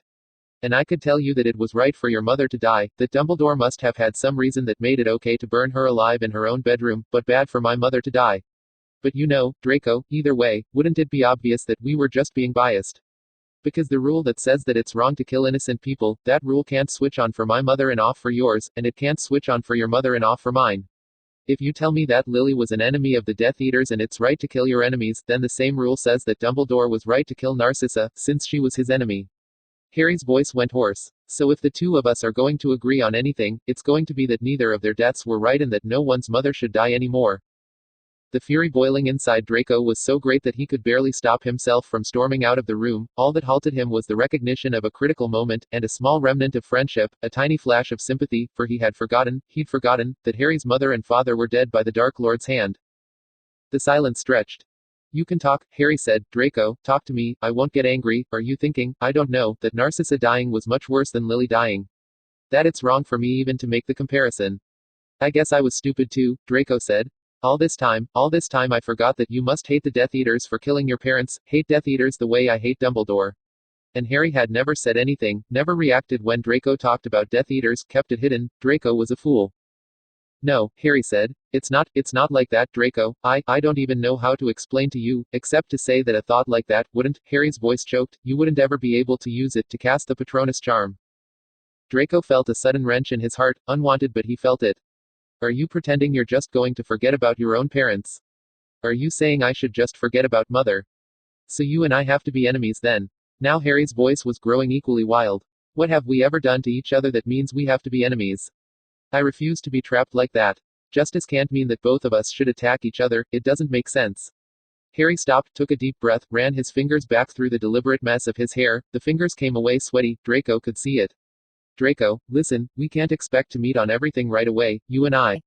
So I won't ask you to say that the Dark Lord was wrong to kill my mother, just say that it was sad. We won't talk about whether or not it was necessary, whether it was justified. I'll just ask you to say that it was sad that it happened, that my mother's life was valuable too, you'll just say that for now. And I'll say it was sad that Narcissa died, because her life was also worth something. We can't expect to agree on everything right away, but if we start out by saying that every life is precious, that it's sad when anyone dies, then I know we'll meet someday. That's what I want you to say. Not who was right, not who was wrong, just that it was sad when your mother died, and sad when my mother died, and it would be sad if Hermione Granger died. Every life is precious, can we agree on that and let the rest go by for now? Is it enough if we just agree on that? Can we, Draco? That seems more like a thought someone could use to cast the Patronus charm. There were tears in Harry's eyes. And Draco was getting angry again. Dumbledore killed Mother, it's not enough to just say it's sad. I don't understand what you think you have to do, but the Malfoys have to take revenge. Not avenging the deaths of family went beyond weakness, beyond dishonor, you might as well not exist. I'm not arguing with that, Harry said quietly. But will you say that Lily Potter's death was sad? Just say that one thing. That's. Draco was having difficulty finding words again. I know how you feel, but don't you see, Harry, even if I just say that Lily Potter's death was sad, that's already going against the Death Eaters. Draco, you've got to be able to say the Death Eaters were wrong about some things. You have to, you can't progress as a scientist otherwise, there'll be a roadblock in your way, an authority you can't contradict. Not every change is an improvement, but every improvement is a change, you can't do anything better unless you can manage to do it differently, you've got to let yourself do better than other people. Even your father, Draco, even him. You've got to be able to point to something your father did and say it was mistaken, because he wasn't perfect, and if you can't say that, you can't do better. Father had warned him, every night before he went to sleep for a month before he went to Hogwarts, that there would be people with this goal. You're trying to break me loose of Father. Trying to break a part of you loose, said Harry. Trying to let you fix some things your father got mistaken. Trying to let you do better. But not. Trying to break your Patronus. Harry's voice got softer. I wouldn't want to break something bright like that. Who knows, fixing Slytherin House might need that too. It was getting to Draco, that was the thing, despite everything it was getting to him, you had to be really careful around Harry because his arguments sounded so convincing even when he was wrong. And what you're not admitting is that Dumbledore told you that you could avenge your parents' deaths by taking Lord Malfoy's son from him. No, that part's just wrong. Harry took a deep breath. I did not know who Dumbledore was, or who the Dark Lord was, or who the Death Eaters were, or how my parents died, until 3 days before I came to Hogwarts. The day you and I first met in the clothes shop, that was the day I learned. And Dumbledore doesn't even like Muggle science, or he says he doesn't, I got a chance to probe him on it once. The thought of taking revenge on the Death Eaters through you has never crossed my mind, not even once until now. I didn't know who the Malfoys were when I met you in the clothes shop, and then I liked you. There was a long silence. I wish I could trust you, Draco said. His voice was shaking. If I could just know you were telling the truth, everything would be so much simpler. And then suddenly it came to Draco. The way to know whether Harry Potter really meant everything he said, about wanting to fix Slytherin House, about being sad that Mother had died. It would be illegal, and since he'd have to do it without Father's help, it would be dangerous, he couldn't even trust Harry Potter to help but. All right, Draco said. I've thought of a definitive experiment. What is it? I want to give you a drop of Veritaserum, Draco said. Just one drop, so you can't lie, but not enough to make you answer anything. I don't know where I'll get it, but I'll make certain it's safe. Harry said. There was a helpless look on his face. Draco, Don't say it, Draco said. His voice was firm and calm. If you say no, that's my experimental result right there. Draco, I'm an occlumens. Oh, that is such a lie. I was trained by Mr. Bester. Professor Quirrell set it up. Look, Draco, I'll take 1 drop of Veritaserum if you can get it. I'm just warning you that I'm an occlumens. Not a perfect occlumens, but Mr. Bester said I was putting up a complete block, and I could probably beat Veritaserum. You're in your first year at Hogwarts. That's just crazy. No legilimens you can trust. I'll be happy to demonstrate. Look, Draco, I'm sorry, but doesn't the fact that I told you count for something? I could have just let you do it, you know. Why are you always like this, Harry? Why do you have to mess everything up even when it's impossible? And stop smiling, this isn't funny. I'm sorry, I know it's not funny, It took a while for Draco to get himself under control. But Harry was right. Harry could have just let Draco administer the Veritaserum. If he really was an occlumens.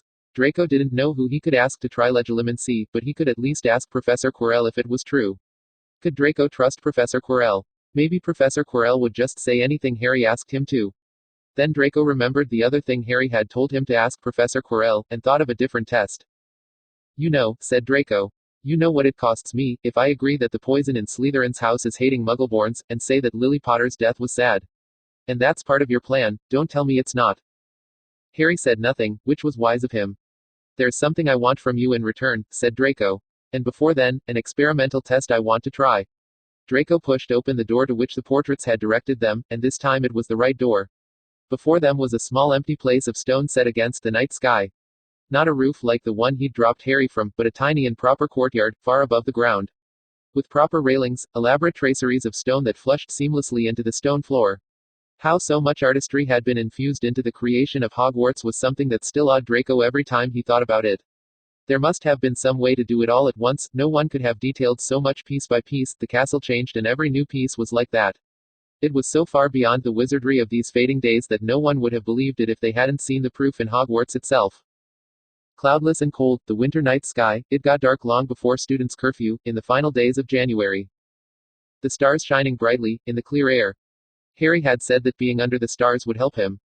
Draco touched his chest with his wand, slid his fingers in a practiced motion, and said, Thermos. A warmth spread through him, starting from his heart, the wind went on blowing on his face, but he was no longer cold. Thermos, Harry's voice said behind him. They went together to the railing, to look down at the ground a long way below. Draco tried to figure if they were in one of the towers that could be seen from outside, and found that right now he couldn't quite seem to picture how Hogwarts looked from outside. But the ground below was always the same, he could see the Forbidden Forest as a vague outline, and moonlight glittering from the Hogwarts lake. You know, Harry's voice said quietly from beside him where his arms leaned on the railing next to Draco's, one of the things that Muggles get really wrong, is that they don't turn all their lights out at night.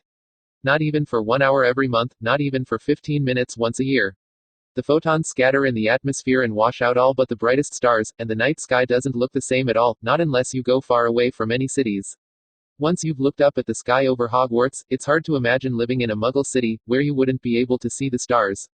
You certainly wouldn't want to spend your whole life in Muggle cities, once you'd seen the night sky over Hogwarts. Draco glanced at Harry, and found that Harry was craning his neck to stare up at where the Milky Way arched across the darkness. Of course, Harry went on, his voice still quiet, you can't ever see the stars properly from Earth, either, the air always gets in the way.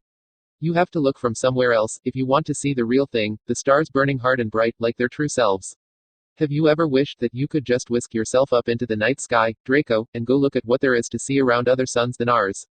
If there were no limit to the power of your magic, is that one of the things you would do, if you could do anything? There was a silence, and then Draco realized that he was expected to answer. I didn't think of it before, Draco said. Without any conscious decision, his voice came out as soft and hushed as Harry's. Do you really think anyone would ever be able to do that? I don't think it'll be that easy, said Harry. But I know I don't mean to spend my whole life on Earth. It would have been something to laugh at, if Draco hadn't known that some Muggles had already left, without even using magic. To pass your test, Harry said, I'm going to have to say what it means to me, that thought the whole thing, not the shorter version I tried to explain to you before. But you should be able to see it's the same idea, only more general. So my version of the thought, Draco, is that when we go out into the stars, we might find other people there. And if so, they certainly won't look like we do. There might be things out there that are grown from crystal, or big pulsating blobs. Or they might be made of magic, now that I think about it. So with all that strangeness, how do you recognize a person? Not by the shape, not by how many arms or legs it has. Not by the sort of substance it's made out of, whether that's flesh or crystal or stuff I can't imagine. You would have to recognize them as people from their minds. And even their minds wouldn't work just like ours do. But anything that lives and thinks and knows itself and doesn't want to die, it's sad, Draco, it's sad if that person has to die, because it doesn't want to. Compared to what might be out there, every human being who ever lived, we're all like brothers and sisters, you could hardly even tell us apart. The ones out there who met us, they wouldn't see British or French, they wouldn't be able to tell the difference, they'd just see a human being. Humans who can love, and hate, and laugh, and cry, and to them, the ones out there, that would make us all as alike as peas in the same pod. They would be different, though. Really different. But that wouldn't stop us, and it wouldn't stop them, if we both wanted to be friends together. Harry raised his wand then, and Draco turned, and looked away, as he had promised, looked toward the stone floor and stone wall in which the door was set. For Draco had promised not to look, and not to tell anyone of what Harry had said, or anything at all of what happened here this night, though he didn't know why it was to be so secret. I have a dream, said Harry's voice, that one day sentient beings will be judged by the patterns of their minds, and not their color or their shape or the stuff they're made of, or who their parents were. Because if we can get along with crystal things someday, how silly would it be not to get along with muggleborns, who are shaped like us, and think like us, as alike to us as peas in a pod? The crystal things wouldn't even be able to tell the difference. How impossible is it to imagine that the hatred-poisoning Slytherin house would be worth taking with us to the stars? Every life is precious, everything that thinks and knows itself and doesn't want to die. Lily Potter's life was precious, and Narcissa Malfoy's life was precious, even though it's too late for them now, it was sad when they died. But there are other lives that are still alive to be fought for. Your life, and my life, and Hermione Granger's life, all the lives of Earth, and all the lives beyond, to be defended and protected, expecto patronum. And there was light. Everything turned to silver in that light, the stone floor, the stone wall, the door, the railings, so dazzling just in the reflection that you could hardly even see them, even the air seemed to shine, and the light grew brighter, and brighter, and brighter. When the light ended, it was like a shock. Draco's hand went automatically to his robe to bring out a handkerchief, and it was only then that he realized he was crying. There is your experimental result, Harry's voice said quietly. I really did mean it, that thought. Draco slowly turned toward Harry, who had lowered his wand now. That's got to be a trick, right? Draco said. He couldn't take many more of these shocks. Your Patronus can't really be that bright, and yet it had been Patronus light. Once you knew what you were looking at, you couldn't mistake it for anything else. That was the true form of the Patronus charm, Harry said. Something that lets you put all your strength into the Patronus, without hindrance from within yourself. And before you ask, I did not learn it from Dumbledore. He does not know the secret, and could not cast the true form if he did. I solved the puzzle for myself. And I knew, once I understood, that this spell must not be spoken of. For your sake, I undertook your test, but you must not speak of it, Draco.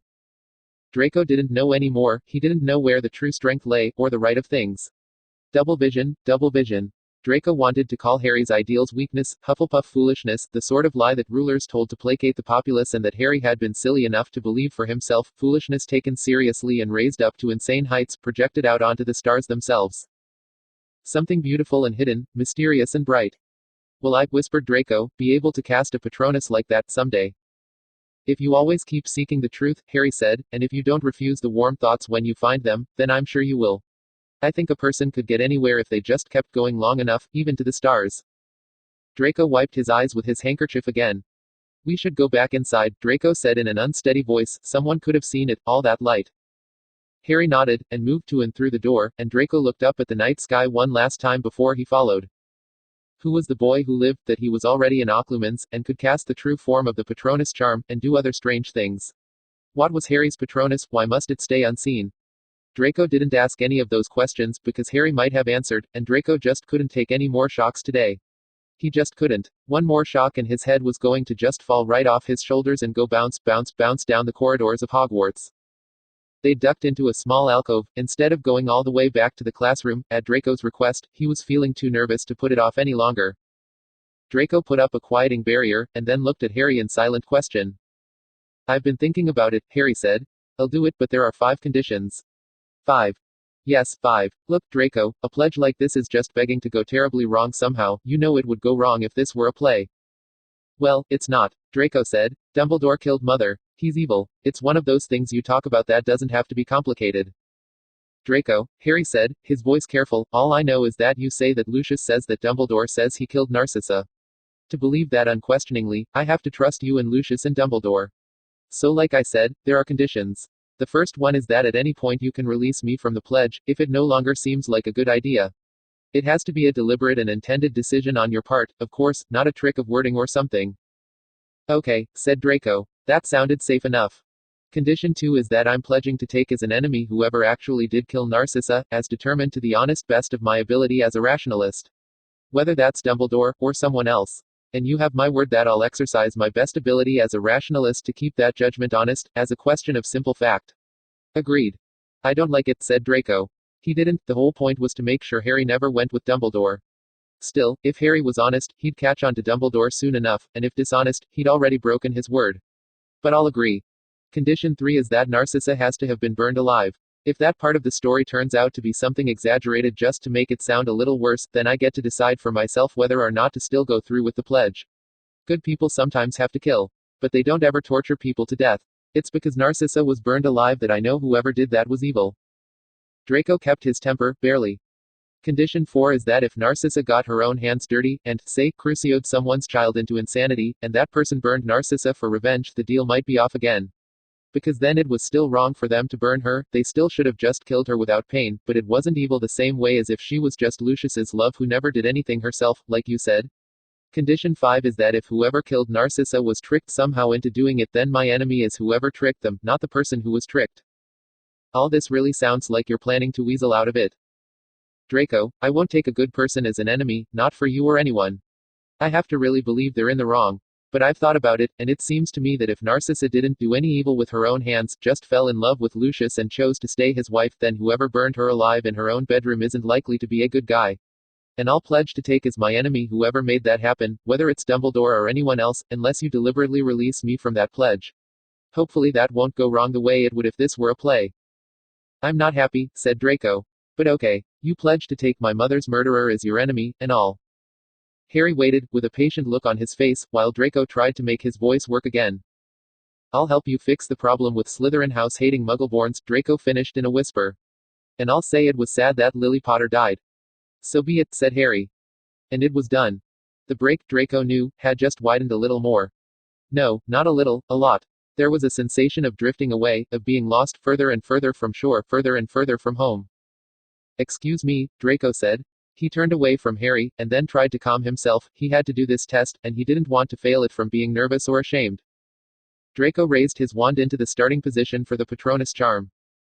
Remembered falling from his broomstick, the pain, the fear, imagined it coming from a tall figure in a cloak, looking like a dead thing left in water. And then Draco closed his eyes, the better to remember Father holding his small, cold hands in his own warm strength. Don't be frightened, my son, I'm here. The wand swung up in a broad brandish, to drive the fear away, and Draco was surprised at the strength of it, and he remembered in that moment that Father wasn't lost, would never be lost, would always be there and strong in his own person, no matter what happened to Draco, and his voice cried, Expecto Patronum. Draco opened his eyes. A shining snake looked back at him, no less bright than before. Behind him, he heard Harry exhale a breath, as though in relief. Draco gazed into the white light. It seemed he wasn't lost completely, after all. That reminds me, said Harry after a while. Can we test my hypothesis about how to use a Patronus to send messages? Is it going to surprise me? Said Draco. I don't want any more surprises today. Harry had claimed that the idea wasn't all that strange and he didn't see how it could possibly shock Draco in any way, which made Draco feel even more nervous, somehow, but Draco could see how important it was to have a way of sending messages in emergencies. The trick, or so Harry hypothesized, was wanting to spread the good news, wanting the recipient to know the truth of whatever happy thought you'd use to cast the Patronus charm. Only instead of telling the recipient in words, the Patronus itself was the message. By wanting them to see that, the Patronus would go to them. Tell Harry, said Draco to the luminous snake, even though Harry was standing only a few paces away on the other side of the room, to, beware the green monkey, this being a sign from a play Draco had once seen. And then, just like at King's Cross Station, Draco wanted Harry to know that Father had always cared for him, only this time he didn't try to say it in words, but wanted to say it with the happy thought itself. The bright snake slithered across the room, looking more like it was slithering through the air rather than the stone itself. It got to Harry after traveling that short distance. And said to Harry, in a strange voice that Draco recognized as how he himself probably sounded to other people, beware the green monkey. HSSSS is SSSSSHSSHSSSS, said Harry. The snake slithered back across the floor to Draco. Harry says the message is received and acknowledged, said the shining blue kite in Draco's voice. Huh, Harry said. Talking to Patronuses feels odd. Why are you looking at me like that? Said the heir of Slytherin. Aftermath. Harry stared at Draco. You mean just magical snakes, right? And no, said Draco. He was looking rather pale, and was still stammering, but had at least stopped the incoherent noises he'd been making earlier. You're a Parselmouth, you can speak Parseltongue, it's the language of all snakes everywhere. You can understand any snake when it talks, and they can understand when you talk to them. Harry, you can't possibly believe you were sorted into Ravenclaw. You're the heir of Slytherin. Snakes are sentient.